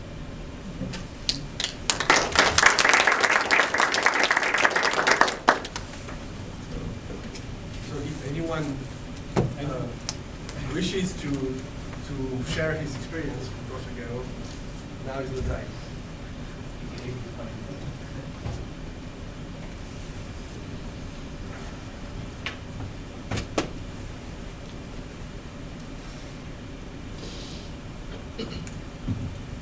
So I think I too wish Professor Gao a very happy 70th birthday. Most of the things that I would bring up, I think have already been discussed. But one thing I don't think has been touched on a lot is the sort of teacher Professor Gao was in terms of teaching classes. When I started at McGill, I actually was not quite sure what I wanted to do. It wasn't like Gao had recruited me or anything. I just showed up, and I had a number of ideas of things I was interested in, but his introductory or his first graduate computer architecture class was just so compelling, and the projects were so interesting, and the things that Gao had going on were so compelling that it drew me to take additional classes and then start doing research and so forth. So I think in addition to all his generosity and research talent and ideas, Gao's teaching was also really something remarkable, and at least for me, was one of the things that drew me in. Another, in terms of technical things, one piece of work that I've always really admired is something Gao did with Kevin and a couple of others, I think for Micro 1992, on the smoothability of parallelism. I've always viewed it as sort of the rebuttal to Amdahl's law that programs, virtually any program you look at has parallelism at least into the hundreds. These sort of sequential bottlenecks don't really exist, and whenever people bring up Amdahl's law, it's certainly something to be dealt with. But I've always thought of that as at least a conceptual proof that you can smooth the parallelism over an entire program, even if that's not the way it's necessarily expressed by the program. And I think that's a really profound result, and that's something I think that needs to be remarked on. Gao can also have his amusements. It seems like it may have gotten somewhat improved in recent years, but I always remember with Laurie Hendrick at McGill and Gao constantly referring to Laurie as him, and Laurie with amusement, but always corrected that none of the my lines, you took it. That would be my lines, but you took it. And just the history point, yes, Gao is steeped and knows an amazing amount about Chinese history, but other things too. During one of my visits to Delaware, I think he gave me a very interesting book on Lenin, and I learned a tremendous amount about that. And Gao, just whatever the subject, whether it's technical or history or anything else, he's just, as has already been mentioned, he's he's just a joy to talk to, and I always learn so much. So thank you very much, Professor Gao. So I talked to a few other people who couldn't be here, and I just wanted to share some anecdotes, and I'll give some of my own. So one of them is Mahalo, and he said that when he came here, Dr. Gao would always call him Mahalio, and he said, no, Dr. Gao, it's Mahalo. So, okay, Mahalio. And so then he started saying, okay, Dr. Gio, and he says, one day Dr. Gao says, it's Dr. Gao, and he says, it's Mahalo. And that day on, he got his name right. I also talked to Robel, and he wanted to thank you for showing him that, you know, that he was a physics student, and he wanted to learn about computing and physics, and he really wanted to thank you for taking him under your wing and showing him how to do computation. He's done a lot of work in bioinformatics. Now he works at DuPont doing bioinformatics and agriculture. And he attributes a lot of that to you. And the last thing I just wanted to say is on the lines of what the other gentleman said and what Peggy was going to say about when I came to Dr. Gao, I actually questioned my gender identity, because he would always introduce me, hi, this is Rishi, she does very good work. and then one day I was like, why does he keep saying that? And then I didn't feel so bad when he introduced his wife, who said, this is my wife, Peggy, he does so-and-so. I said, oh. So those are some funny things. The other one thing I wanted to mention that happens a lot is he'll be at a conference or at a talk, and at the end of the talk, everyone was listening, he's sound asleep. And he wakes up and he asks the first question. And it's usually a very, very interesting and important question. I still don't know how you do it. Is it some osmosis of what's going on, or did you have it pre-planned? Oh, I learned from Jack. Oh.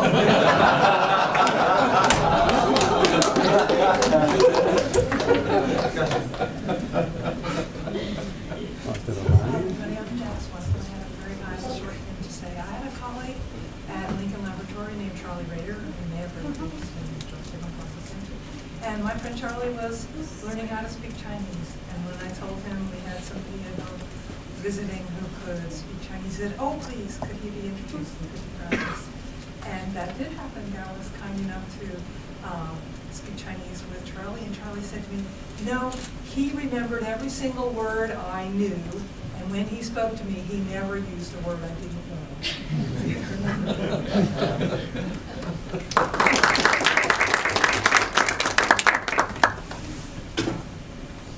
Hi everyone, I'm Kelly Livingston. I'm actually ending my journey. As you guys, many of you know as students of Gao, that your journey with Gao can have extended terms, even more than you planned. And I've extended my stay here at the University of Iowa for, I guess this is my 11th year. So I'm very excited and happy to move on, but I've had a really good time here with Professor Gao. And it's been very interesting. So I first met Professor Gao before I even started here at the University of Delaware. I was interested in computers at a young age, and I went to see what professors were capable of doing at the university. They had some very nice laboratories, and I didn't really know my place. And I remember my father and I sitting down with Professor Gao and talking with him, and him saying, oh yes, of course you can do this and you can do that. And right afterwards, I had advisement from my official advisor, and he said, oh, well, as a freshman, you have to do this class and that class. You have to take this. You can't go out of order. That this is the way that things are done. And it was so interesting because there was such a divergence. So Gao has never had this idea of being closed-minded. Anything is possible. And so even as like a very young undergraduate student, he took me under and gave me a summer job with him. And it wasn't like I had some very important job. I think my first summer internship with Gao was to create a collaboration software where you could capture your remarks on a whiteboard and it would record it and transmit it over the internet. And it was nothing to do with parallel architecture. It was really nothing to do with data flow. But Gao understood that if you have young undergraduates and you could get them in the room and talk to them, that you could develop relationships and you could develop something that could grow into much more. And so I remember all the time we had, we would have our project, and then every Wednesday or so, Gao would come in and there would be the intuition problem. There would be this little hint of data flow coming from whatever, and my favorite analogy he gave, it was, so we were talking about data flow, and he said, the traditional way of writing a program is it's like a house. You build this house, you put the furniture in the house, and you make a very nice life. Peggy likes this, that we have our house and we have our bedroom, but this isn't really a very efficient model. You have this big house for just 2 people. It's not very good. It's much better to have the hotel model, right? The fine-grained hotel model where you have these things, but you bring your suitcase in. It's much lighter. It's much better, and you come in. It's fine-grained. You get your 1-room key, right? You get assigned your 1 room, and you go and you spend your 1 night in the hotel, and then when you finish, you leave. And this is data flow. This is the future. This is good. And I understand my son, Nick, he tells me this is called one-night stand. So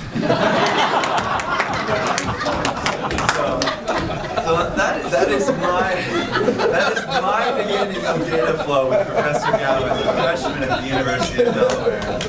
And I thank you very much, Professor Gao, for bringing me at the beginning of this journey, capturing my interests, and bringing it forward and taking me with you on this journey. I really do believe that all things are possible if you are open and willing to work with people, and you certainly have done that over your time.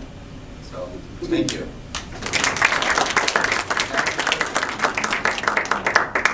Actually, your last comment concurs with Orwin saying he admires women. Now you see him as studying into architecture. But he has trouble with women because of the one-night stand. No, but still. My name is Tulsi. I come from the University of Manitoba. I think we are talking here about contributions of Professor Gao, right? I am his contribution. Because you talked about, I think, mostly his contribution in computer. I am traditionally not a computer scientist. So when I joined him, I had a PhD in aerospace engineering. I had no idea about computer science. I'm very scared about even doing programming, C or whatever. I knew only C that time. So he took me in here. That's a long story, but I think I will leave it for Premla to explain it a bit when she talks later. So when I joined team here, I was kind of knowing nothing in the sense of what to do.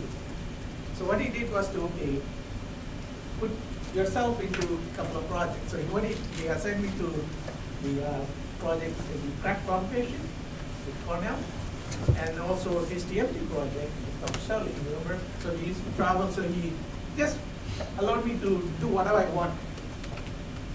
But it so happened that time, 1997, the current Vice President, Joe Biden, the senator from Delaware, I think he had some interest to make Delaware, say, popular with 3rd C. Remember 3 C's? So one was the chicken, that is, Delaware is popular for the poultry industry. Delaware is popular for the chemical industry, DuPont and all that. But Delaware is also popular for all the banking, lending industries and credit card. So they want to make the C important. So they wanted to start a kind of a computational finance, a data mining center here. So they put Gao in charge for the computation part. And of course, I was hanging around with no project really attached to me. They said, okay, have a look at it, computational finance. Of course, I didn't know anything on that. So he put me in link with people in IBM where they were working on Monte Carlo methods for doing something in finance. And those people said, okay, read this book, Options, Futures, and Other Derivatives, by John C. Howe. Even the title didn't make sense to me at that time. So of course I started reading, and he put me, again, I said he gave me independence to explore while still kind of helping in all other projects while reading lots of technical memos. So that was my immersion in his area. So I came up understanding certain things, and then when that project got in, the finance, so when I started reading the book, I started understanding a little bit, but then once I came to the modeling aspect of the finance, which is the so-called the Nobel Prize winning Black-Scholes model. Actually, they had won Nobel Prize the previous year, 1997. Right? Myron Scholes and Robert Murdoch, Stanford and Harvard. So that gave some impetus for doing some work on that area, and then the center, the concept of service center was another big thing. So he put me in charge of, say, contacting people here in the banking industry. We had a lot of meetings with some of the banks here. But of course, that project got kind of put on the back burner because the bioinformatics was taken out. But then he didn't ask me to move on. So he simply said, okay, you continue in this project, let someone else build the bioinformatics. So I was kind of introduced into some area which is not known to me, but then he allowed me, gave me all the, say, freedom to explore, though I was not making any contribution at that point.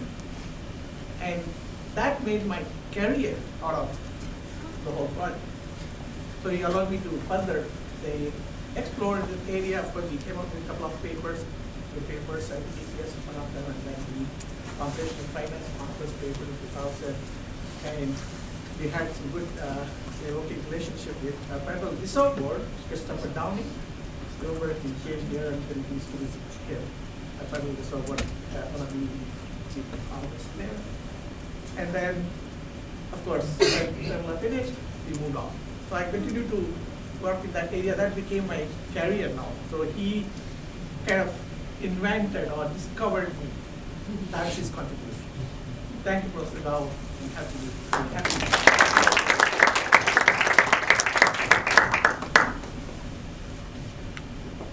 And of course, I cannot end without thanking Gao, Mrs. Gao. And he. Mrs. Gao. So she made sure. That's his contribution to you. That they made sure that I get the right kind of food whenever we visited that place. I am not today, but that's made good vegetarian food for me every time she's Thank you, Professor.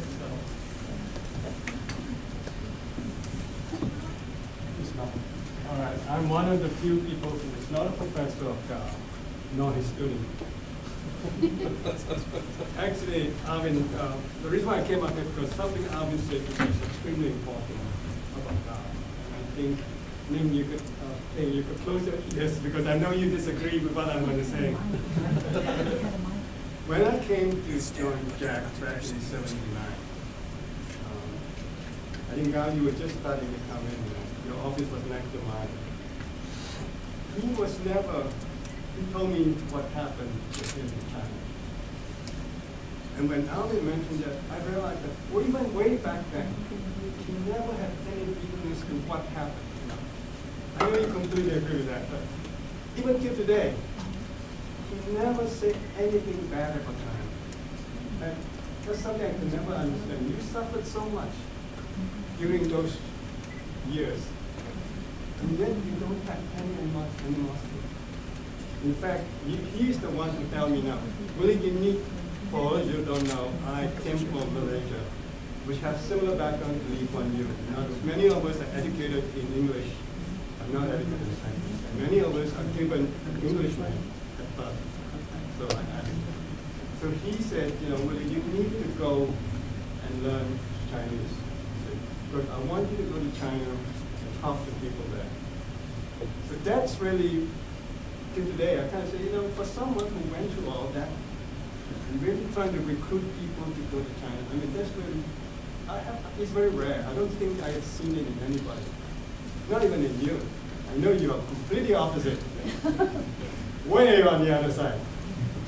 But he's the one. So for that, I think, that's something I think now it's really something to bear in mind. When I talk to students of Tsinghua, MIT, I always mention you, I said, this is one person you need to meet. This is one alumni one you need to meet. I think the next time you come to MIT, I'll organize one that you will meet them. Because I think now they want to meet you. They read about you, they know about you, but they don't know you as a person. So I think they should. I think they should know about the history that you say that they didn't know. And I think a lot of those people from China, you need to go and talk to them or find out. Because there's a lot of things, very inspirational things that he did. I think it's important that you guys like. So thank you, Gao. Thank you a lot.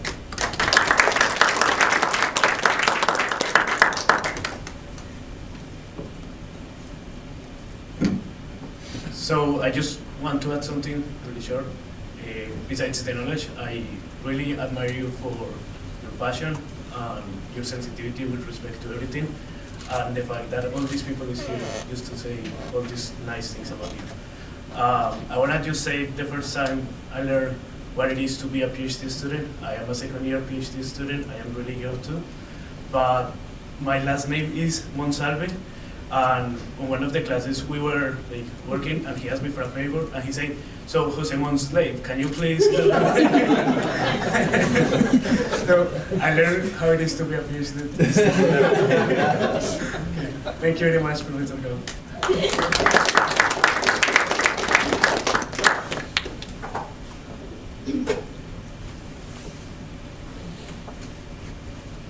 I haven't come here to make fun of Professor Gao, but I can't help it. After all this, I feel kind of emboldened to be able to say certain personal things about Peggy and Gao. We've known them for, as you saw, my son was in his lap when he first came to MIT, and he's now 36, our son, and he was a year old and very comfortable on his lap. And I think just like he was, everybody else I know who's met Gao and Peggy have been comfortable. Not on the lap, just around him, and he's kind of been warm and kind. And Peggy has been the opposite. Not warm, you're also warm and kind. But she goes out of her way to challenge people. So my sons remember her as somebody who's always quizzing them and telling them about math puzzles, and they said, "Is she the professor?" I said, "No, he's the professor and she's the whiz." Anyway, we've had our families intertwined, and their son, I think when he first came from China, was 4 or 6, 8. And we met him right away, and my boys were like 2 and 4 or something like that. They follow him around, and they all loved basketball, and they had no language except basketball, and they grew to like each other without really knowing each other by language. And we saw Nick at that time, and then he got admitted to MIT. And that's when I saw how the parenting was totally opposite. Because they were still in McGill, and Nick came, and they were very proud, as anybody would be. And then a few months later, I got a desperate phone call from Peggy.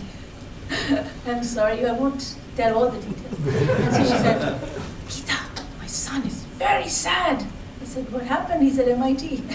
She said, No. He's getting headaches. He's not eating. I said, "But how do you know?" He said, "I know. He's my son." I said, "I see."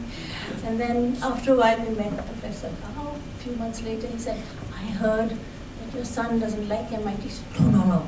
He has to like MIT. And then later on, when we met, Peggy said, "You know, I think he should have a girlfriend. That'll solve all his troubles." And I talked to Professor Gao, and he said, "Do you think it's a good idea for Nick, who's now 20, could he have a girlfriend?" He said, No girlfriend. He should study. Girlfriends come in the way of studying. But, he graduated, so I don't know if he got his girlfriend or not. I don't know that, but he did graduate, did very well. And thanks to both of you bringing all your strength and your culture and your love, you have turned out a wonderful son also, along with all your graduate students and colleagues. Everybody loves you. Thank you, and happy birthday.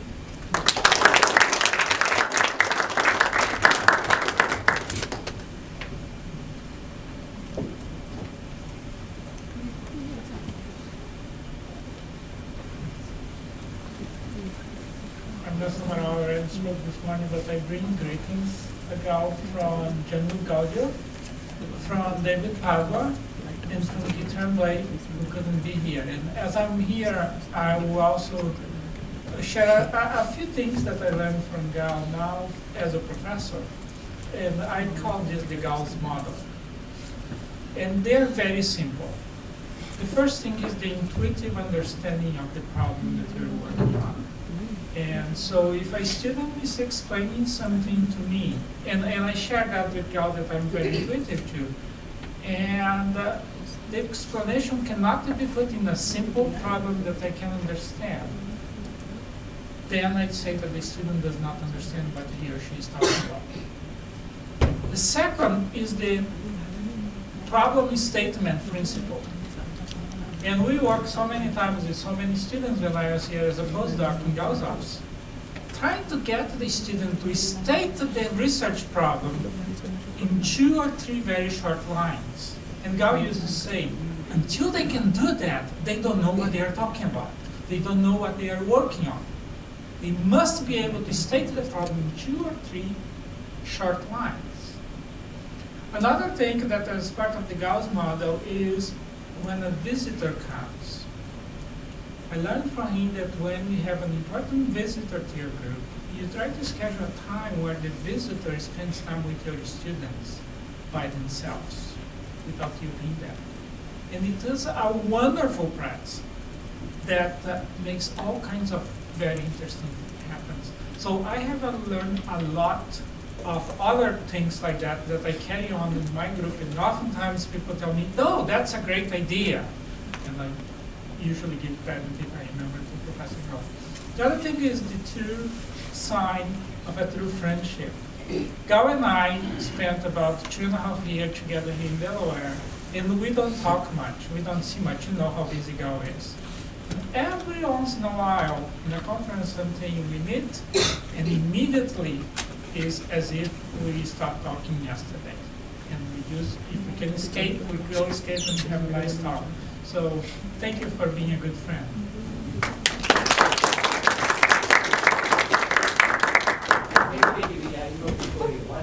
Oh, I forgot something this year. I didn't tell you something about you.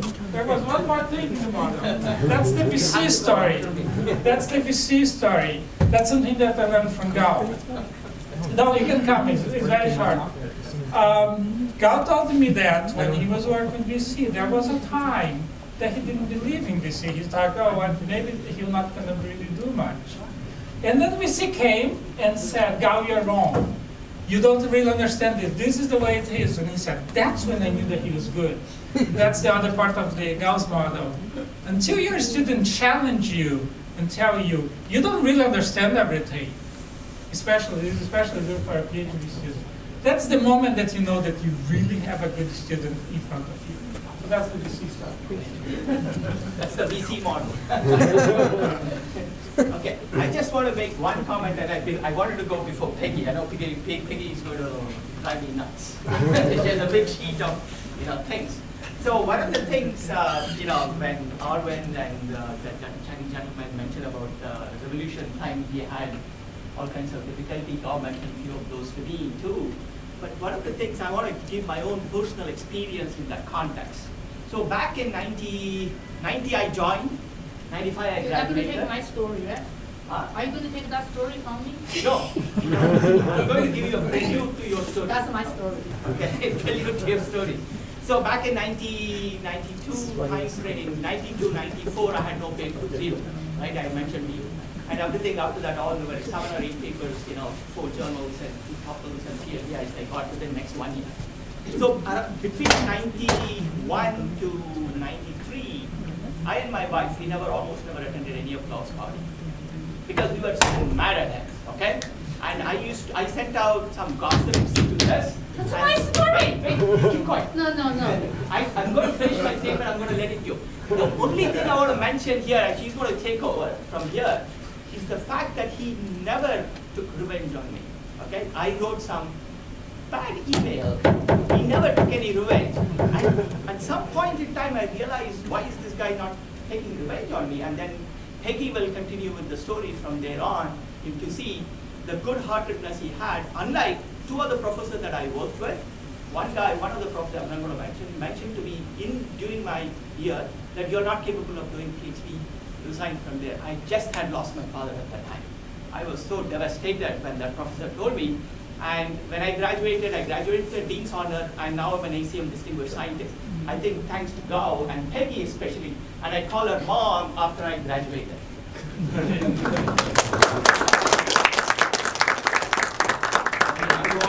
I just wanted to check whether anybody else wants to speak anything. Shashank. Okay. We're going to give back the last word.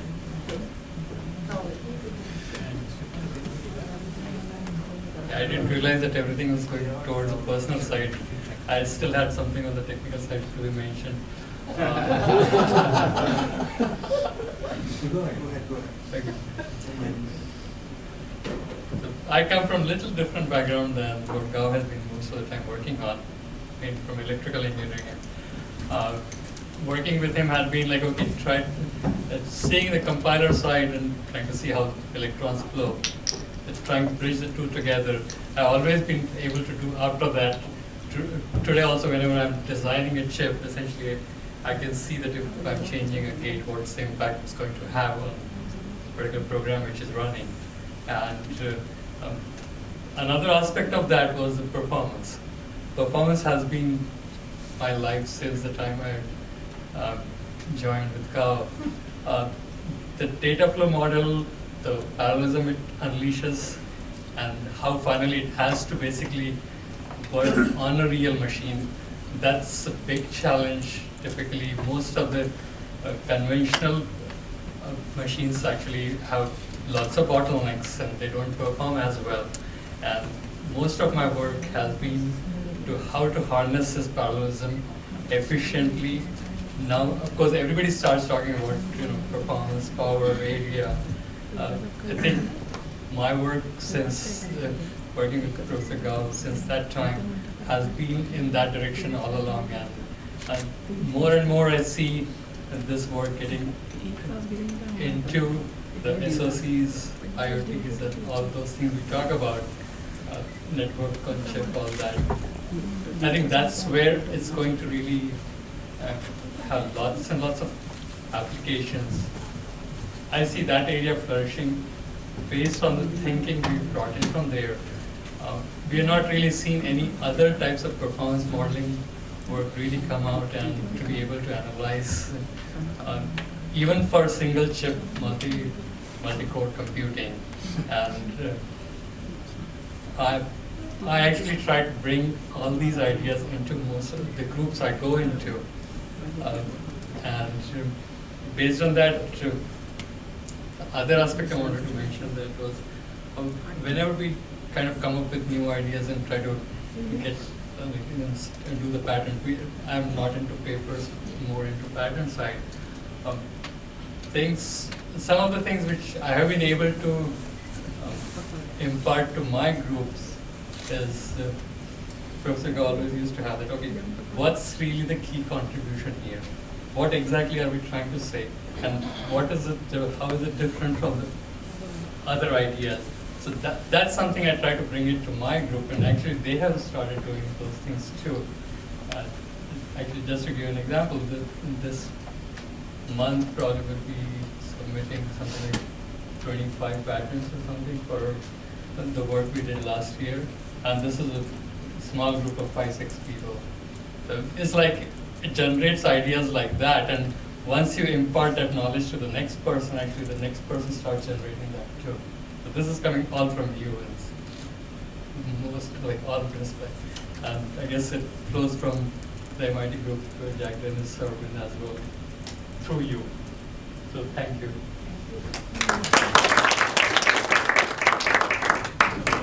I'm going to say one personal thing here.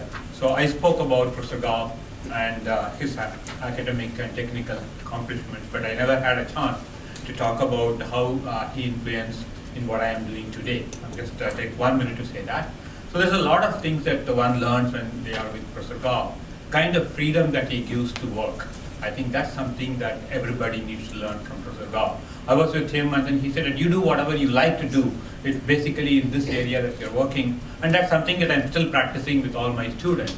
I think as Nelson mentioned, we all follow the Gao model. There's many small things that he has taught us, and I think we all follow that. Apart from those technical things that I have learned from Professor Gao, there is also one personal thing that I learned both from Professor Gao and from Mrs. Gao.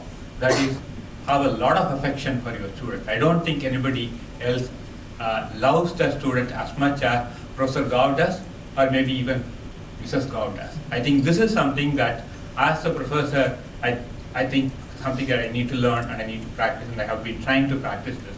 I think that's something that we all appreciate, and that's the reason why several of us are here today. And I think that is something that we all always cherish. Thank you, Professor Gao, and thank you, Mrs. Gao. Thank you so much, and happy birthday, Professor Gao.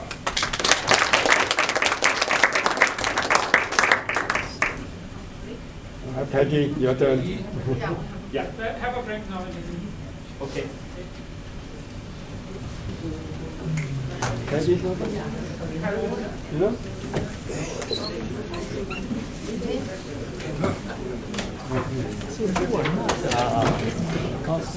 No, I was a officer. I worked at the same time. So I placed up in we're all at MIT at the time. And he got his PhD 2 years before I got and then where did you go? Oh, I went and worked in aerospace, Wall Street, Silicon Valley startups. And then now I'm back working for Jack Dennis. Because I retired early, so I was on. So, where you working? So I went to as a postdoc for 5 years, and then I left for months. And these are in the West Coast? Right. So I worked on research and then I left for Eco Labs. Oh, in Sunnyvale? No, Santa Clara, right. It's also called Santa Clara. Yes, so I was there for about 4 years now. Oh, okay.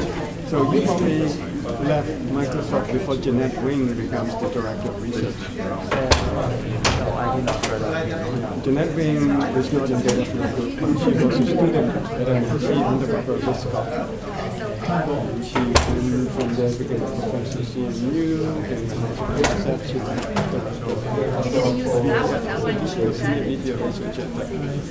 and I didn't know about that until only a few months when I joined, when I went back to MIT, and then, oh, you know, so I know her. So are you also a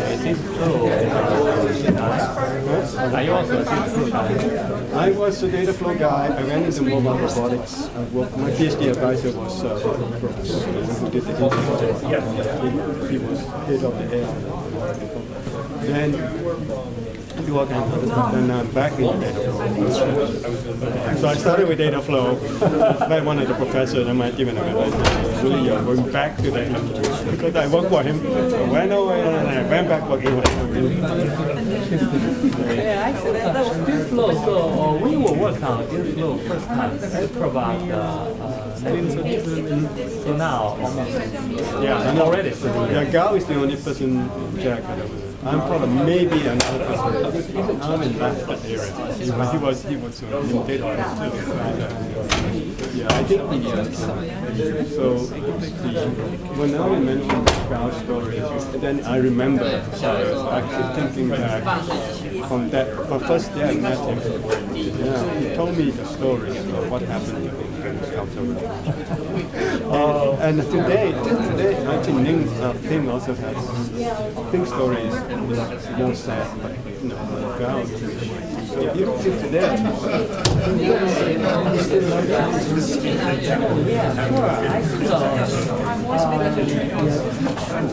he loves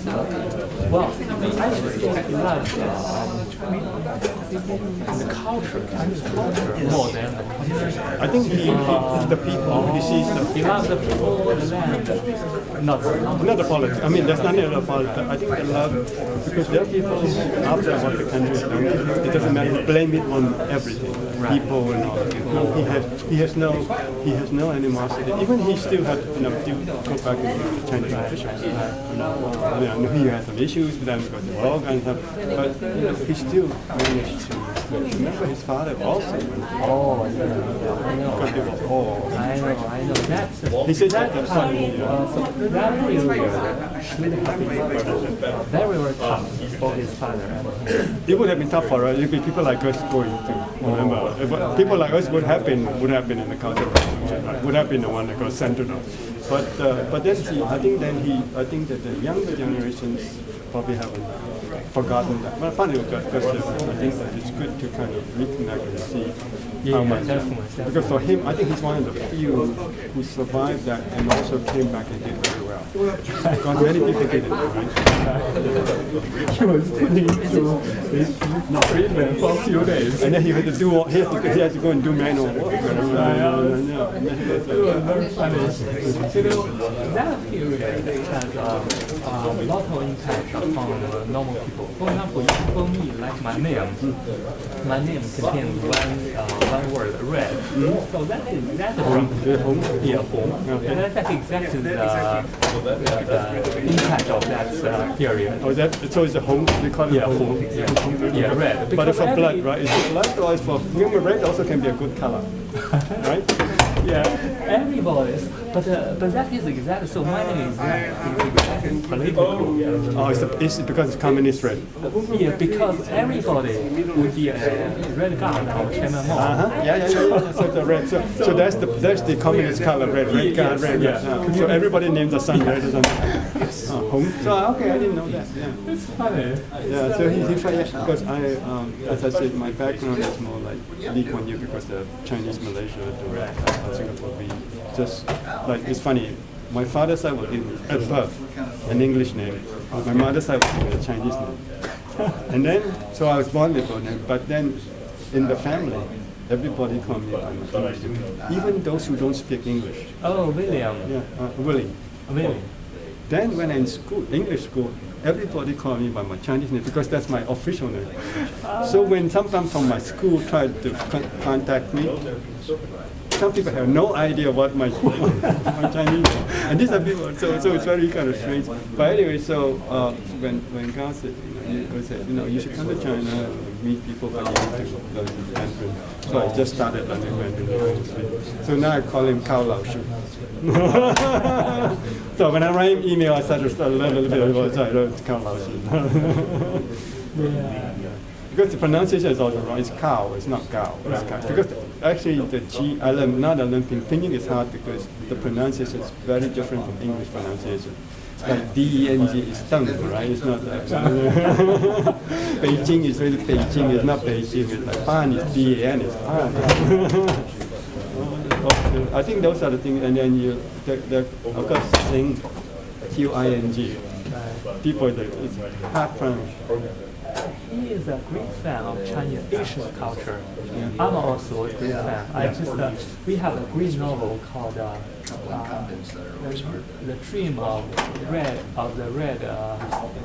Building or something. I cannot translate that name. That's the most famous novel in China. Everyone knows about that. We have 4 classics. That's the top one. Okay. Maybe when I do Chinese for us. Yeah. Yeah, if you ask the mother, she definitely knows about it. I have read that novel for hundreds of times. It's so beautiful. Oh yeah? Because I'm now up to Zhongwen Earth, right? So still 3, 4, 5, and 6. They say 3 and 4 is still learning the language, but 5 and 6 you start to learn classics, and you also discuss what they do is that they will read contemporary articles, and you discuss everything in Chinese. So I think, I just heard one of the time class students that was a friend who said they learn like the 4-character poems, four-word poems or something like that, or poems that you write. There's just a small number of words. Oh yes. So that's very advanced already, and I think that probably at that time I can start reading books. I mean, every day I'm When I took it, MIT has regular Chinese courses. In the regular terms, it is like 16 weeks. We need I missed the first term, so then in between the fall and spring, there's some winter break, right, which is 1 month. So they offered the Chinese one in the winter. I thought, oh great, I can go take it. So I went to take it. What they did was compress the whole term into 4 weeks, which means every day there are 3 hours. 1 hour pinyin, 1 hour of writing, 1 hour of basically reading. Right? So, and every hour is 2 hours of homework. So 6 hours. So every day, it's just like, but it's very fast. In one month, I learned, a lot. Every day you learn 12 characters. And he learned 12 characters. And then it was like, first it's easy, right? Here or something. But then after that, you know what? I think one of the harder is like, and then you start to get into complicated one. Like even my middle name is Yao. Yeah, we have that's 20 strokes. But then if you know the composition, is one of the characters. That's 20 strokes. Lee Kuan Yew, the Chinese, remember that? This one, and then the bottom there, this one is. Hey, can you hear me? Is this Jose? Yep. No, this is Stefan, and now it's working perfectly. Oh, hey, Stefan, sorry. And then so now can you see us going back to Chinese student regular. I actually missed the first month. I can see you on the YouTube broadcast. Okay, so that's because every day I'll be reading. We don't have a webcam. If I read every day, you don't read, you're going to forget. That's fine. If you really get to know Chinese, you will love it. So if you look at your name, Yao, right? You understand that word. They actually have small words inside. Every stroke has this. Yeah, I mean, in fact, when I was driving here last night, they asked him how they cursive it. I think I said because I've seen the 3 levels. I just wind out and then remember it's a two-dimensional, right? Right. Yeah. I said I remember seeing the deepest so far. Not mean that most people. There's probably more than that. The 3 levels, right? You see inside that one, and another level of that. Right. But I think there's a lot of meaning to it. But I think that I tell my instructor the thing that I love. I don't like pinyin not because in English educated pronunciation I sing S-I-N-G. You spell it, you try to write S-I-N-G to give it to somebody, they will pronounce it as not sing, something like that. Or if you can add him, just Chia is J-I-A. Alright? It's not Chiao, it's J-I-A. I mean, those are all words that you learn to pronounce. Anyway, so hey Gao, how are you? Awesome. So anyway, but I think so. But my favorite is writing and speaking. Because I got I said I don't want to learn the English part. I want to go straight to the Chinese guy because I can see the sound of the Chinese, like xiao and I know the sound. Because actually, I would recommend you add one thing. Yeah, which is what I do. I listen to. So what I do now, how I study pinyin is funny. I know the sound from ear sound to 10. Right? Okay. So I said, okay, 10.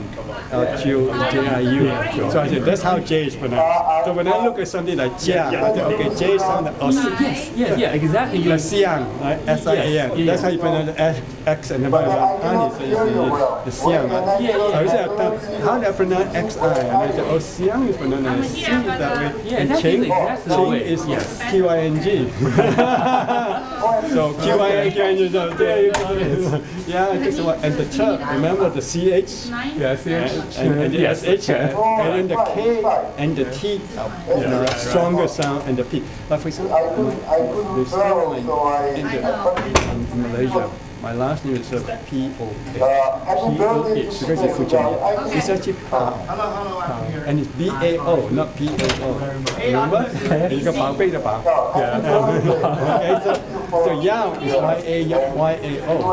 Right. You probably Y-E-W, which is wrong. And my father spelled me as Y-A-W. So, it's all wrong. It's not pinyin at all. Then I didn't even add the sheng, which sound it is and all this thing. because the Yeah, I'm so surprised you said Hey, Gao, yes, I'm Chinese, on. Hey, happy birthday. yeah, I enjoy it because partly I have the advantage. I do know because I speak I speak Fujianese, and the problem is now because I speak it that way. Good in you. And you try to force structure in it. It's messing up, right? You say, for example, they say you don't say yes, I moved to NVIDIA, so I left Intel about a couple months ago. I always say things may show. Don't tell me why about that. Because now I'm starting to think about that one. Yeah, it's like 两个人. You never say 两个人. That's how we say it, right? You don't say 二个人. You don't say 两个人. You don't say 两. We don't say I learned it that way. You're not telling me rules. Now I'm going to start applying. No, I'm not in Santa Clara. I'm I'm still in just say like how do you use only, right? Right. How you just learn. Daniel. Studying language is not word by word. Like there's no way studying English expression you can translate. Hey Peggy, how are you? I can understand Malaysian English because they will say something like. Hey, how are you? I know Chinese always say, "Come now," right? Oh, it's very nice. So come now is very nice. I miss you guys also. But you cannot go to somebody and say come now. They say that's very sharp. You know, you come now, right? And then you say. Yes. We also a lot of if you go to Malaysia when you see the word English pronounced, you can see why because it's literally translated from Chinese. They will. I mean, we'll because try and it's all stop mixed by up, at some point. I won't see them at some point. It's very interesting. I know all these things until I started sticking in the class. I said, you know, we Chinese never choose say, them. like, I'm a data writer. I said, right. I said, I know data from here. But you Chinese said, 一点. You always say, I know 一点 somewhere. It's always that, right? Because you always soften it. On the other side, you never say you don't know nothing. You say, I don't know all the things. But here is different. For Intel, where I come from, Chinese culture tends to be humble. I know they also soften things because, and the difference is very good. You soften it because it comes across too strong. Not because you're right, it's too strong. So I never say that. I don't know Chinese, right? You never say that you don't know Chinese. You say, I don't know a lot of Chinese, I know a little bit of Chinese. Your life, it's always that, right? I mean, I understand what it means. And I think that but was you say that to an American, it means you're wishy-washy. You're wishy-washy. That means you are not, you know, when you say that, I know a little bit or something, they say, oh, you are, I'm not sure, you're wishy-washy, you're not confident. Which is completely, that's what the counselor. And I know that because I know the PhD student come in. Jack knows because I help him, and even though I'm not a teaching staff, I got to work on this one because I know he's smart, but he's not saying stuff, not because he doesn't know because Jack is a senior professor. Yes. So that's the whole problem about. Oh, yes, we're getting married in 2 months. Don't just raise the hand and say you're wrong.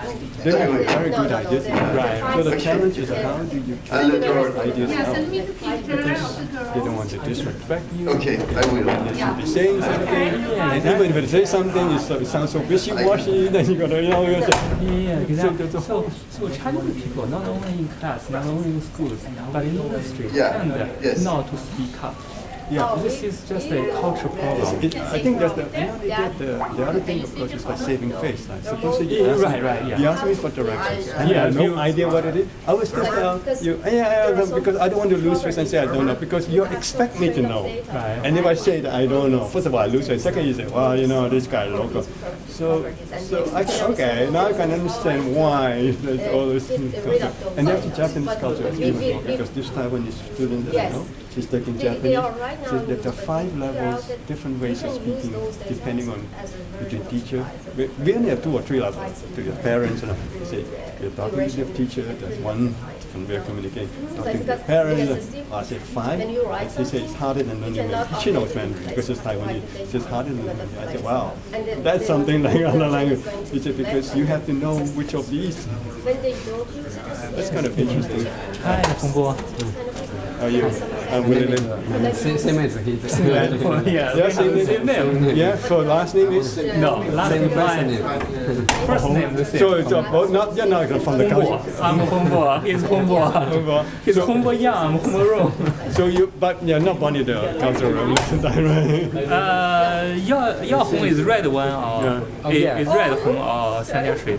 Yeah, 3点水. Oh, 3点水. Oh, different Hong. 3点 is a 3 dots of water. Yeah, 3 dots of water. Yeah, yeah, it's just that I learned now a little bit. The new is always in front of the woman. The thing that I think that I was telling that we Chinese make a mistake. Remember, Ta? It's like this. Ta is the old one, right? No. The new character, and then the yeah. Now we add the woman. I say that's a mistake. Just keep the Ta, the old Ta, which is sexless, right? Yeah, sexless. And then why now we have a women one, the new character, and then the yeah character next to it. But I think that's right. Why not? No, because then you start to then differentiate the gender. Why does it matter? But here you have he, you have she. That's because they had to fix that bug. So everything should use it. Yeah, because I thought that was a better one because it's equality. There's no difference. Here, it's very subtle because now people start that. It's not because it's conscious, it's become very unconscious. So there's implications when you say somebody is a she. It brings up a whole bunch of definitely. It's like a hiring student based on gender. That's why I said the old resume you don't need to say I'm a man or a woman. Rishi's talk. Rishi, she has done a lot of. Yeah, I mean, really, you look at it, right? Because he has done. Everybody is it. But you see, here's what it, and that's why we Chinese very often make sure in English two kind of errors. Gender error, actually three kind of error. Gender error, tense, because we don't have future tense, present tense, and past tense. Usually, it's just one tense. Like I went. Oh yes, yes. I mean, we have way, but it's more longer way of expressing, right. Like, you know, 看起来, right? You know, so then the other one we don't have is plural and singular. That's where we mess up a lot. But you know what? That's okay. I mean, that's because we express things by numbers, right? You say each a church. We don't have church, you know. It's a church, and then one or 10 or 20. It says how many the measure number tells you. Right. And I think it's like quiet. I mean, I think that's so different because I was also like the Native American, in Alaska. They have like 10 or 20 words for snow. Because they're different. It's just like us, for example, in southern are they states. Eskimos? Yeah, they have because remember you lived around. They have even like us. I think that if you look at, we have something like certain things. We have more finer differentiations because we deal with most of those details. And every culture has the. My God. Snowflake versus snowy. I know why. Because really, snow is so close to their lives. Every day is snowing, right? They have to know because sometimes they walk, so they go, they mean different things. And I think we have that too. I think we have it, even in weather, I think that we have something that they don't have over here. So they say that there are differences, like color, red, right? Right. It can mean the communist red, but red is also a very good color too. Thank you. Yeah, it is.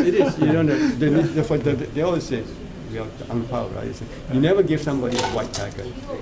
Right, yes. Red packet. Yeah, red one. But when you're in doubt, give a red packet. But never write or something red ink. You see, all these but we know that because it's culturally with us. And I think, so while studying multiple languages is actually very interesting. I think focusing too much on the algorithmic part, right? Compose the semantics, the syntax and all. That's the wrong part. You actually should study in a more natural flow. In other words, you don't ask why. Like if you look at English, sometimes we put two words together. No. Completely makes no sense, but yet people use it every day. Yeah. So very often, I think that's why I say when I study Chinese now, they try to break things up. It makes it hard for me because I see the whole thing, and then you tell me that now, like May and the poop, right? I say, I never say that. You're telling me now that it make me. Now it's going to confuse me now because now I'm going to start thinking about is it a May or poop? You just don't say it. And the same thing with the measure numbers is actually one of the most interesting ones to measure. Right? Right. Okay. You never say 一个车, right? And the 一位 Lao Shi, right? Yes, yeah. So, but it's natural. That's how we say. Yeah. You know, and I think actually it's also like in Cantonese, which I speak a little bit. There's also like big, even the fruit, a big fruit and a small fruit. There's different measure word for that. I love that. I know the whole different one. So the people in Hong Kong always make fun of the people, the Cantonese speakers, like I do in there, because we use lup is for tiny things like grapes. Go is for the big thing like a watermelon. We will call a watermelon a lup. So you say, you cannot do that because that's a tiny. But we don't care. We just use the watermelon. So because in in Hong Kong they're still very classical in the world. So many subtle things here in the language. Yeah, because there's also mutation, right? Remember after a while. But I think that the measure word is probably one of the few properties. The teacher tells us, just memorize it. Don't even ask why, just memorize it. No, because it's the way it is, you know. And we have a lot of measure words. Remember? Money is a different one. Why? Oh, yes. Yeah. And then that's something not existing in English. There are not that many in English, you know. They, almost no. And then of course the counting is also very different. We don't have 11, 12, 13, 14. It is 10, 1, 10, 2, 10, 3, 10, 4. Right. In fact, it's languages. One of the reasons why they think that kids who speak certain language are good in mathematics or because they don't have to deal with that within 11 and 19. It's an exception, right? The rule, your algorithm, because 10, 1, 10, 9. Yeah, it's everything. Once you go to 10, it's a systematic. 100 is a systematic. But we have 1. 10,000, right? That's over, and that's and then after there's 100,000, the yi, right? And then so that population-wise is hard to translate. Like you translate China, I guess China is a billion something, 1.3 billion. I think that's like 13 year, one of those things. So that's a little bit of translation. But then one is historical because when they wish the emperor is 1,000 years, 10,000 years, 10,000 years. It's always you live 10,000 years. So every kid who has watched any movie knows that, and it's just a natural way of it. So that's why it's a. Someone learning it and say, why on earth do you use 10,000 and then after that you got nothing for another? I don't know. So it's a very interesting. Sometimes only kids speak a language in a certain way. That's we don't know why it's wrong, but it's wrong. But we don't know why it's wrong. My daughter says.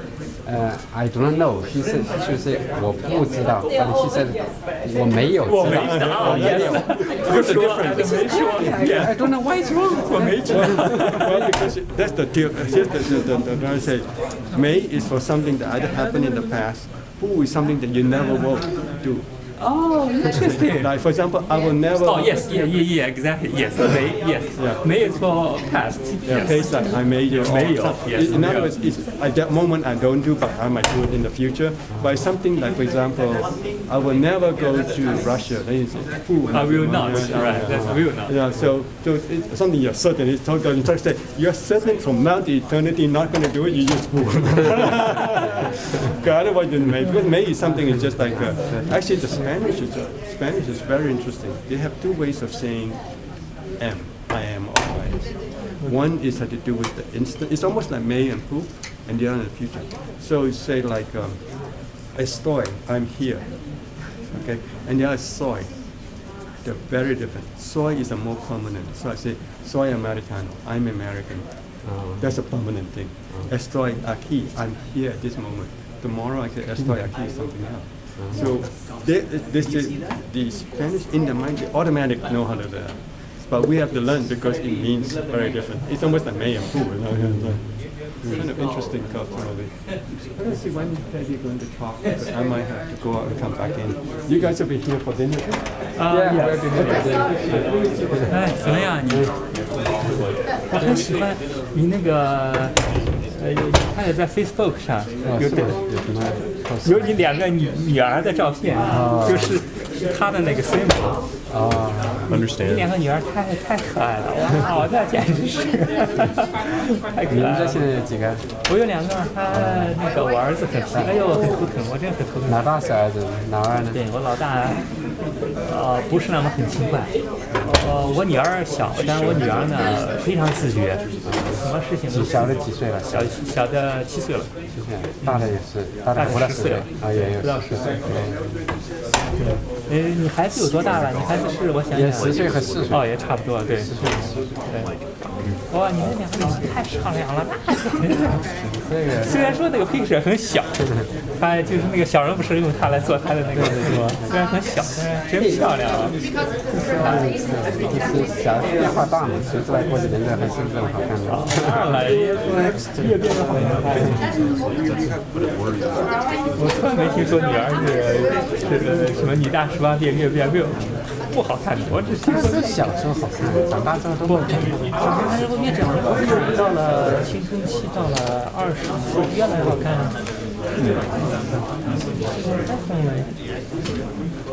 微微怎么样呢？挺好的，挺好的。他是那个 SM 做一个 medical manager， medical manager。哦，是那个。对，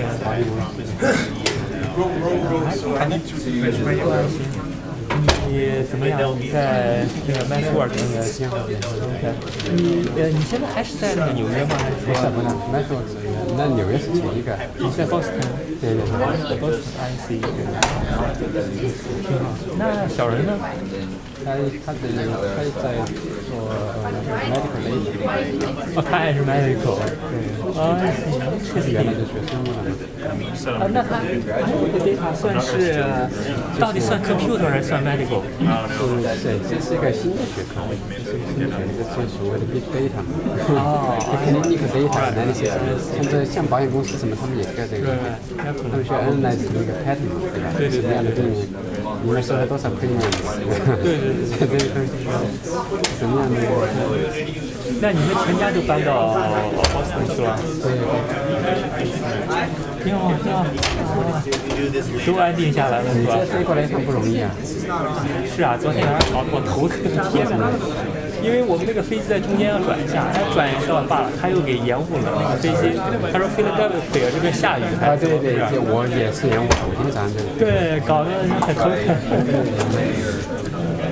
哎，你Boston 也要坐飞机过来啊？坐飞机过来，开过来得6个小时。OK， 那对，哇，Boston 那也混在一块了，是。OK。So I'll be back.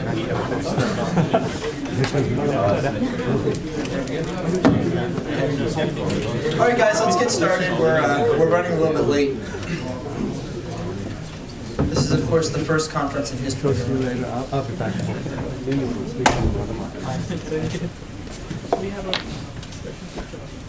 Okay, so I'm going to talk about bioinformatics, and the title of my talk is Dr. Gao, an incubator for the crazy, but Peggy said, you shouldn't call your audience crazy, so I put in seemingly.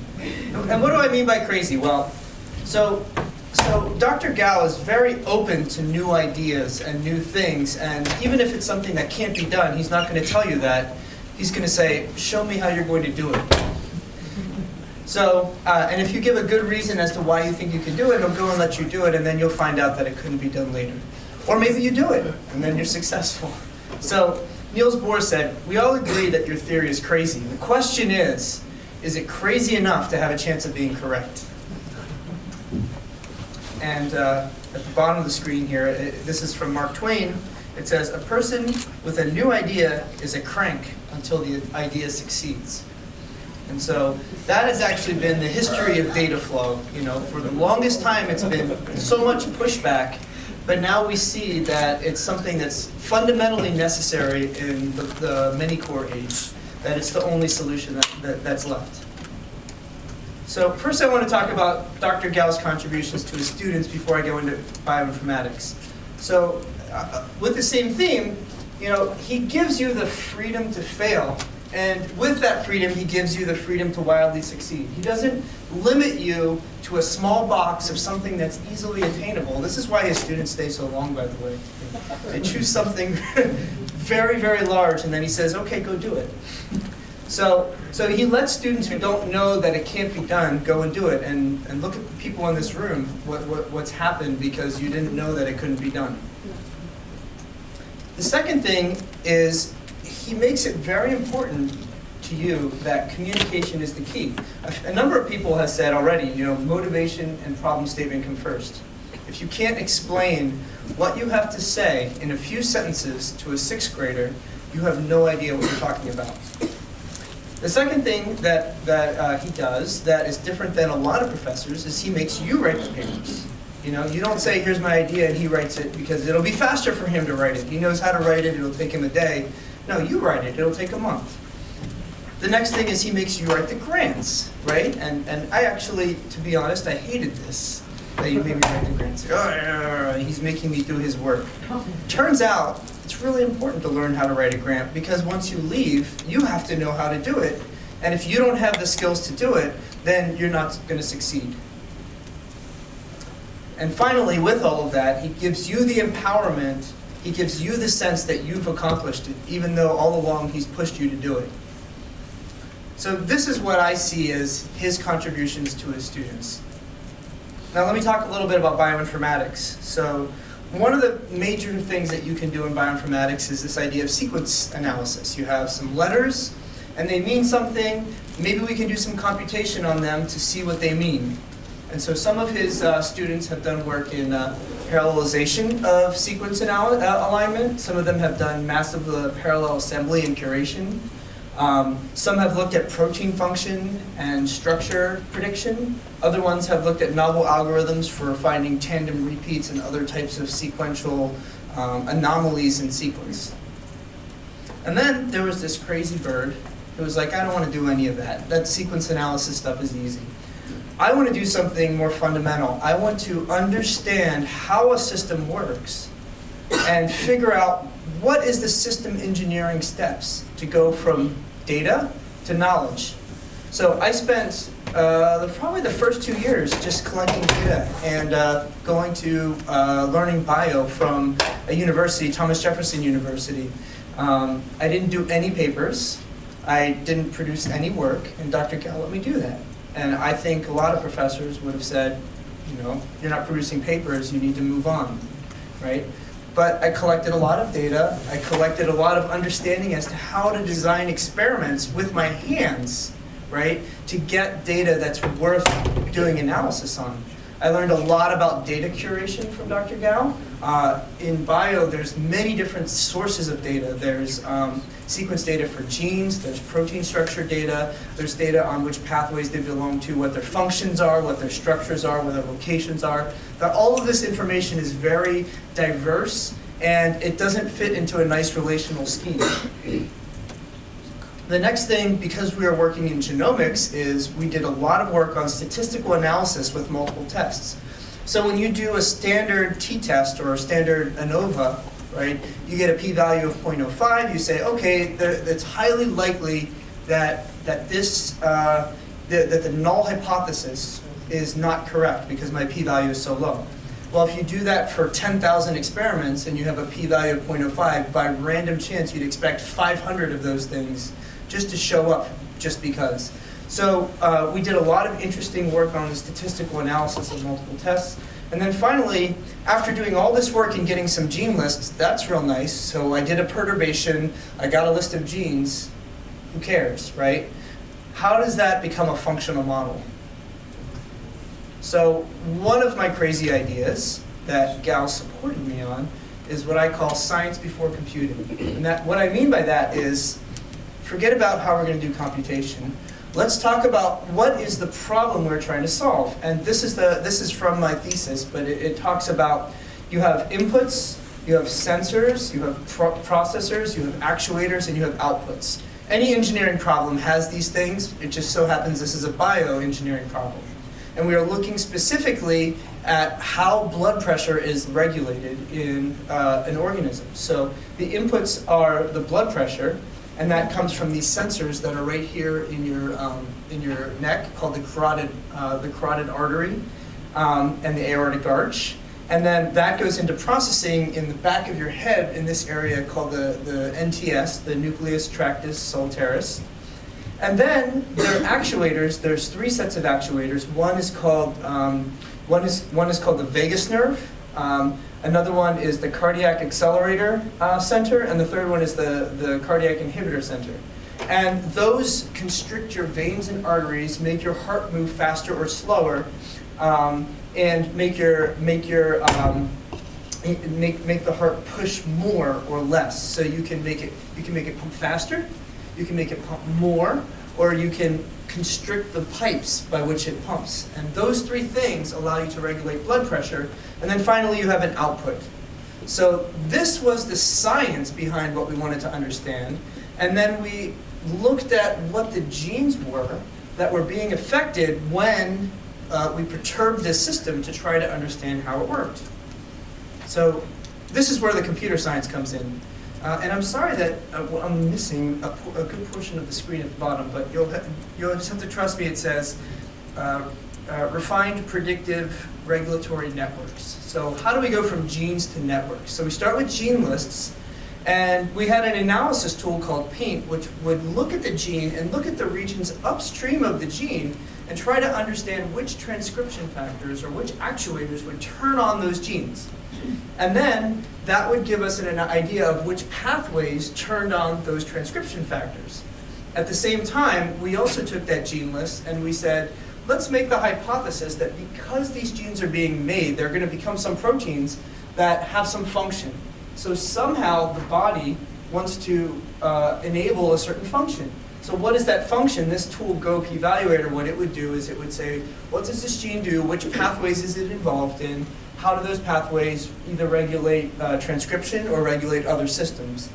And we took these processes and we did pathway analysis, which I'll show you a picture of, and literature searches to come up with hypotheses as to which pathways might be being active by looking at these. And then we said, okay, let's do experiments on those pathways. Let's knock down those pathways and see how does the system react when we knock those out. And then we can basically come up with necessary and sufficient conditions for blood pressure regulation. So you get experimental validation, which gives you regulatory networks, which gives you more hypotheses, which takes you back up to do the next experiment, and so on and so forth. So it's an endless cycle. And unfortunately, it took me 7 years. I decided that I had to cut this cycle somewhere or I would never graduate. And this is a picture of one of the things that we came up with. So this is a cell. These pathways on the edges here are pathways that have receptors in the cell. This over here is the nucleus, and this is mitochondria. So what we're showing here is which parts of the pathways, and we're only showing pathways that actually had a response. The cell was about at least 50 times more complex than this. These are the pathways that had a response to a hypertensive input after 60 minutes. And so we were able to start understanding which ones of these are doing which types of things. And this is a great way to move on to the next experiment as to let's test each and every one of these now. So the first experiment was let's bang the system and see what falls out. And then the second experiment is now that we see what falls out, these are possibly the necessary and sufficient conditions of making this system work. Now we can go and test those pieces. So we start out with no hypothesis. That's called discovery science. And then once we do data mining, now we have a hypothesis. As opposed to the standard way of doing it, which says, I think this protein's important. Let me go do an experiment to see what happens. And then it either is or isn't, right? And it takes you forever to figure out what's going on.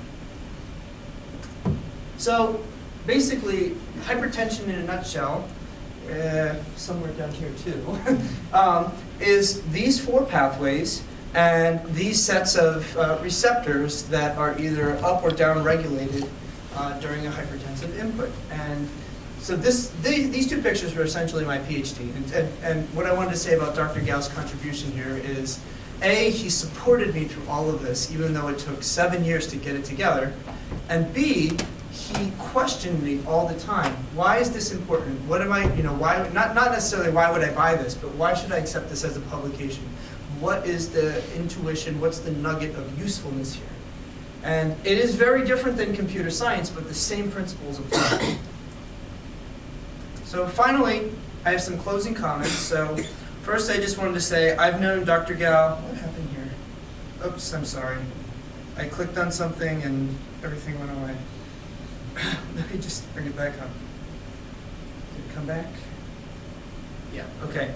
So I've known Dr. Gao for 18 years, and I'm 36 years old. Other than my parents, he's the most influential adult in my life. When I was an undergrad, I did a compiler course with him, and I said, you know, this register allocation stuff is a bunch of bunk. I think I can do better. And he said, prove it. So I did a senior thesis on heuristics to do better register allocation, and we showed that we could get about 10 to 20% better register pressure than the conventional mechanisms from SGI's Open64.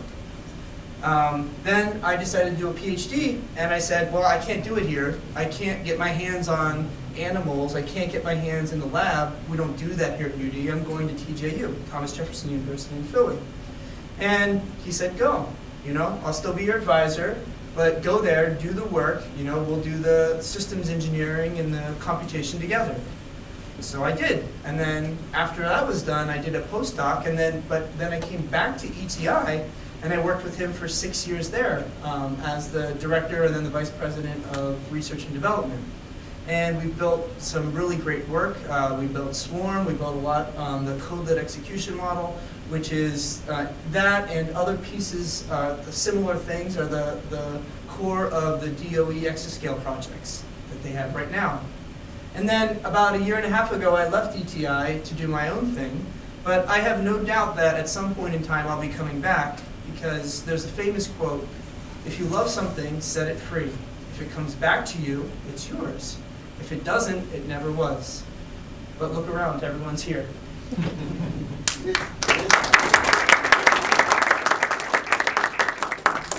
Remarks is Shakespeare, who's in this? Oh, I have to look it up. I'm not sure. Made by Rishi. No. This was not made by me.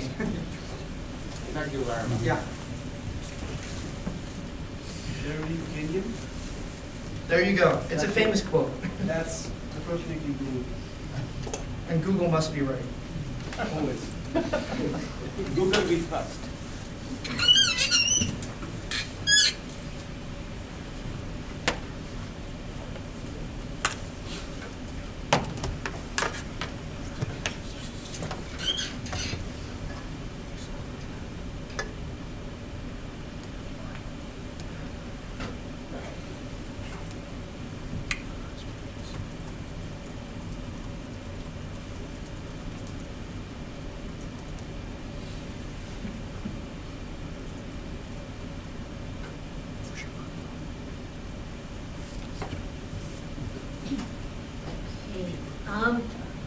As I was making this presentation, I've been extremely busy this morning. A few days, I think 10 days ago, they said, would you like to talk about your contributions of Professor Gao?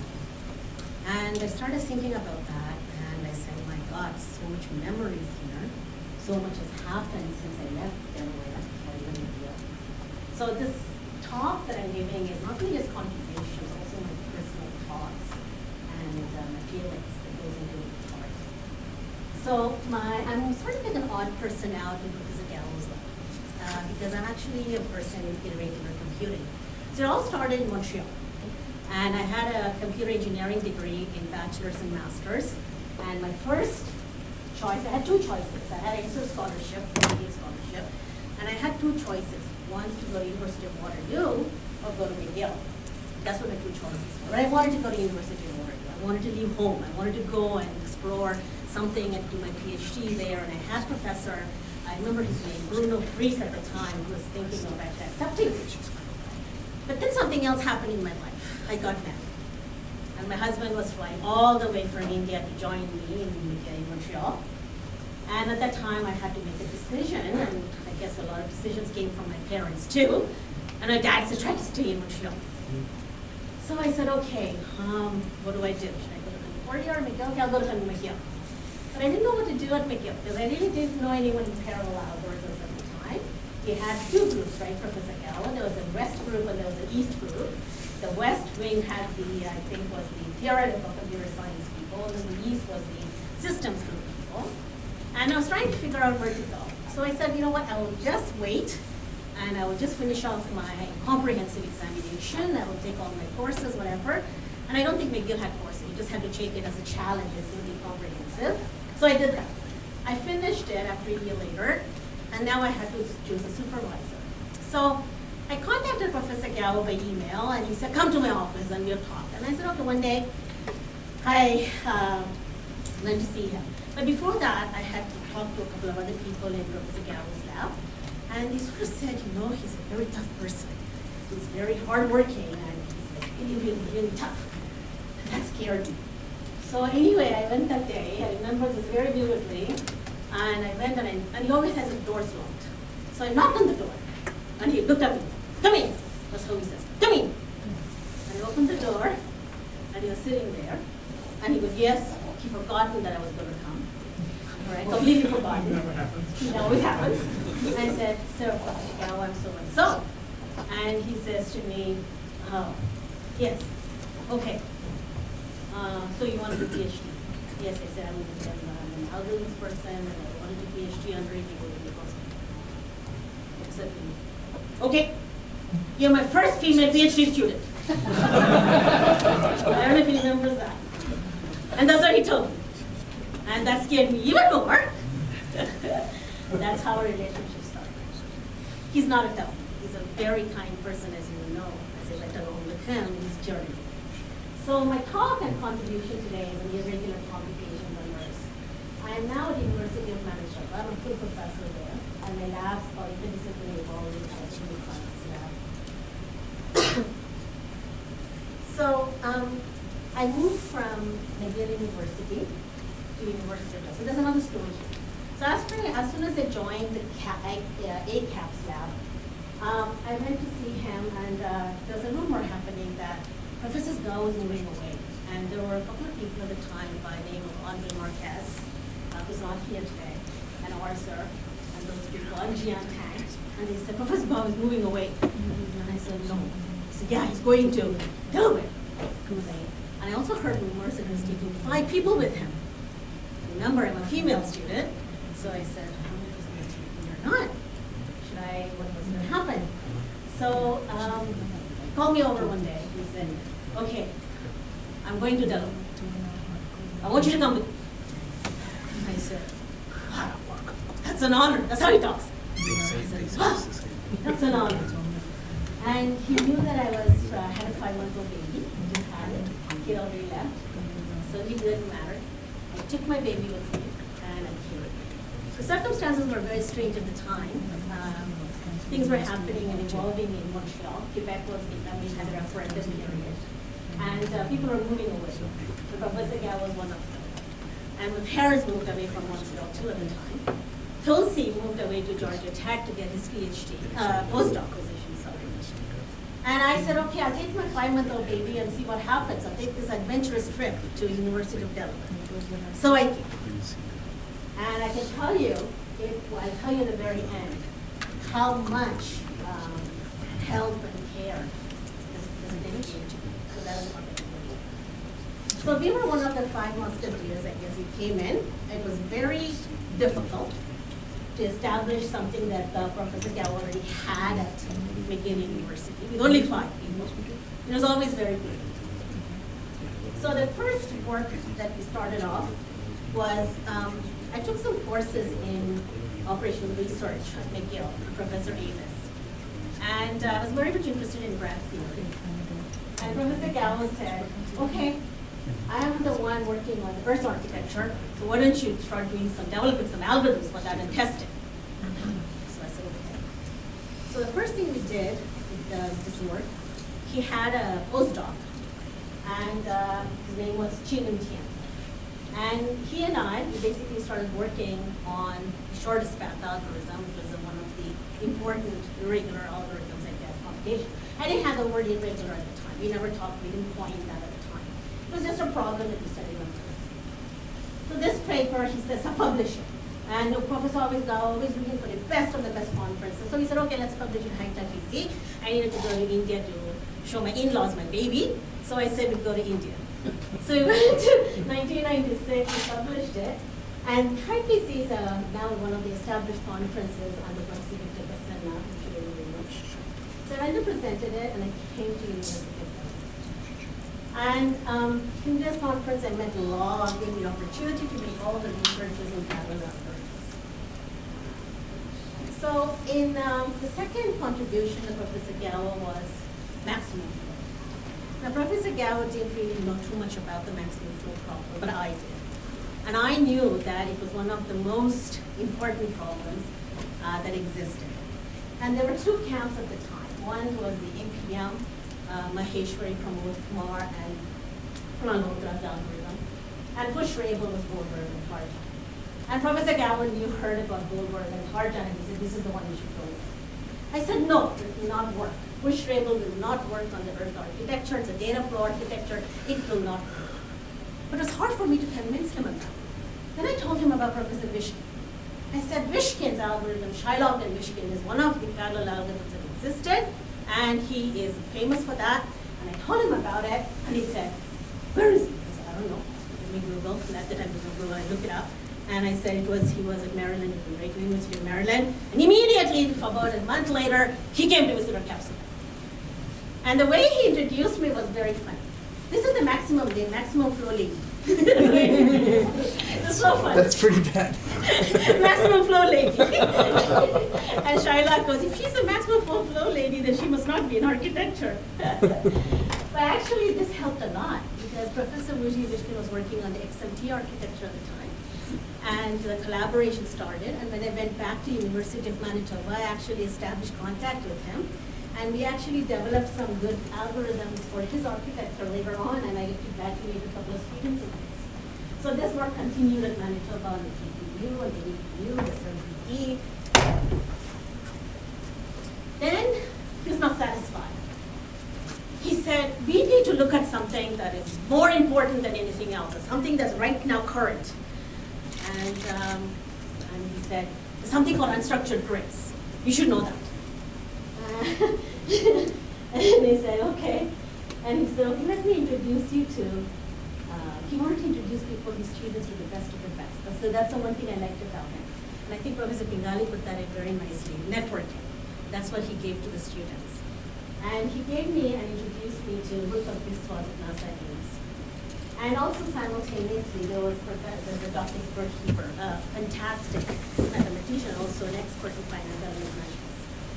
And I basically worked with him on this. And having a computer engineering degree, this was quite easy for me to understand. And then he said, why don't you go to NASA and try to understand this problem? Well, my visa status wouldn't allow me. I'm an alien here, so I couldn't go. So most of my conversation with Dr. Biswas was usually through Skype and through whatever emails and whatever news it was. But it was very wonderful. It was wonderful communication, and that actually gave me this nice paper called using multi-threading automatic load balancement to get adaptive finite meshes. And there was a conference at the time called Irregular, 1998, and we published it there. Then like I said, he always was looking for the top. And IPDPS, at that time was not called IPDPS, it was called IPPS and SPEP in 1999. And Professor Gao said, why don't you try to do something there and submit something? And I was quite interested, with the help of course, Bert Heber. We decided to look at discrete wavelet transform algorithms. And that actually came through some image processing work that I was doing with Professor Ashok Kulkar, who was actually a professor here at UDEL at the time. And this version, a short version of paper of this was presented at this right now IPPS. And then we presented this, and the journal version of this paper came about. And I saw that there's a lot of citations on this paper, especially from the algorithms from the Aeroplatinum. And so this was one of the main key contributions of Professor Gao. He showed me that you can't just stop at a conference. You have to go for the journal. Go do it. Go write it. And that's what he helped me. So that's why he became the first author here. So I wrote the paper. I presented it. We got it into this big journal at the time. And at the time, I already moved to the University of Maryland. Here we developed some theoretical and analytical results on this. And we actually showed the effectiveness of Earth from a theoretical perspective, from an algorithmic perspective. So that became very good work. So we always shot for the best conferences and the best journals. And this was actually one of Professor Gao's best works. And, this was interesting. At that time, Threaded C was competing with Charles Lysison's group, Silk. That was the biggest competitor for us. And although we had done so much on this, Professor Gao was not satisfied. He said, we have to do something here. We have always in the back of the mind was there. And I remember FFTW becoming very famous, becoming one of the leading works under Silk. And then, since my interest, I was in engineering, I had like a lot of interest. So we said, okay, why don't I take a look at the FFT and see what happens. So I looked at it, and I realized that we could do something, and we could solve this problem in a different way for the data flow architecture. We can't do it the way that FFTW did it, but we could do something differently. So I went to Professor Gao and I explained this to him, and he said, go ahead, go do something and see what happens. Oh, that work was fantastic. We came up with this, and I don't think Kevin remembers it. There was lots of conversations with Kevin and myself trying to figure out how we were going to solve this problem on the architecture and how the butterfly computations were going to work out.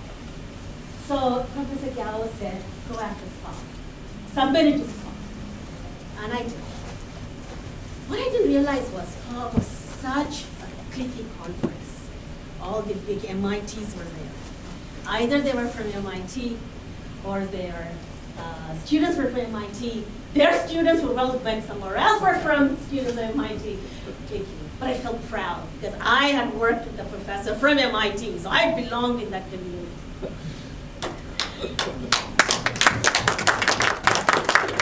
So I went in, I presented it, and it was like, I don't know, 30% acceptance rate, I don't know, 25% acceptance rate, I don't know. And Professor Charles Lysison and Thomas Corman and Rivast and I don't know, everybody else were there looking at it and asked questions about it. And I was just honored to be there. And I presented it and went against Silk, right? Went against Silk. Isn't that amazing? I thought, how can I do that? How can I go against this?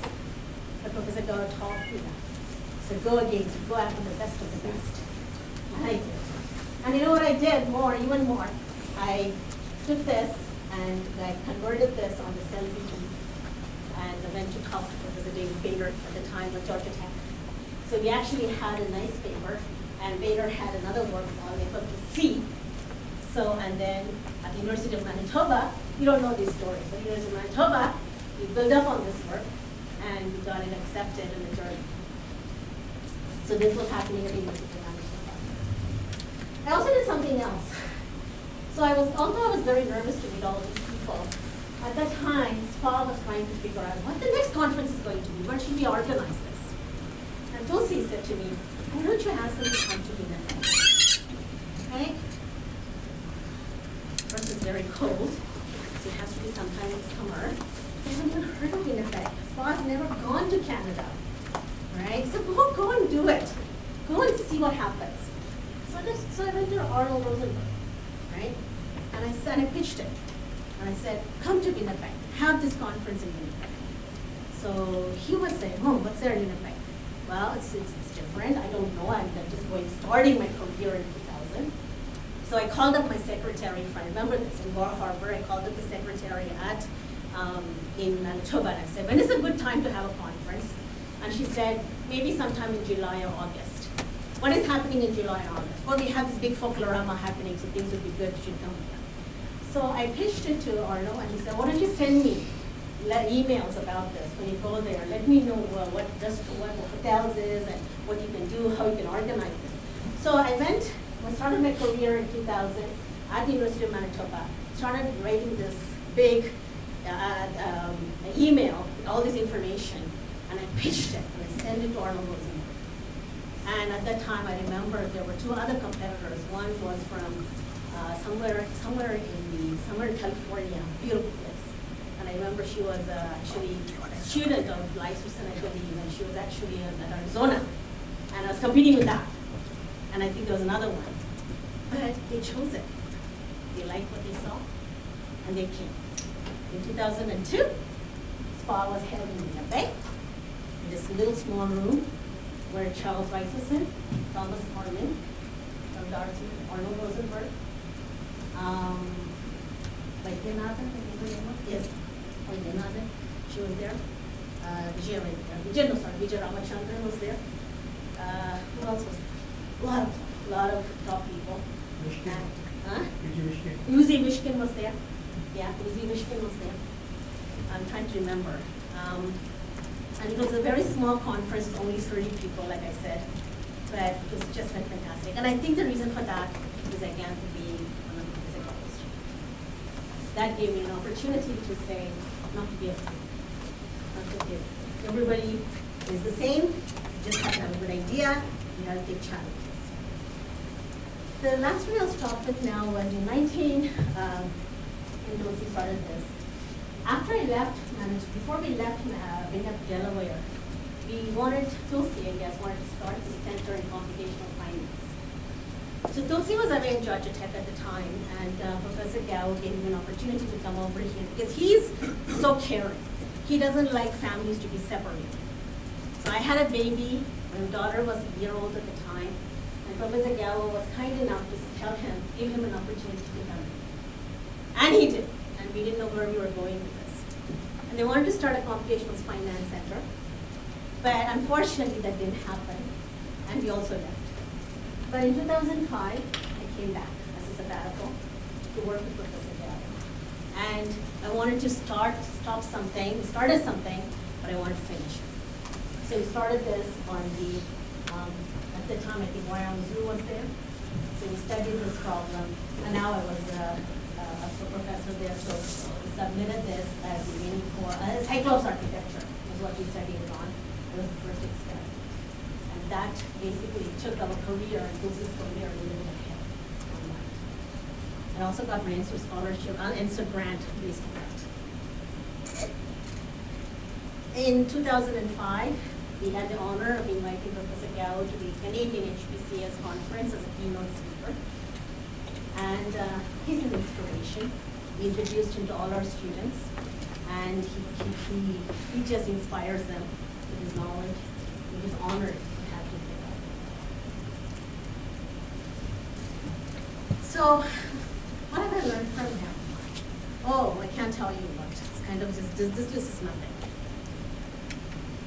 Oh, after saying that I came from my first female student, the second thing he told me was, you should always root for the stars in your life.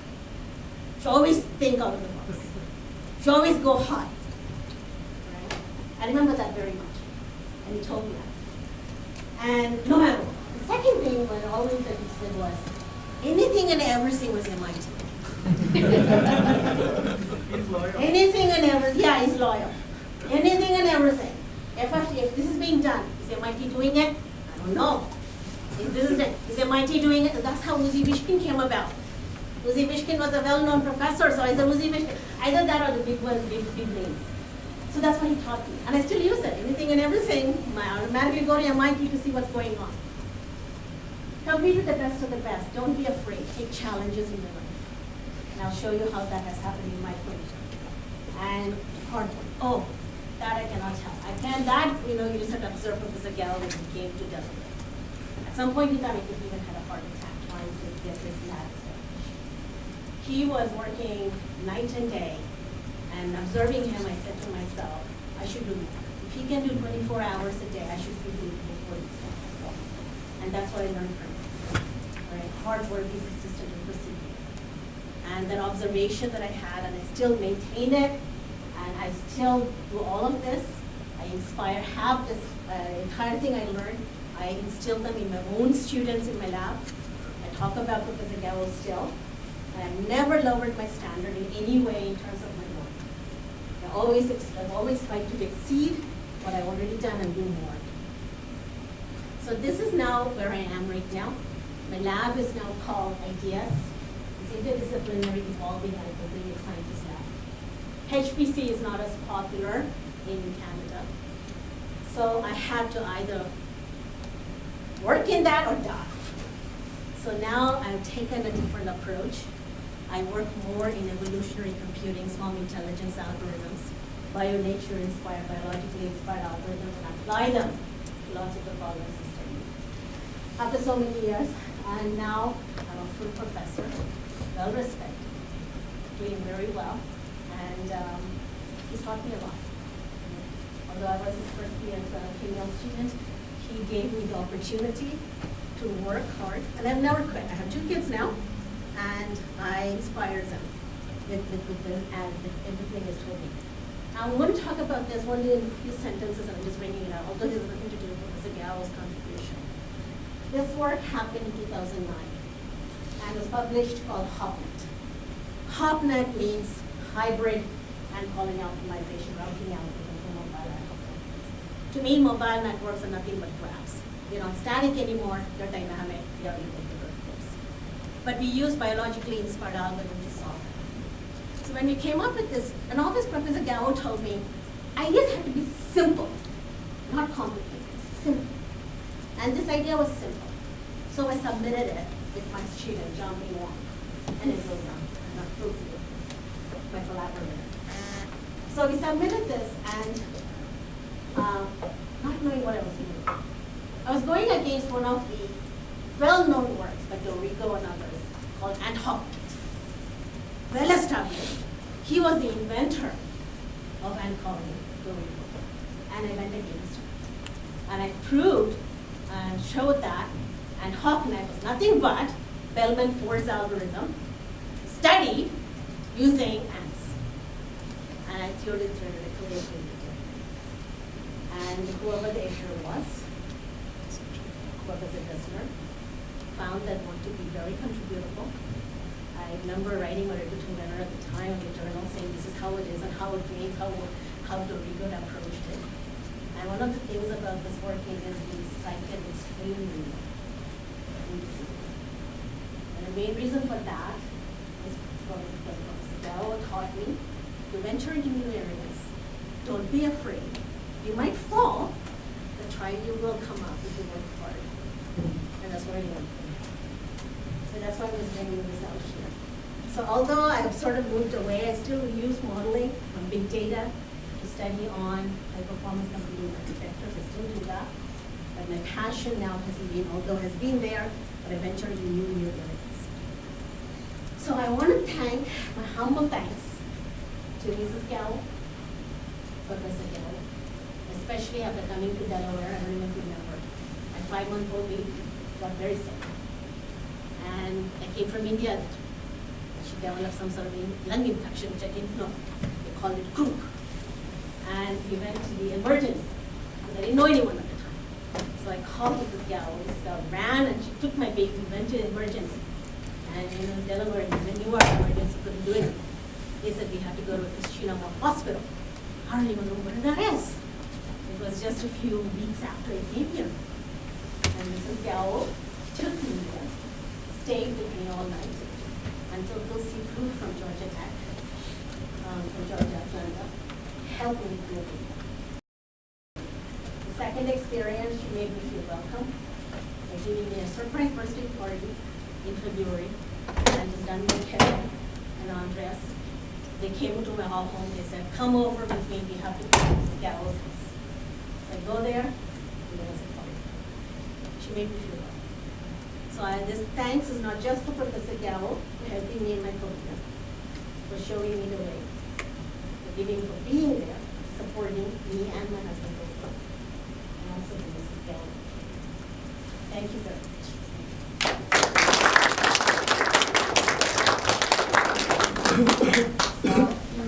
My talk will be very difficult. I don't have any slides. I'm following Tom's steps. It's a traditional paper. Huh? Can you hear me? Well, Yeah. also it's being recorded. Oh, okay. Yes, I'm married to this guy for 45 years. In the past 45 years, especially in the past 5 years, besides he mess up with he to she to he, all the time frustrate me. There have been many times I want to divorce him. And there have been many reasons to divorce him. But there was one reason for me to stay. One and only reason to stay is all of you. His mentors, his friends, colleagues, mostly his students. From snow-covered Montreal to regular four-season Galloway. And from a world well-known McGill to the almost nobody knows where underdog UD. From ACAPS to CAPSL. By the way, both names come up from Karen, right? ACAPS, CAPSL? Yeah, ACAPS is before my time. Okay. Karen is the longest PhD student. I don't know, Kelly, who is the longest? I just heard that Kelly has longer than me. I matched with him, I don't know.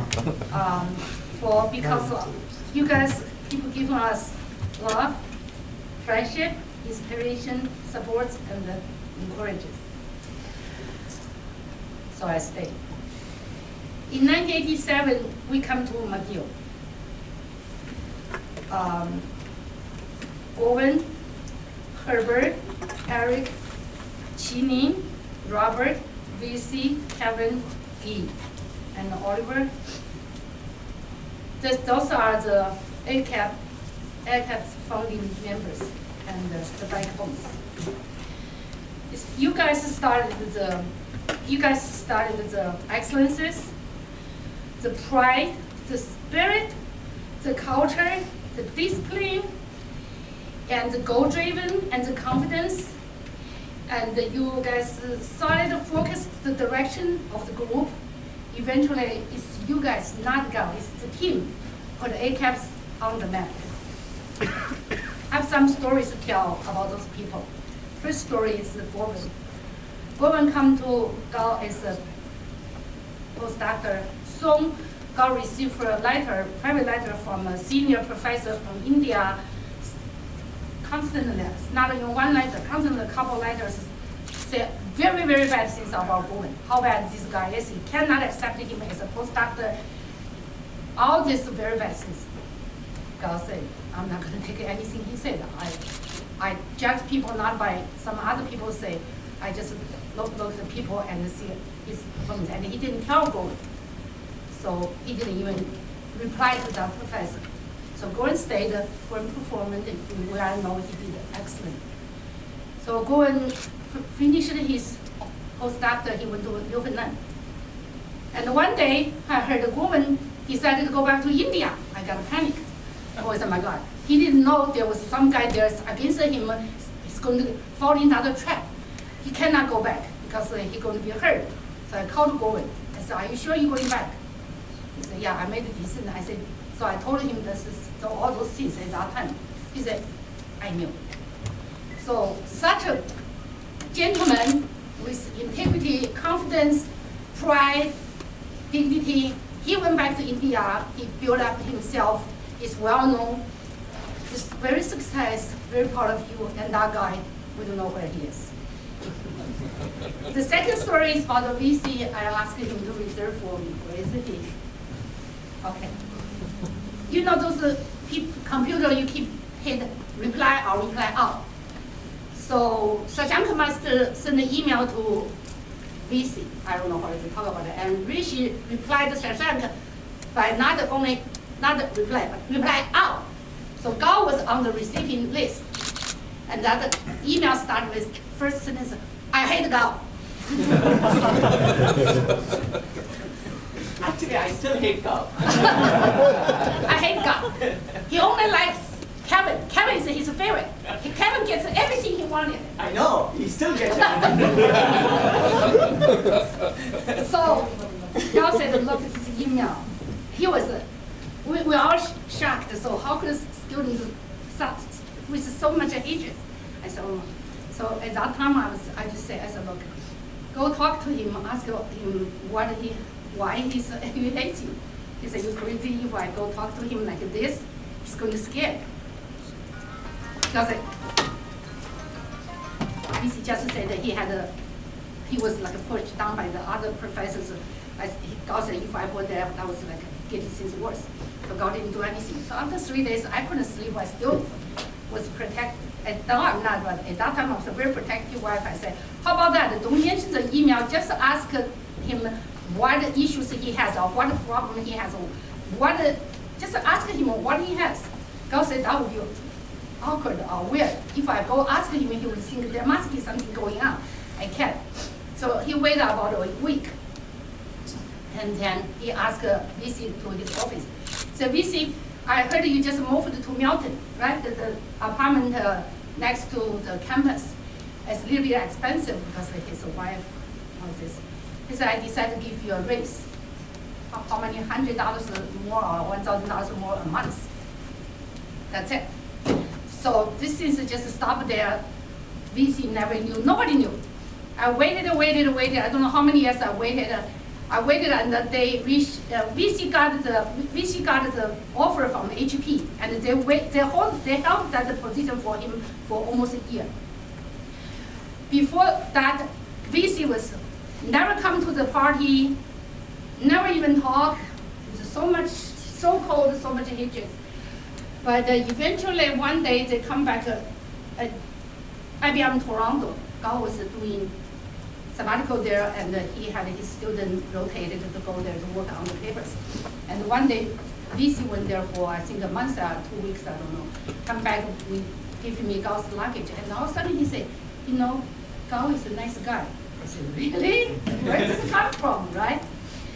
But I still didn't say anything until he graduated. The day I called him and said, I heard you just passed your defense. Yes. Did you get your HP offers? Yes. I said, okay, can we have a lunch? He said, good. We're going to have a celebration. I'm going to call my wife, you're going to call Gao. I said, no. No Gao, no your wife, only you and me. What's wrong? What's wrong? My wife did something wrong? I said, no, you and me. So I told him the email stories. And that's a nice story. All those years, I keep telling the stories to a lot of people. Like he just wanted to say, God never revenge, or never did anything. Instead, just go out of his way to help. And that's why we become his second parents. And we become very close. That's the reason. Actually, a short story about Herbert. Herbert graduated, and Jack was the committee. And Herbert got so excited, and he applied the job, and McGill accepted him, right, as a professor. But his defense was not passed yet. And but the offer is even issued. All of a sudden, he got feedback from Jack with all those corrections, all this. No, Jack said, I cannot pass this defense. No, this is no good. You give him, I don't know, it's 75% of whatever. And Herbert was not even angry. He said, a well-known professor gave me 75%. I'm honored.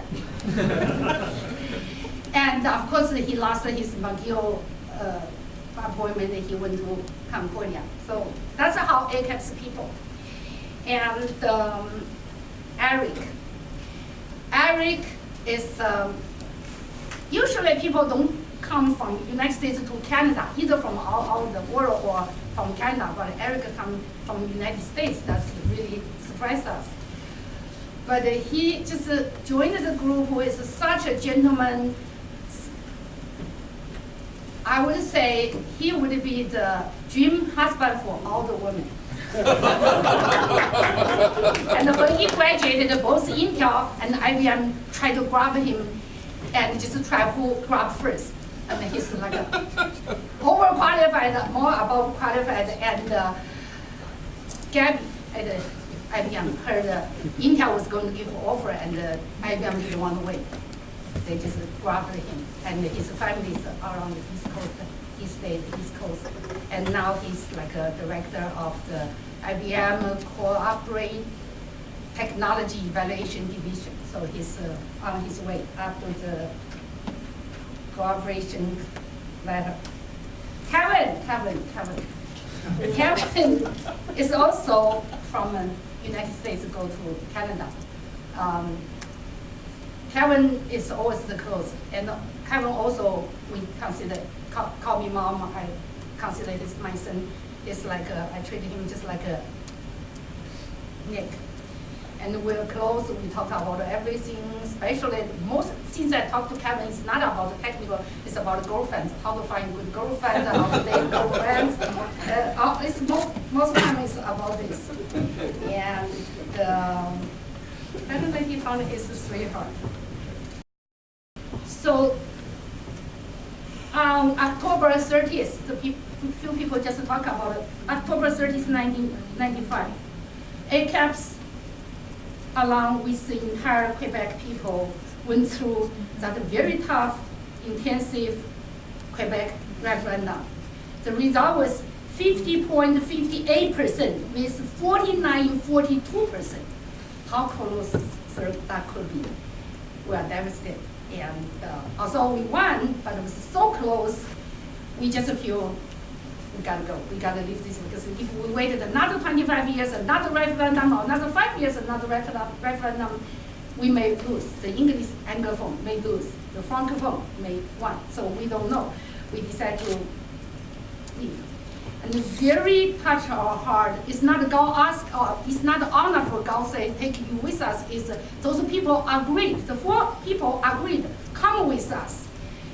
Kevin, Andrew, Arthur, Harimuna, and Xinan Han. That's make us come here with a team, not just staff from scratch.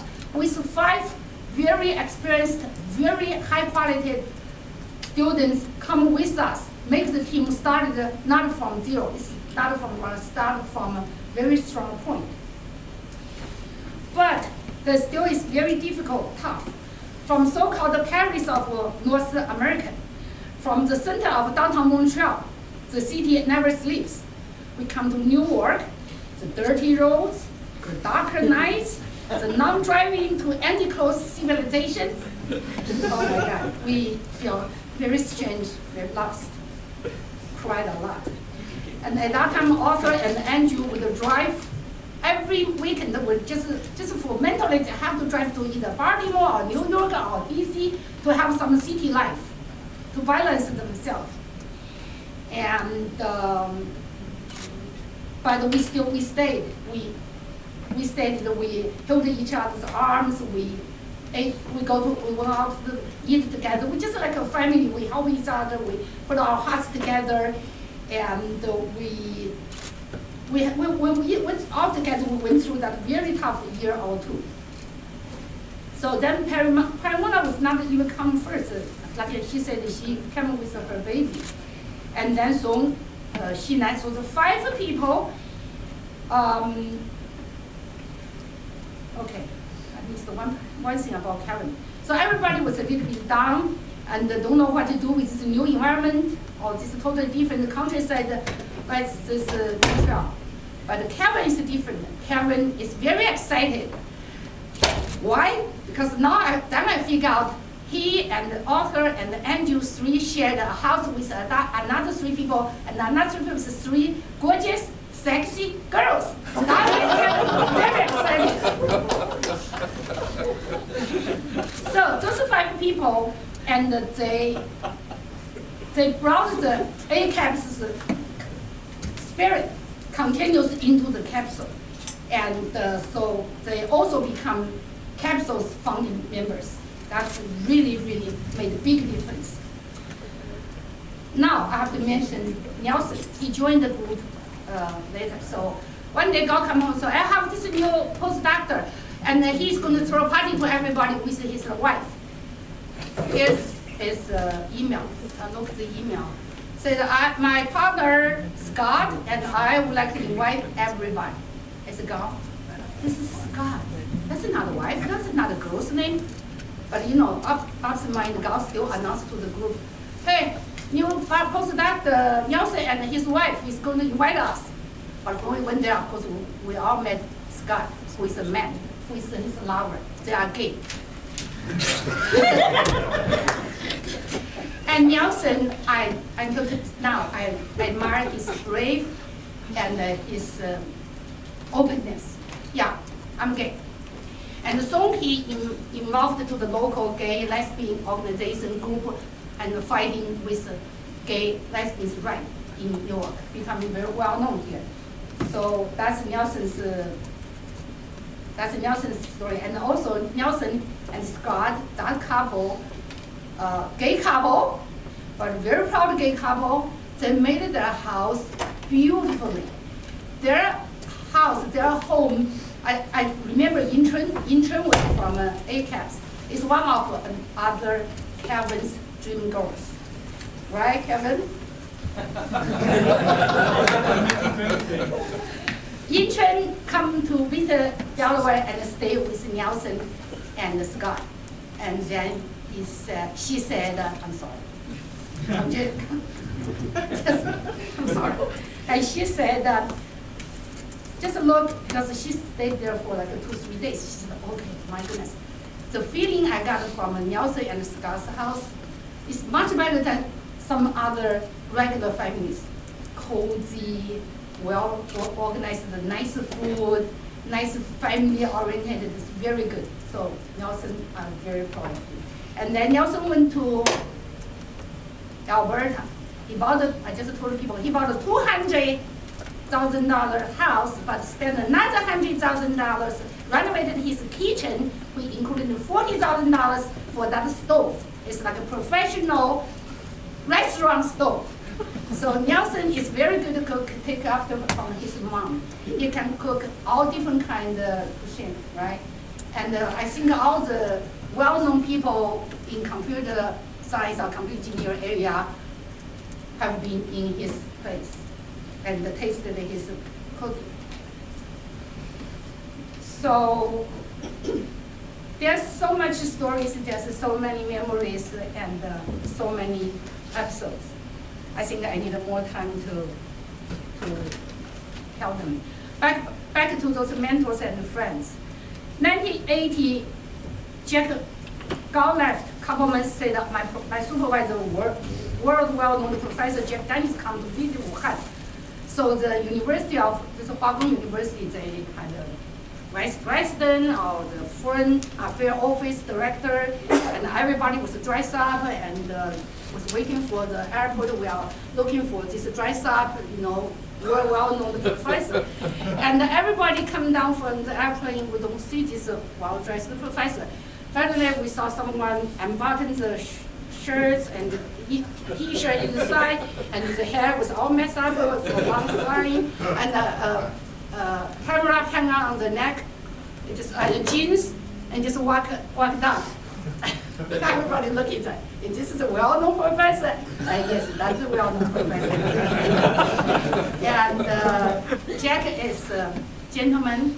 He never cares how other people think about him. That's what he says what he do. And he does. And when we go to restaurant, I always use this example. When we go to the restaurant to eat, the last piece of meat or last piece of the vegetable, Jack will say, anybody want it? Nobody want it? I take it. Chinese tradition will say, that would be shame for me to take that, right? No, Jack will say, do you want it? It's a shrimp? Do you? No, I take it.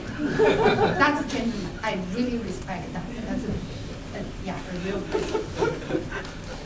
And Casa was sick in the hospital. I just come to this country, know nothing about it, so I cooked the Chinese, what kind of soup for Kasha. And since then, we become friends. And he comes from India. It's more modern than the China we just worked out at that time. So he took us to Coffee Connection in Harvard Square.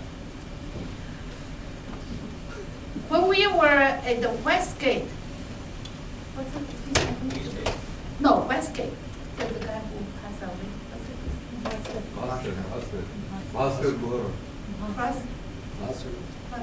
Yeah. We went to there. He had an apartment there, right? Anyway, I don't know. So there was David Collar and his girlfriend. There was yeah, with his and him with this Russian girl. I just look at that, the Russian girl. I just don't like that Russian girl. I don't know what I don't like that Russian girl. But one day I got a call. Kasem said, I need to come to Eastgate because I live East Gate. I need to come to East Gate, go to the storage area, get something. East Gate give you a storage area. I have the key. I have the key. So we went down there with a woman. I said, okay, it's not a Russian girl. I said, oh, Russian girl. It's not a Russian girl. I said, okay. So we took it. It's Christmas Eve. We went up to my apartment. I said, Cash, I'm not going to introduce me to this girl. He said, this is a Ruth. You don't remember? I forgot. I didn't even remember that was Ruth. I don't know if you remember that. And when Kasha and Ruth got together, my heart was, oh my, so warm. So warm. Until this day, I think it's very good. And you guys produced the best girl, best daughter. I'm really happy. Thomas. I like to call him Tom. He doesn't like it. Call me Thomas. I don't like Tom. So we always call him Thomas. Has to be careful. I have to remind Gao. Call him Thomas. He doesn't like you call him Tom. We come from Montreal to Delaware. The big help was from Thomas. He just said he had this whatever the name is. And it was very interesting at that time. Andrews was Gao's student. So this is a pure all-American guy. There's some guy from German, and there's we come from Red China, and there's a Red Army in this stone brick school, and he brought all his team from Russia. So I look at this picture as this is very interesting. How many years we are after the World War II, all those 4 countries people get together doing this project? It's amazing. I have all the pictures to record this. It's very interesting. So, okay, now I'm just saying last thing. The time flies. 30 years later, we have this chance to hug each other, to share ideas with each other, and to celebrate each of the success in your life journey. I see all those young students become so successful, so well respected, so well known in this world. And I also see this young blood, you're working hard to chase your dream. And I don't want to ever lose you. You are the tomorrows, you are the hopes, you are the movers and the shakers, and you are going to take our dream to the future in the much higher levels. I know we will continue hearing your success stories, and each time I will be very proud to say, hey, I knew that guy, or hey, I knew that lady. So thanks for giving this unforgettable event and honor to Gao. He and I will be very humbly cherished today for the rest of our lives. Thank you.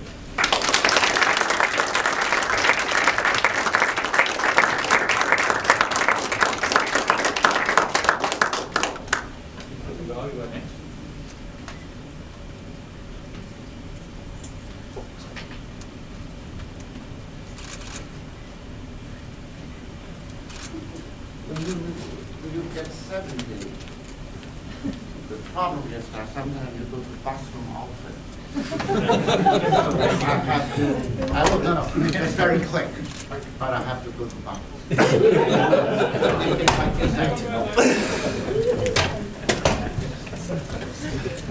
I swear that's exactly how it was in the movies.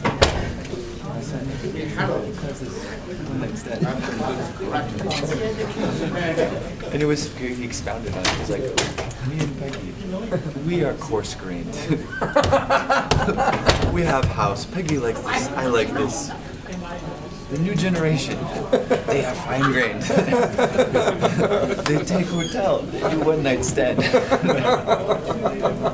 Then they leave. It's like Confucius, it was incredible.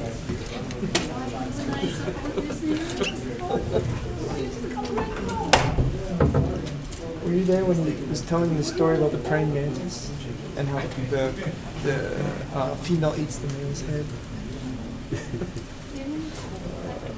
Just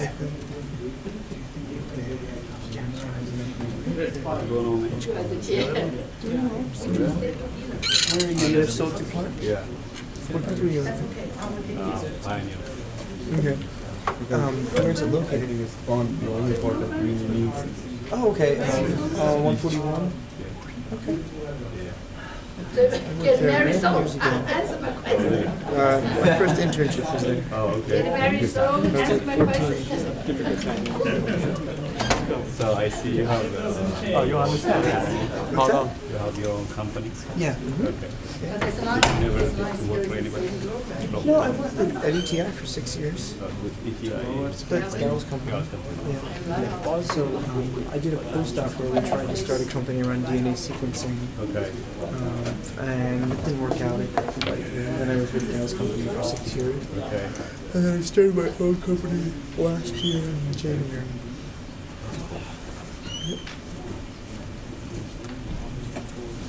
Who else is from our team, from our generation? Okay, one more thing. Okay, I forgot Arwen and Gita. I'm so excited. The spin-off the company was sold. Well, first time I saw Arwen, I got a little bit scared with all these bears. In China, it looks like some character, so we don't know why this guy has so much this. In China, you don't see like a lot of people doing this. But Song, Gita, and Arwen accept us. We go in their home to eat very often. Make us like a second home. One thing I really appreciate is Gita just mentioned Nick goes through MIT. Your recommendation letter, reference letter played an important role. That was such nice reference letter. And Nick remembers his said until now. So thank you so much. And your boys and my boy, hope they all grow up to carry our dreams. And grandma to be, let us enjoy our retirement. With all my love. Thank you so much.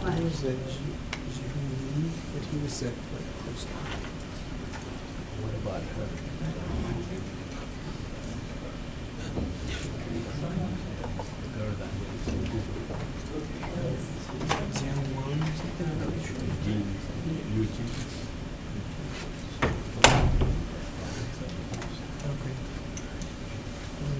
I thought she was with, what's his name, Garcia. I was in Galveston.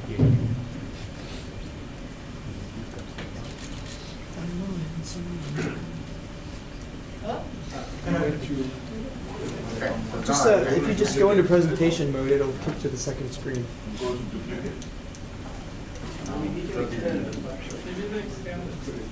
That's fine. You It just doesn't extend. It does not. But if you just go to the slideshow, it should project over here.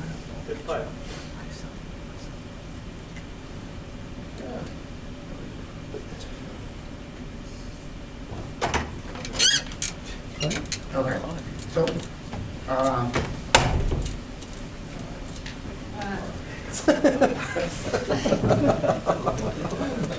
all works.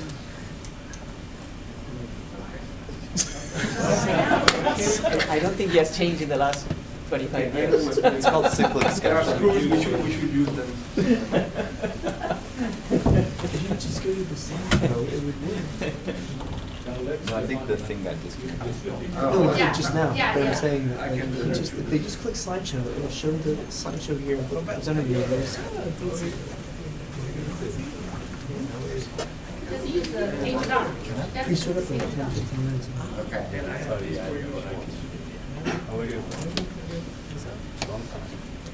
I did write a note for my talk. However, I decided that I will not say much, but just write some pictures. And Yeah. so before I talk, I have to say a few words, thanks for the organizers of this unforgettable event for myself. And that may save my marriage, you see that? So,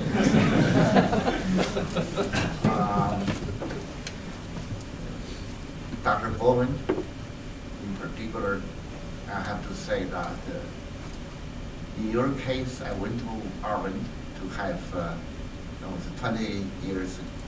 And Arvin, you remember, I asked you, you that old gentleman you know. And Arvin gave me the wisdom to say that he supported me that we should not, we just should just look at yourself instead of, so in fact that is an important life lesson in my life, because my father always says, don't listen to others if they say someone's bad. You only learn if you work with him. And I think that is something which I remember. In your case, your situation is exactly, we know exactly solid achiever you are.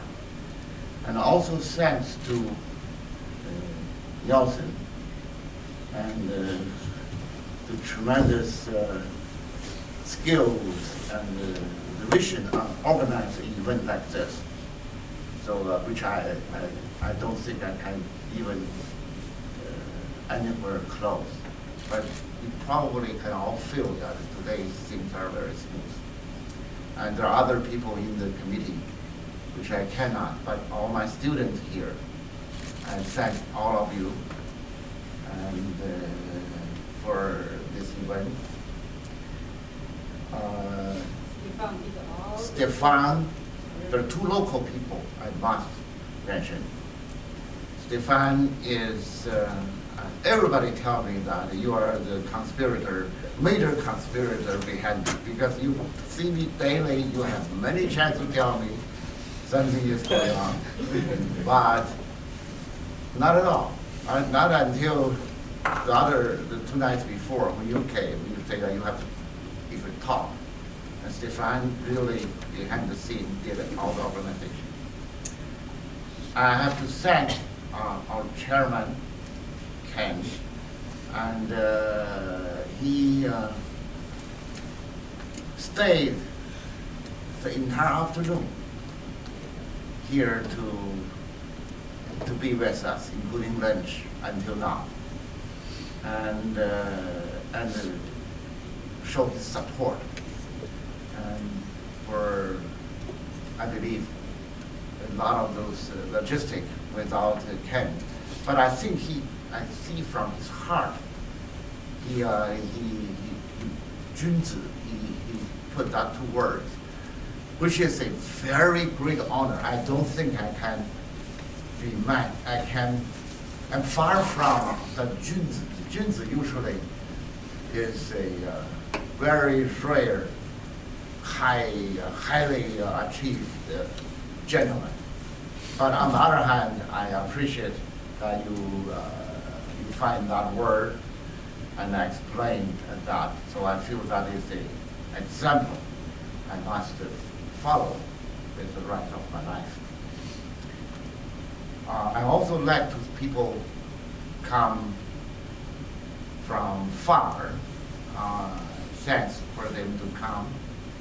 And let's thank my mentor, Jack Dennis, and his wife, which I'm going to mention more, Professor Arvin and Gita, for that memorable list of things which is such a encourage for me to continue the path I should follow, and all the pictures which I remember. And Tom Sterling's brilliant the introduction talk. I also feel like it's very difficult for me to express what I'm feeling exactly, but I think that set the tone of the rest of the talks, which many of the praise I don't think I deserve, although I tried. And the cash, of course, you introduced me to capitalism. Right at the beginning, tell me many things which I didn't know in China. So here, corrupted. Right. Well. Right. So let me now start with the picture. One thing which I like to start with, the first one is Peggy's father and mother, and my father and mother. Why? Not freedom. Okay. And that was in Yanjing University. Peking University now has the campus, but that's before that time. And my father was, and his father played a very important role in both of our grew up. We grew up in very different family background, but they have common background on this Yanjing University, which I'm going to mention more in the next. And this picture is when I was small. And in particular, that house in there, but by the way, that picture belongs to Peggy. So that one is me in front of our old house. Go on. I'm just going to try to remove the stealing timer. So while you're doing that, I'm going to remove the timer.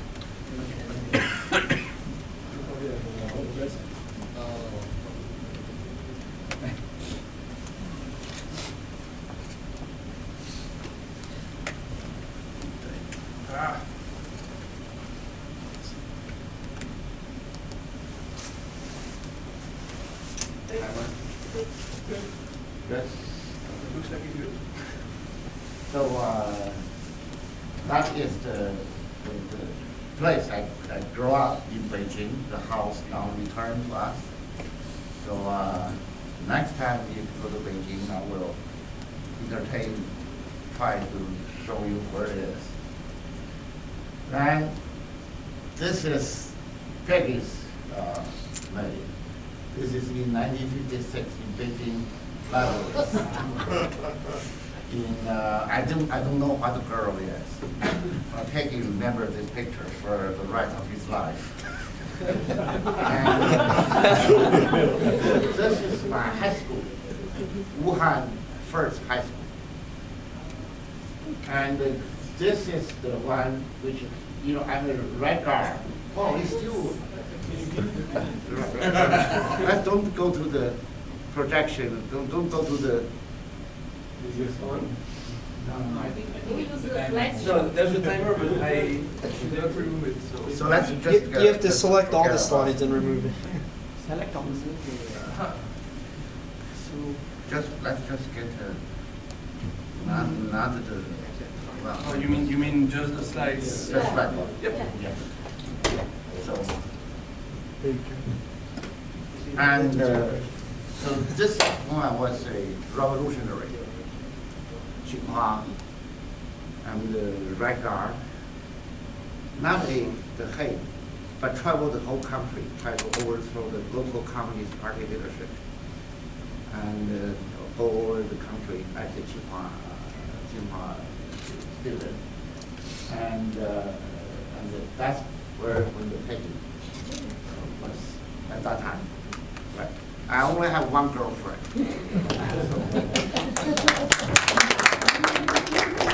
I do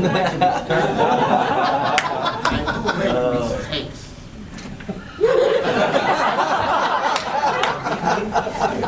But I only have one girlfriend.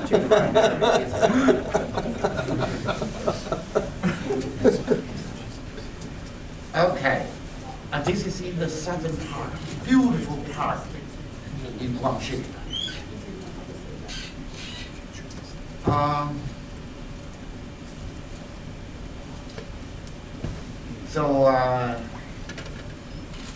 So people and my classmates are working with me and so on. And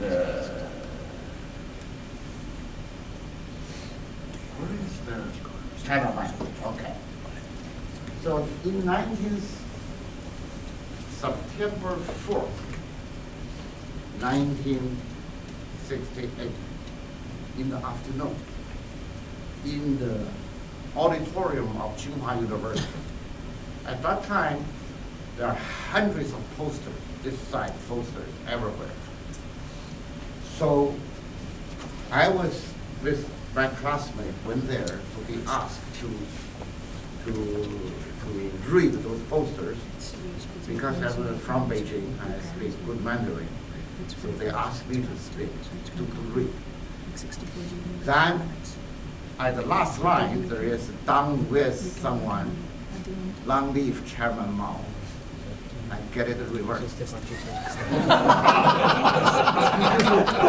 Done with Chairman Mao.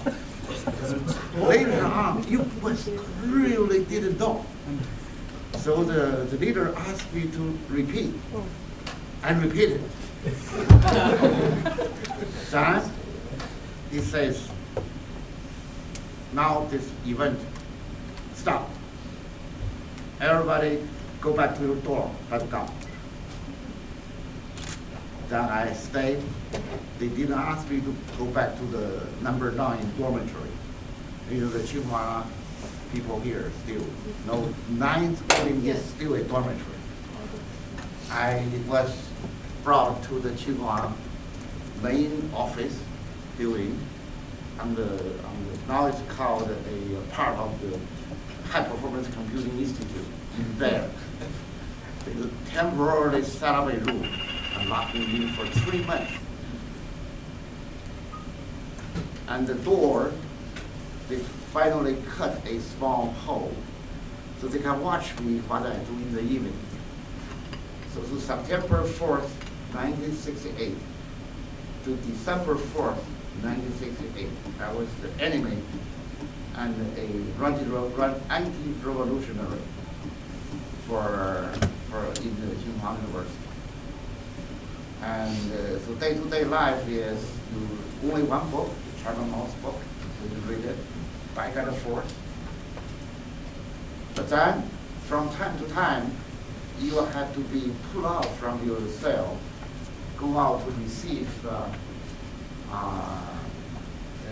criticism. They usually criticism the leader of the university, right? Revolutionary war, Cultural Revolution is overthrow the local communist system. So, but we are anti-revolutionary. So I have two of the young people who put you like this. I'm only 22 years old at the time, like this, and one guy to take your head down with Guang R Gao, and put your head like this. And then those things are at least maybe a dozen of times. So some people say, well, you don't hate, you did not feel, you do not show empathy, or what is the English term, the hatred to show this. You know, I disapprove the system. I do not like the system. I think that put me under this because I'm not against Mao. Not against Mao all the time. But they force you to admit it that you are against Mao from your heart. So you write hundreds of pages of self-criticism, but each time you put it back. Because you would usually say, I'm not against Mao, but I did this, I'm really bad, I did things, I'm criminal for the, not enough to show why in the heart you are against Mao. That would, after a while you learn, that you write, you start to think, maybe I'm wrong, I really hate Mao, and then I try to invent some sentence. Then I will throw back to say that you have to go to from your 3, 4, 5 years. When you start hate Mao, that's the most difficult part. When I came here looking at 1984, I'm looking at the system, which I have a chance to look at the system. I think the communist system forces a person, obviously is innocent, have to subject it to such a process. There must be something fundamentally wrong with that system.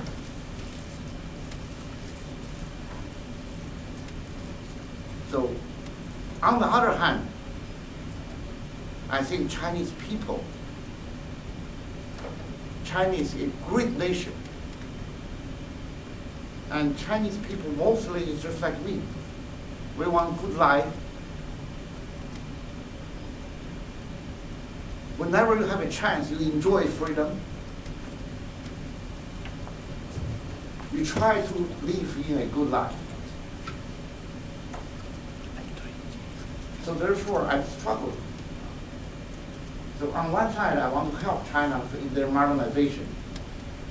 On the other hand, I don't think I want them to go back like Mao, go to the Mao era.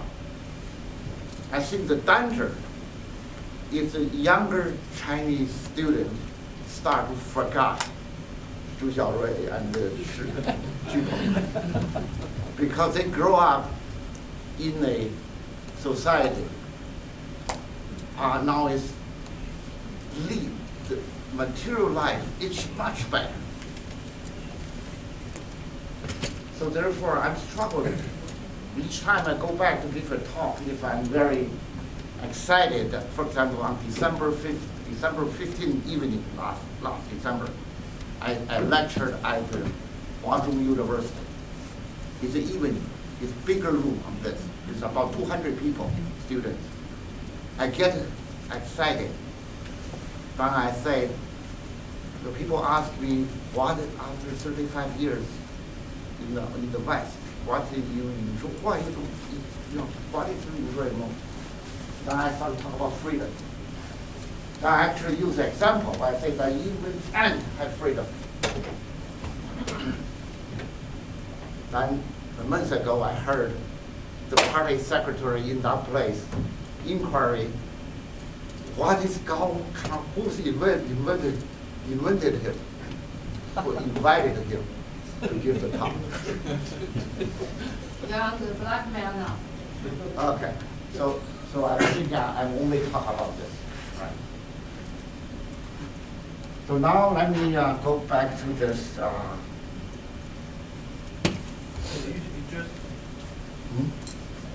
have to go back.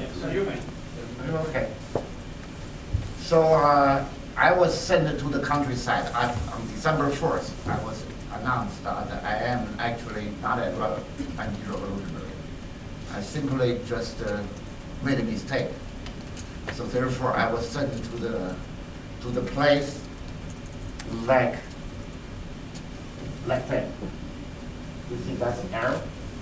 Russia is all over there, Russia. So I'm about 200 kilometers in Russia. And there, I stayed 4 years. It was December 30.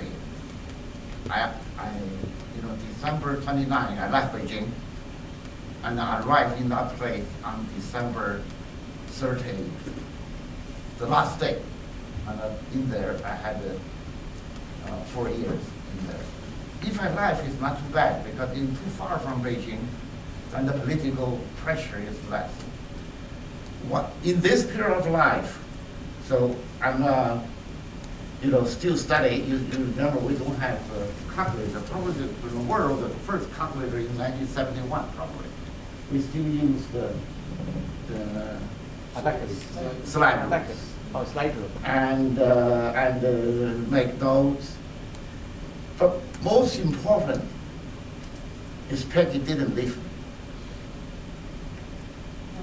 Peggy, so let me show you Peggy where she is. The party sent her for her re-education in there, in this place, in here. And she was getting re-educated because you were getting re-educated? No, because it is a normal, any people graduated from university. No. My father was committed suicide. So I become when you suicide, you are enemy of the country, enemy of the party, enemy of the people. So I was the enemy's daughter. That's the punishment. Punishment. normal university student, she first sent to a city which is called Nanning, which is the provincial city. But because her father died on June 5th, 1968. The year June 4th is September 4th is my problem, and this 3 years earlier is her. Yeah. So therefore, she was there. And she does not need to follow an anti-revolutionary, right? Because her life will be ruined. But at that time, she had no hesitation. Then later on, she joined me in the place. In the last year, we stayed. So we separated for 3 years. And then he joined me in there. So you see that she says that she still tolerates me. And there is such a long history behind this. And I talked to some of my students about this type of history. And so let me continue. So this is our simple marriage. We married in that, actually had our dinner, marriage dinner in that place. And very small. And there are no party, wonderful parties, nothing. It was a very small room, and with a few other students, like similar situation. And so this is very different from the modern China. So I hope the Chinese students, the younger students, should know how our generation went through this process. It doesn't mean that our relations are not strong. In fact, I heard that the divorce rate in China, younger people, are high. So therefore, it does not mean that you have a poor life. Your marriage is not stable. Now, the second part of my life. 35 years, I'm born in 1945. So 1980, I came to country. January 26th, I left Beijing. 27th, I landed in Washington. So I started my whole life. So there's a question on Lehigh University. Because my father says, don't wait for MIT. Because our Professor Li Fan, when he interviewed me, he called the Chamberlain, who is the International Student Office Director. That said, well, he said, we are interested, but it will take time. On the same time, my uncle arranged a visa for me to come to Lehigh. So I went to Lehigh for 5 months. And took 2 courses, but one course I think I benefited a lot because the mathematician is so good. He taught me the 3rd time discrete math. I learned discrete math several times, but that time in Lehigh is a good learn. Then June, I went to MIT and went to Eddington House. Li Fan, Professor Li Fan says that you don't have to go with me here in the West. You have a choice to select the professor. His computer architecture is what you like. You know, Jack Dennis is a very good choice. So I don't know if you remember, I went to see you, and Jack accepted me, and so therefore I became a student in your group. 3 days, I think just a couple of days later, the Eddington House meeting started. So I went to the Eddington House. As a very strange person, right, from China. And I put on my best shirt, which is a very strange shirt today. I think it's not the, but I started my graduate life in the United States. 1992, 93, right? 1982, 83, sorry. 82 or 83, is June 30th, and Peggy joined us finally, and I graduated the next day, and Peggy put his best clothes, her best clothes, put her best clothes, and I remember my American friends drove me to the airport. They suspect we are going to talk or kiss at least. But he said that way like this. Very impressed to say, that's your wife? You know, 2.5 years, 3 years, or 2.5 years, you have that season transfer. So now Jack, I think this is a great picture. And it's on the MIT ECE book for quite a few years. And Jack is a mentor. Mentor by showing himself is such a great researcher and with wisdom and vision. I always talk to my students, right? So everybody knows how much I learned from MIT, in particular from Jack. And here is Professor Arvin. And I think with Professor Arvin, all this relation started with at the elevator. I met Professor, I met you, and she invited me, and she invited me to Arvin's house. So then I went to your house for the first time, and we became friends since that time. And whenever I have a problem, I will stop by. I'm never afraid to go to Arvin's house. He's very busy, always polite.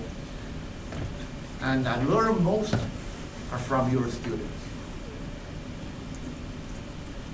Cashin, not mentor of my capitalist methods, but also mentor on the missing part of my computer science study. So I think I learned many from you. You probably didn't learn anything from me. Really. But and then later on, David Scholar, Greg Papadopoulos, and a number of Arvin students. So building a group, I learned from Arvin. And I think Arvin run a group, and that's incredible. I like the word you use, fusion.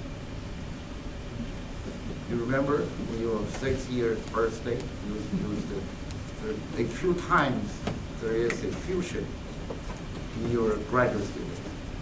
And also I'm impressed by Greg Papadopoulos and David Color's paper on monsoon without your name. I'm so impressed. I told Becky several times. And Jack, we don't have a chance because all the papers were written by Jack. Jack actually writes the paper, even today. You cannot catch the speed. So Jack, we write a paper together. Few days later, here is a draft. And things are there. And after a few days, I wrote the introduction, I wrote this, and then Gao, why don't you look at the related work section? I'm still doing that. So. That's Jack, right? But I have these 2 great mentors in my graduate study so I'm about to retire, right? So I will be from September, I will take they call it a luxury year of freedom. But then I will work with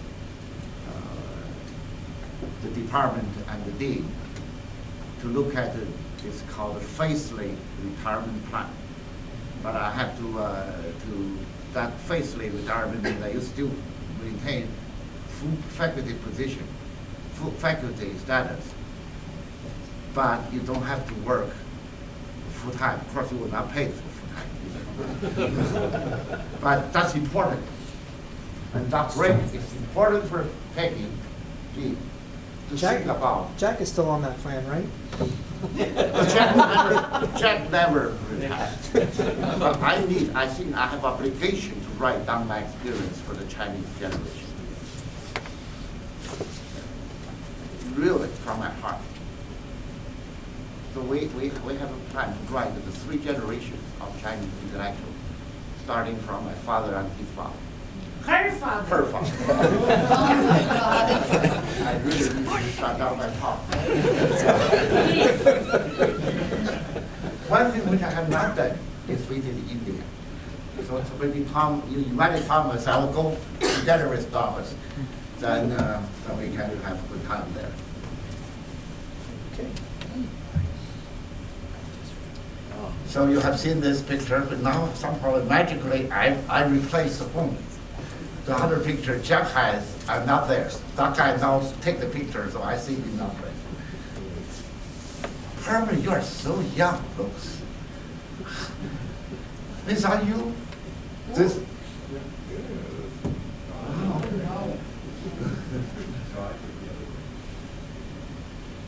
So there is pictures with learner, kind of a printed learn from many stuff. I can only put together a few pictures, Clement Long and Mattel. I have to mention Mattel.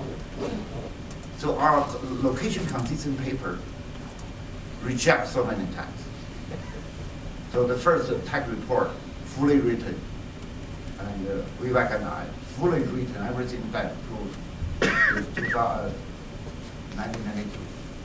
You won't until 1980, after 8 years, when he was the editor-in-chief of HP Computer. It got accepted. The story is that he would allow paper, even there is a discussion to say how practical this paper is. I forgot, but then after that, we have not published officially any paper. Only paper is published by, I think the really credible paper is you published the paper in 10 years later. Okay. And so Jack will have to come back with the paper which we are writing currently. So I think there is a place we could use of that. Jack has already written it. This time we'll hope Jack. Yeah, you have to do the related work. Licensing is important in my life. Very generous, give me, since he arrived at MIT, 84, he arrived at MIT. And he gave me many advice in many places, many terms, and not even until now. And John Luke, of course, we did together the first data flow workshop. And the second time we did the second time on the data flow workshop, also for first one. And David Culler, among many Arvin students, this is one very important, give me many, including my confidence. He gave me advice and so on. And Ken is a generous mentor. And I received many advice on when I never had time to met him. He does notice the compiler work from my group different than others with the data flow behind, which are obvious on the reg allocation for dynamic architecture. By the way, that's the credit for Dr. Guang and Nelson, Hongpo Yang, and so on and so forth.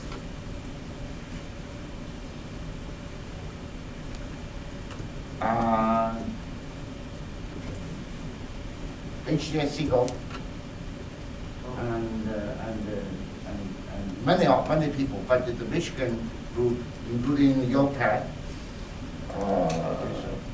what's this? Knowledge capitalism. How quickly they forget. Very different. You just look from here. Sure. Looks like a company now. And Yale. So those people who visit Tsinghua, sometimes they let me know if I'm not wrong. So we had a good time together. And finally, Thomas. And I don't think I can, even I retire, work hard, can catch up the way the speech you made and the impact you had on the untraditional architecture and programming model, runtime, and so on and so forth. So, but I think our friendship will continue. And actually, it's giving more time.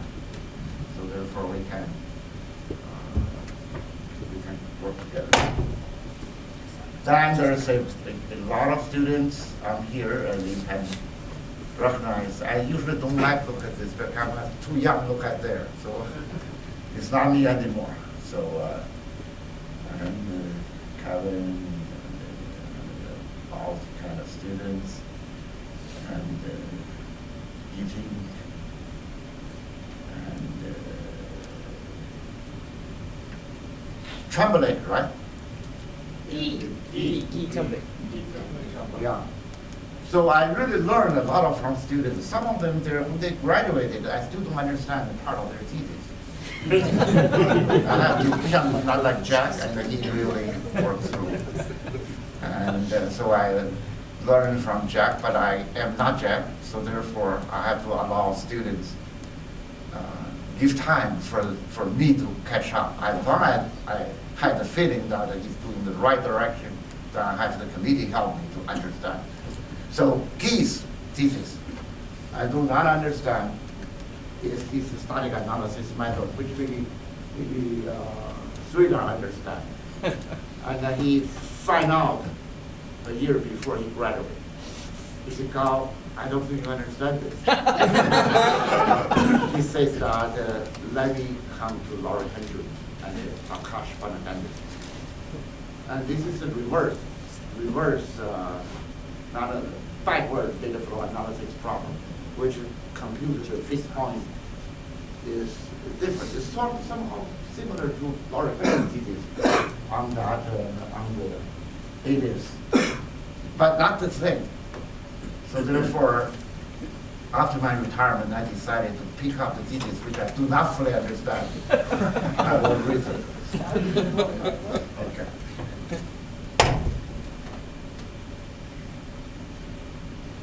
Okay. One thesis I do understand is Robert Yet, which Jack is also on his So we talk about streaming. They allow me to be a little technical, but very short.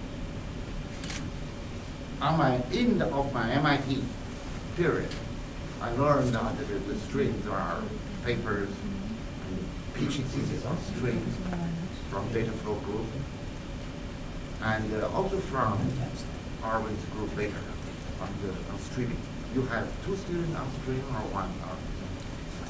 But there's famous Brock Ackerman's paradox to say the history function doesn't work. So, and Laurie's husband, Panagandhi, famous on theory, is because he's working on this and then he tried to. I think Robert, yes, did this. The contribution there. If you let the stream be timed streams, you get an index on the streams, all of timestamps, and the timestamps is ordered. Then that Ackerman and the products will not apply.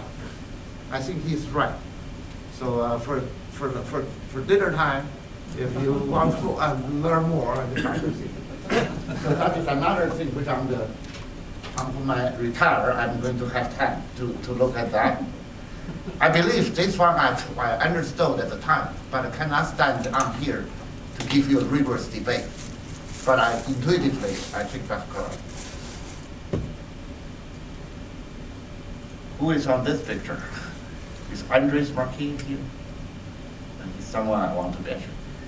Now this is a part of the CAPSL Club. And so in the, the CAPSL, I'm getting older. I moved here in the last 18 years of my life. And to building the group, I have to thank the 5 people who agreed to move down, because there is a cosmopolitan life on Montreal. The McGill is at the center. In fact, from the interview, I remember the McGill interview. Excuse me, I'm going to use the example. And you remember the theory people on the east, west side, and the system people on the east. But the theory people are much better. All right, they're very famous. Later on, I learned, like Chris Page. These few are unbelievable, like Thompson. Those are from Europe, and but on the interview, I'm surprised they told me, one feature of the McGill is very close to the street club on the Catherine Street. So I'm not saying my students like street club. I just say that it's a very metropolitan thing. So you have to permit me to say that it's difficult for them to smoke at that time, because they are, because of the strip club. There are already strip clubs here in Delaware. What are you finding out? Okay. So they came here and from a very cosmopolitan place to a very rural American heart of, it's not like Indiana. It's better than Indiana. By the way, the department is going to have a rigorous search to someone to replace me. So that gentleman is someone should be on your radar plane. And our university are not big as theirs.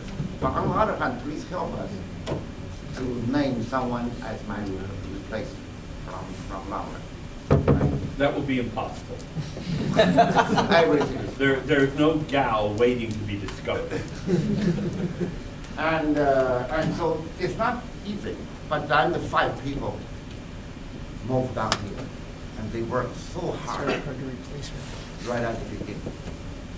They suffered in a way, right? They suffered, probably delayed their life, but my philosophy is, if you have to delay for something, like my early life, because my, that problem, then you should take a positive spin on this, and you be stronger, right?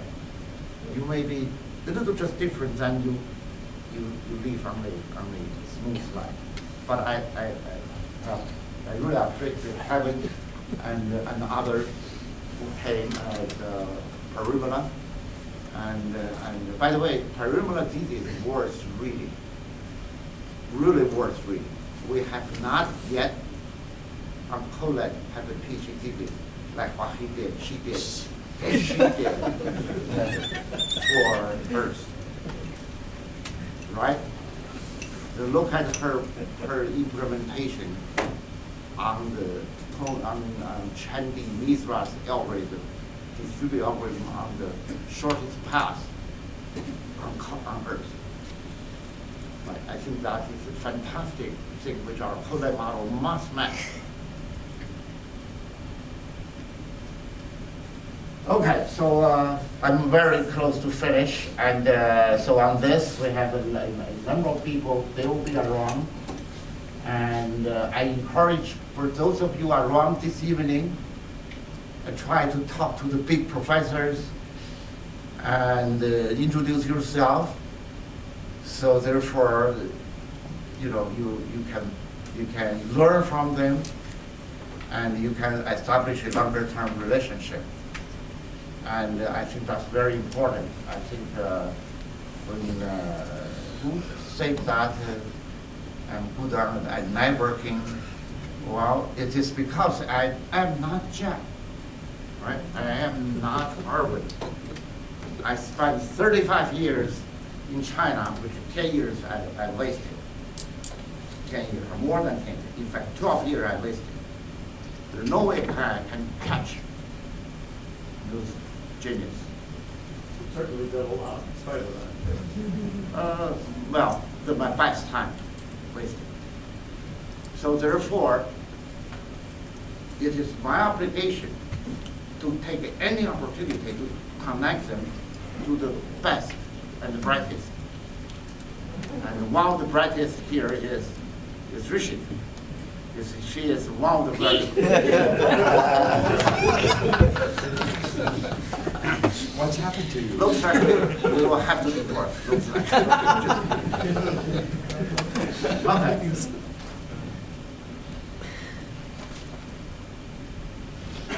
So on my notes, I say something future. So what is my future? So we have not figured it out. But one thing for sure, we're going to drive across the United States in the next, because this country, we really spend too much time work, both of us.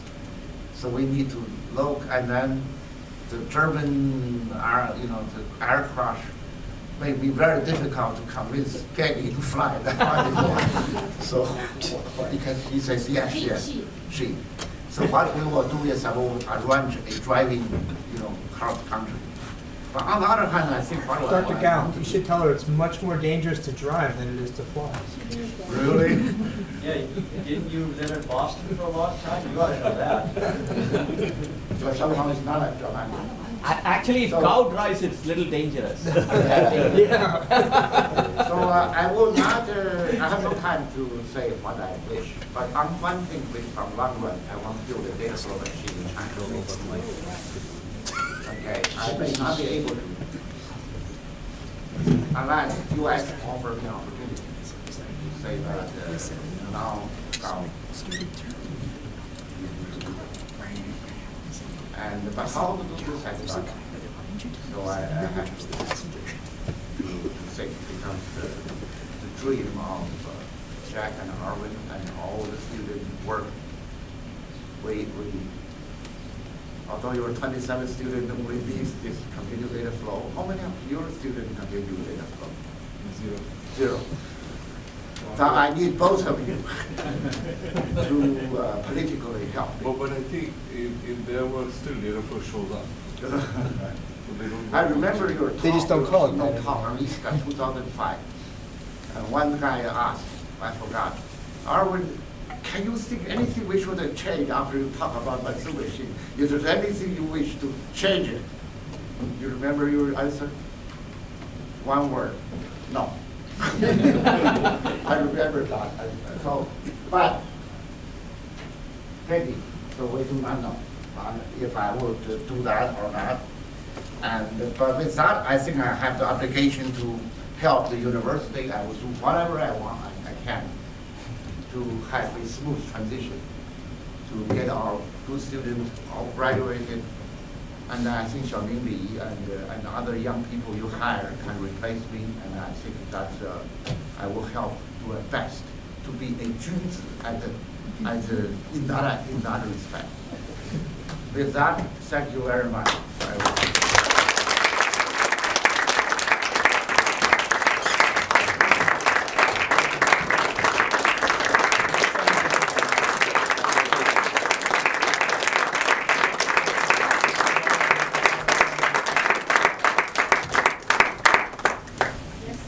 It has been a great pleasure and honor for us today, and talking about your contributions and your achievements in university. Let's just do the last honor. I request Professor Arvind and Professor Jack Dennis to come and do the honor in the Indian tradition. I have another respect.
We're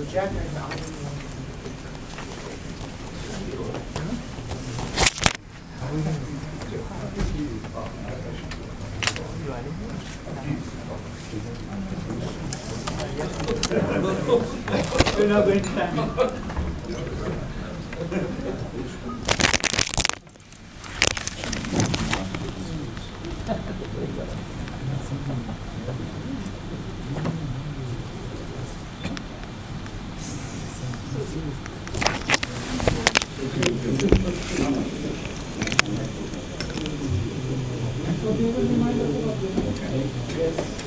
So dinner is at Guang Cafe on their street at 6:30. Oh, that's a good place. So it's literally literal mention, so you cannot I will send an email. You have basically 1 hour before dinner, so after the degree, whatever you want to do. I will send an email with the name of the Okay. we can take a phone number is with that, But the moment we're walking, you remember? Your name is Raj. Robert, yes. It's the water for a while together.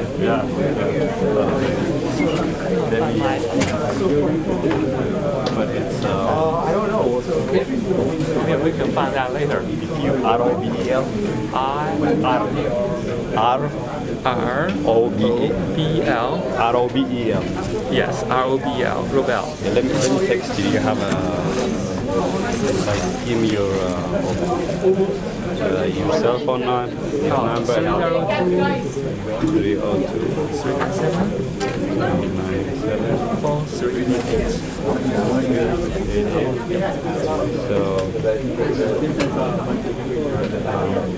Yeah, you have. Yes. But it will come. Yeah. Okay. So you have. But what's the last one?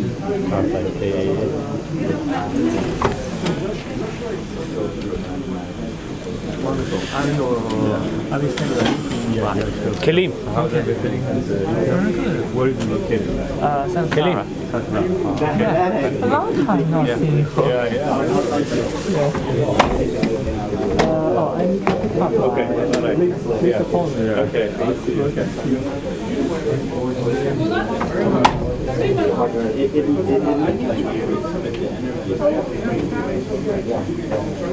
But they're very simple. One line. It's very similar to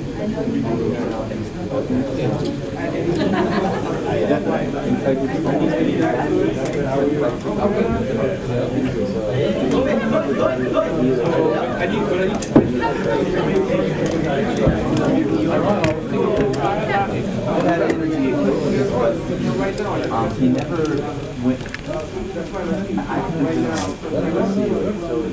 Okay, so I'm just packing my stuff. The fact that I went to the thesis because I wanted to add some graphs of actual empirical data that we got, suggesting what to do.